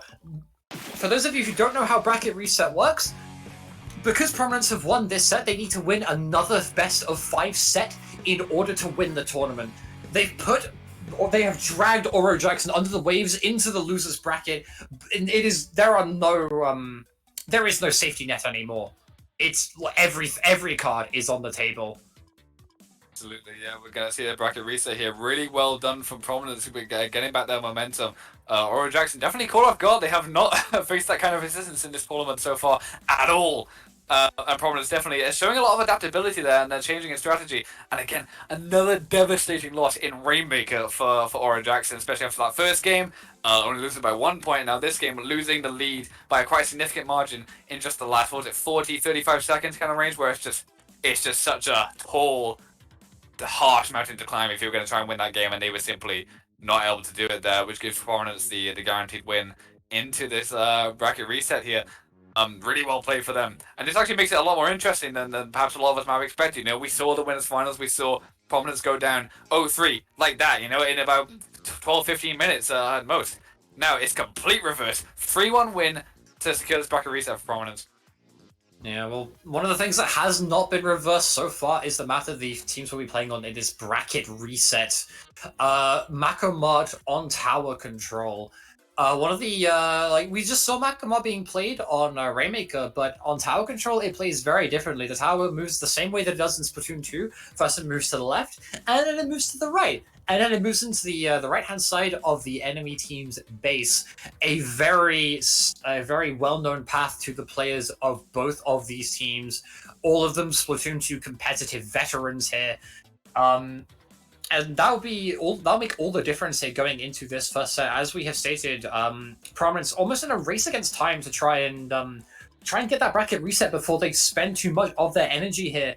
And with a win like that over Aura Jackson, I think they can afford to be a little bit more comfortable here, a little bit more. They can use a little bit less of their energy to try and secure a win on this first stage here. Aura Jackson are probably not in the best of moods right now after wiping the floor with Prominence in that winners finals set, and then of having the victories of several of the games in that previous set being snatched from the very last second. It's gonna be an interesting dynamic between these two teams. That's to be sure. But either way, it's a bracket reset. All the cards are on the table. Everything is to play for now. If either team loses 3 games, they go home with nothing, and the team that wins 3 of those games goes home with the first Ink Anarchy badge. And the glory of being the first team to ever win an Ink Anarchy tournament, as this will be a tournament series that is run once every single month. So, you know, we'll see what happens in this game, shall we? Yeah, absolutely. In fact, it's an interesting thing with this now. There's only one Rainmaker game, you know, in this set, and Prominence have shown to be particularly dominant. This set is dominated by 2 zones games, so obviously Prominence managed to win one of those in the last set, so it seems to be looking pretty good for them, although it was very, very close. As we see here, starting off on TC Marco, we're going to see the Bubbler coming out on both sides, and Double Machine again on both sides, along with a shooter, so very, very, very similar game plans for both teams here. It's funny, getting caught off guard again in his Trizuka just by the bomb from Medi, as from Nori, as Prominence take this first wipeout in stride. Yeah, that was some beautiful team play there. Or Jackson getting caught with the pants down, essentially. All the pieces of Prominence coming together to form this absolutely pristine package here. As Primado is pushed off of this stack and back to spawn by Bray's machine. Ends up trading with Voltig's machine as well. One machine against 2. Bray prevailing pretty dominantly in that set there. But unfortunately, trade is not what you want if you want to control the map. And Aura Jackson get control of their left stack again. Veloz getting taken down. Veloz back on that machine, I might add. They've opted for a very scrappy comp, I would say. But Nori coming in and cleaning up on that junior. That is what separates the good juniors from the best juniors. It's whether they can just drop off and help their teammates in fights like that. And thanks to that and a little bit of flashy team play from Obito and the rest of Prominence, they're back on the way to push past what was already this first checkpoint. And they're making their way towards the second checkpoint, which is in a very precarious position, as we can see so far. Prominence looking really, really good here to get past the second check. A lot of the Booyahs flying. Obito, though, in an extremely powerful position here. Really messing up Nori and the other machine in front of him. Just not allowing him to get anywhere near this tower. This should guarantee this checkpoint here. Along with Prominence also having another Booyah bomb. Be able to put it down on this plat here. Very essential. Well, Vodi here managing to drop and managed to get out another Booyah. This should still end Prominence push, absolutely. 2v2 here. Double machine against the 2 shooters. Killwell coming out just to hold mid as Obito shocking here, waiting to catch someone on guard. He does, but he doesn't quite execute his shot there, allowing Aura Jackson to get a slightly stronger foothold in mid as he backs up to the shock on the left stack.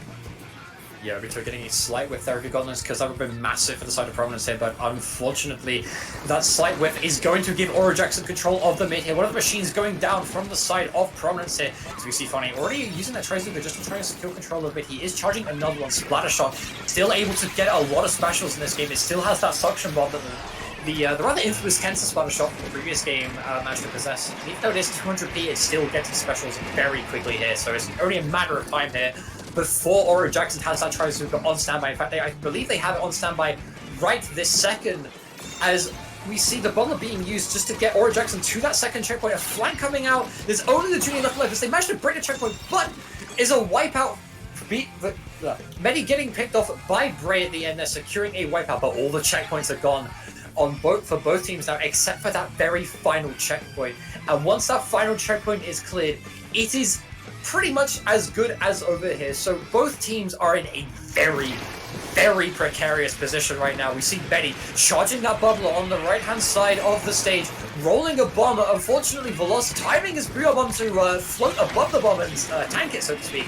And Medi is forced to use that bubbler to try and survive in the freezer. Unfortunately, not able to do so and has to jump out. Unfortunately, he'll be able to run before he gets a bubbler himself, but I don't think he'll be too miffed about that, as a Trizuka is online for the side of Aura Jackson here, contesting control of the mid. And Prominence taking a little bit of more of a laid-back approach. We've seen him do this a couple of times throughout the set so far, but Funny not respecting that at all. Tries to go for a flank, but Nori expertly just picking that off here and now beginning to threaten the tower as a Booyah bomb gets wasted just to try and kill an Obito lying underneath one of the machine's feet. Really good awareness there from Nori catching the flank, and we see Aura Jackson starting to move up aggressively here with Promano getting sort of shut down in this freezer as he manages to opt to jump out to one of his teammates. Really good play as the Booyah bomb comes out directly on Nori's bubble, gonna get no mileage on that. As the bubble comes out from the side of Aura Jackson, gonna guarantee this lead, gonna get to the next check with 2 people going down from the Trizuka. Really good Booyah though, getting a double. It's just Nori against the world right now as he manages to hop around the tower and stuck around the spot. Can he survive this engagement? Definitely not when a machine can shoot around the walls. A very risky jump here from the side of Aura Jackson as well, but it doesn't seem to be much happening to capitalize off that jump as Obito is not able to get the kill. But that is the lead going in the favor of Aura Jackson again in just the last 30 seconds. Basically what Prominence did to them in the last game. But again, Tower being definitely the most volatile mode in this game, and it is certainly not over until it's over. So we can absolutely see how Prominence can get this back with their Killer Whale and their Bubbler online, two very essential specials. I'd like to see them not use this bubble too early. Comes a Whale and a Booyah. They need to get the kills here. There's one going down on the side of Aura Jackson. Yeah, one pick from the side of Aura Jackson, but Funny is caught alone. Manages to trade with Velocity. One machine being taken out is massive here. They're not going to have as much pressure on that front. Nori already having used that bubble will not have it here as we approach probably the most dangerous checkpoint of the tower. Forced to give up the tower. It's just Nori on the tower right now. Thankfully, thanks to the power of the two machines, he's able to stop it, but it's just a massive scrap on the tower right now. Veloz managing to trade, but the Booyah Bomb coming in from, I believe that was Volty using the Booyah Bomb right at the end of the game there. Completely snuffing out Prominence's hopes here and putting Aura Jackson in the lead in this set so far. 1-0 to Aura Jackson. Yeah, excellent. We used the Booyah Bomb there. I was waiting for it because that's what we've seen in the previous tower games with this lineup. Both sides double Booyah. It's very reliable. You have if one machine goes down, it's fine. You got another one. All they have to do is do a little bit of fizzing. Everyone's got LDE for the most part, and they're gonna get their Booyahs pretty quick. So that'll just guarantee their win. But they've got to do it really quick. Especially with neither team having any checkpoints to get through. There's just a lot of room. You have a lot of time. You're very pressed for time. If that machine, I guess it was Volty in this case, right? If he had died one time, he likely would not have been able to get that Booyah in time. So really good defensive play from him, being able to stay alive for that period of time. Yeah, Volty able to stay alive that entire time, just charging a Booyah Bomb. Not the most flashy of plays, but sometimes the plays which aren't so flashy are the best ones to make, and Volty, recognizing that, just was like, yep, I have the GG special, I'm going to just get the GG special, and then, oh, look at that, I've thrown a Booyah Bomb at the tower. This isn't One Piece, this is Dragon Ball Z. And yeah, without the... And just like that, Aura Jackson takes control of the first game of this set. But continuing the trend here of Splatoon 2 maps in this game, Splat Zones on Inkblot Art Academy. Savage, how many times have you played this stage, man? It's it has to have been so many at this point. 1,000 minimum, I believe, yeah. Definitely one of the most popular maps, at least in Splatoon 2, except a lot of people started to, very well, I think people's generally favourite maps in the last game, but I think near the end people started to be a little bit less impartial towards it and a little less favourable, and people started to like this map a lot less. But obviously here it is now, and there's a pretty good reason to dislike this map now, especially with how strong, how aggressive and the presence of Machine is, especially with two on the side of Aura Jackson, but only one coming out from Prominence. Again, back to the double wave breaker comp, still working against the triple ninja squid of Aura Jackson. Yeah, the double wave breaker stuffing out the triple ninja squid here is going to be really important, especially with Inkblot having that very prominent top mid. You throw a wave breaker onto top mid, and you know where everybody in that zone is. If they get hit by the wave breaker, you deal 45 damage to them, your machine mops out. However, that's not going to work out too well if both machines decide, you know what, we're just going to mop up you, and we're going to mop you up anyway. And just like that, despite an early cap by Prominence, Aura Jackson has already painted the town yellow, and 3 of them are on the plat. Funny, looking for some Trizuka shots here. Go for some pretty nice fall off, but ultimately I think that was a little bit of a waste, honestly. Could have just shot and thrown bombs to have the same effect. In fact, if had 3 specials for the side of Prominence right now. 1 wave breaker being used just to clear out that bottom right side. There's a Booyah Bomb coming out from Promano, trying to pick up Veloz, but Veloz is having none of that. Throws out wave breaker onto the zone. The other machine, however, manages to catch him unawares. As a bomb plus the wave breaker here leaves him 1 shot, but unfortunately that's 1 shot is not going to be enough. Volty needs to be taken out here in order for Prominence to get control of the zone, and they're just not able to find it right now. They're just continually losing members one by one. Nori goes down, then Bray goes down, and now it's only 2 people able to try and paint the zone against 3 players on the side of Aura Jackson. A shot, a machine, and a junior. There's probably 3 of the best painting weapons in this game, just able to hold that zone without really flinching in the slightest. And Aura Jackson 2-0 up here in this bracket reset. What do you think Prominence is going to need to do in order to get that reverse sweep, Sam? They need to readapt again. It's very clear to me that Ora Jackson are onto Prominence's new strategy of using Wavebreaker. You know, I feel like the Wavebreakers definitely did get some value, but the only problem with them is that they're not zone painting. You know, it's the main weapons are excellent. You know, Heavy's good at painting zone, and Splash is good at painting zone, but they really couldn't get themselves into that positions where they were able to actively not die to the machines, because the machines were always there. They were always present. They were always being a problem. Harassing, especially fellows. We saw, you know, Prominence was gunning for him that whole game, and when Prominence wasn't, Volty was able to follow up. And while these whole scrambles were happening on the plat, and they were trying to get in good positions, zone timer was just taking and taking and taking away. You know, they didn't have any consistent special output to be able to slow that down, to be able to diverge Ora Jackson's attention away from the plat back to the zone to have to paint it. They never had to. The zone was always just practically uncontested, aside from a few stray bombs, fizzy bombs, etc. So that was definitely a problem for Ora Jackson. Prominence that game. Well, they may never have to fight. They won't have to face that problem again for another few games, and that's if they're able to win these next two and set up a reverse 3-0 situation here. Because Zones is not until game 5 now, as we're going to be playing Clam's Eeltail Alley. Yeah, Clam's Eeltail Alley. A lot of this, the lack of displacement specials from the side of Prominence here, as you mentioned, being kind of prominent, so to speak. Yeah, I had to do it at some point, and yeah, on Clam, but on Eeltail Alley, there's a lot of room for displacement specialists to do a lot of work here, and Ora Jackson have plenty of those. They have the Trizuka, they have 2 Booyah Bombs, they even have the sloshing machines if they don't have any specials on standby. But that's a Prominence relying heavily on making people play playground games in order to try and get any sort of leverage here. But playground games aren't going to cut it anymore. This is the match point for the side of Ora Jackson. The One Piece is within reach. They're still using the same comp here. They're sticking with the same ship the whole time. Obito back on that 52 gal, recognizing that it had a lot more of an impact in that first game of this bracket reset. And yeah, both teams rolling out very similarly into mid here. Triple Ninja Squid once again from Ora Jackson. Only one Ninja Squid from the side of Prominence here. I believe it's from the junior once again. As one of the machines trying to hold this top, forced to drop as a result of all of the pressure being put on him. But both machines on this right side of mid, one getting taken out and a jump. I don't think that jump was what he was looking for, but it doesn't really matter because it's a really excellent placement from Medi manages to save his life and also just give them mid. It's just for loss right now, and he has to back up, and he gets punished for it by Volty, and someone else who was standing right next to him, who wasn't even involved in that whole kerfuffle, just died as well. We see here Prominence are pretty split on their defense. Bray alone on his top left. A strong position for the machine, no doubt, but at the same time, can he actually hold it against the skin plate? That was an excellent killer whale from Obito there. As the machine just goes, you know, a little bit overzealous there, just tries to go in, forced it in actually from the good Booyah Bomb from Bray. Guaranteeing this essentially a semi-wipeout here. Obito going really aggressive, immediately taking his top left. I love that from him getting like really good recognition that no one's there yet. You got to get it now, you know.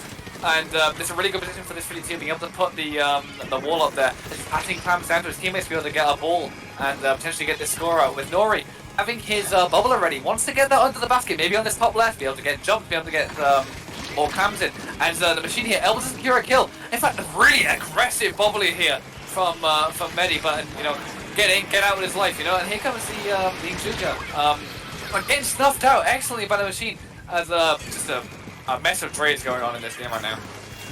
Yeah, so far we're almost 2 minutes into the game and both sides haven't given each other an inch. We've seen them break close to the basket before, but neither team has been able to get that little bit extra further. We talked about Columbus on Hagglefish earlier on in this tournament. Like a few inches is all that matters, and each team just needs to get a few inches further in order to get that crucial first score. 2 going down on the side of Prominence here. They have the bubble available to try and hold the advance here, but they have a lot of clams, and that's not really the situation you want to be in when you're the defending team, because if you're holding a lot of clams, the team that's pushing back in knows exactly where you're standing, lost, holding that power clam, making sure that you can at least hold it for when they do push, but all of Ora Jackson knows where he is, and they know when the push is coming out, as we see Obito trying to come in, but unfortunately getting read like a book and predicted.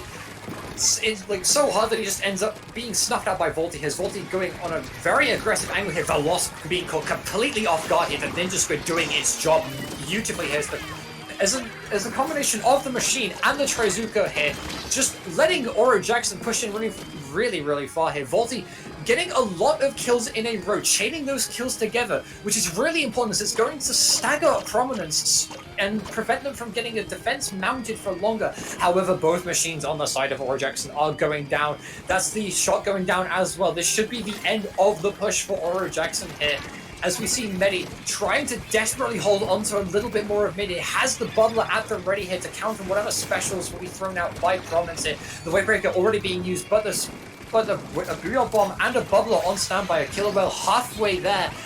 Compared to the Booyah Bomb from Aura Jackson, all the specials being exchanged right now. One of the machines goes down on the side of Aura Jackson here. Really nice Booyah Bomb placement from Prominence here, but the Trizuka causing a big threat here, slowing down their advance. Even though they have the numbers disadvantage, Aura Jackson is able to hold their side of the field, which is absolutely massive right now. It is only just over a minute left of this game. If you can hold your side of the field for that remaining minute, you have won the game, you have won the tournament, and you have found the One Piece. But the bomb! Oh what a bomb from Nori!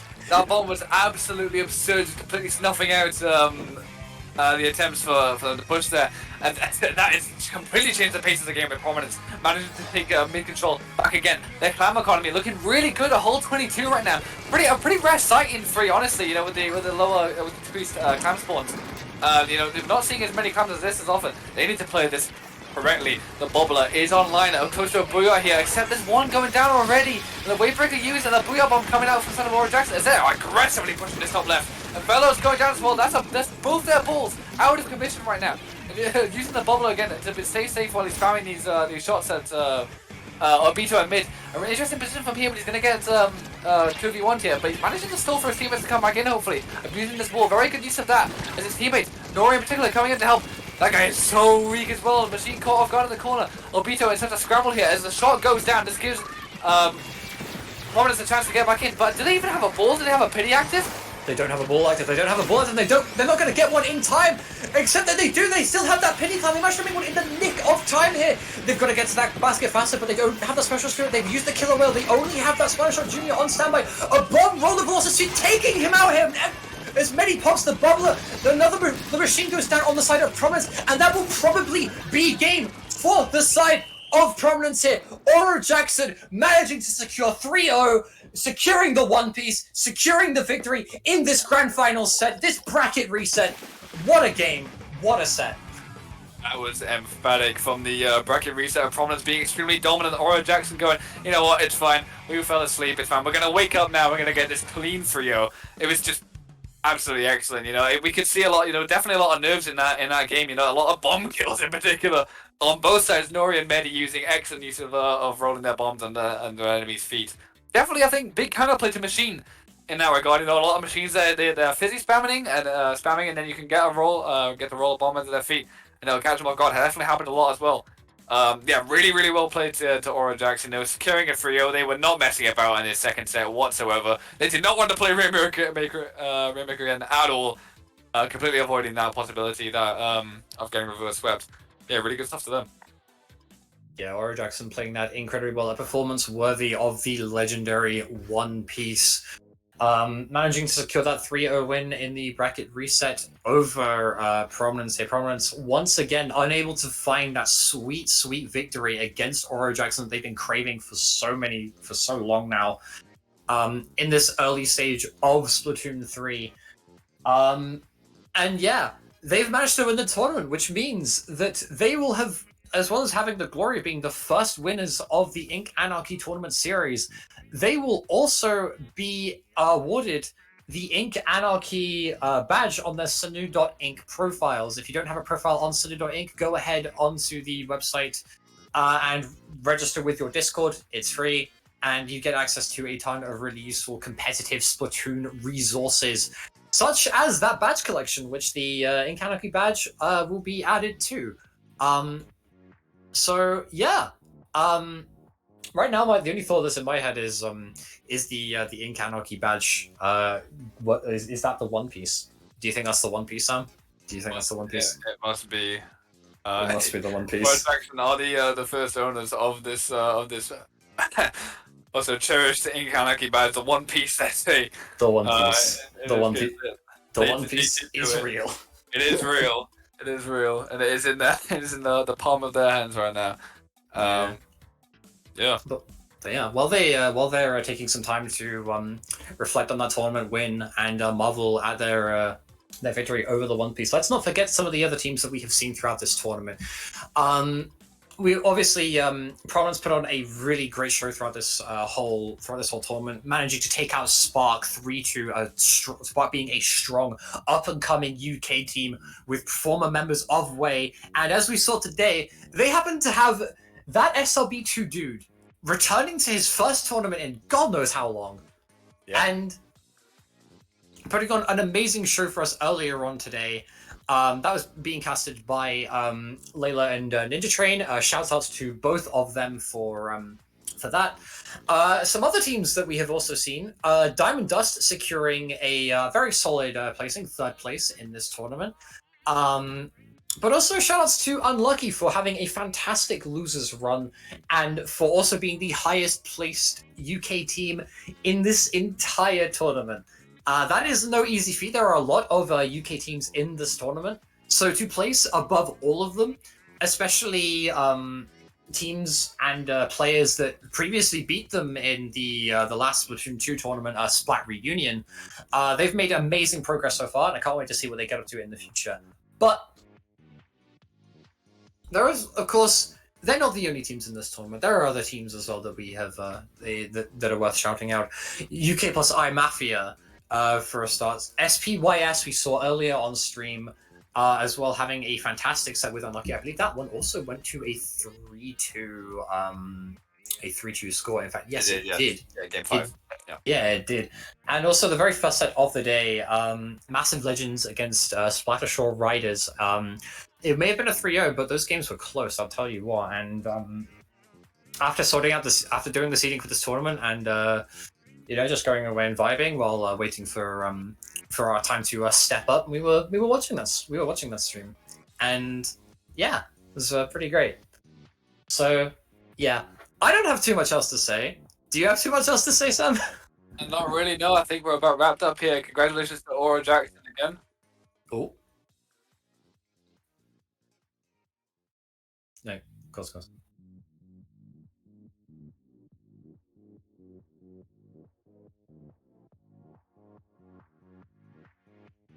Okay. Well, the Lord on High, also known as Pixel Squid, has just informed us of some pretty good information. So first of all, if you enjoyed playing in Ink Anarchy today, or enjoyed watching Ink Anarchy today, you can get involved in the next one, which is confirmed to be happening next month sometime. I believe the exact date will be announced very soon, so stay tuned for that. And if you want to receive the latest news and updates, go ahead on Twitter and follow the Splat Community UK Twitter account, or just go ahead and follow Pixel Squid directly. He's our Lord on High. He is the master of the waves. But yeah, aside from that, there's not too much else to say, so I'm going to go ahead and do the funny maneuver and plug myself real quick before the very last thing that we have to announce, because we do have an announcement after this one. Something that you'll all be looking forward to, I imagine, especially if you're from the United Kingdom. Something that we've been wanting for a very long time, if you've been a competitive player from the United Kingdom, actually. But we'll have to wait a minute for that. First, I got to plug myself. You can find me on Twitter at Cloudspore. I'm also on Twitch. You can find me at spore_. Like, this is just a spore with a single underscore after it. Yeah, where can we find you, Sam? Firstly, I want to say congratulations to our top 3 here today: Diamond Dust, Prominence, and Aura Jackson, for doing so well in this tournament today. I've been Samage at Bucket Samage on Twitter, and I believe that's all from us here today. Well, it's all from us. So why don't we let the man on High Pixel Squid announce something very special for you all here?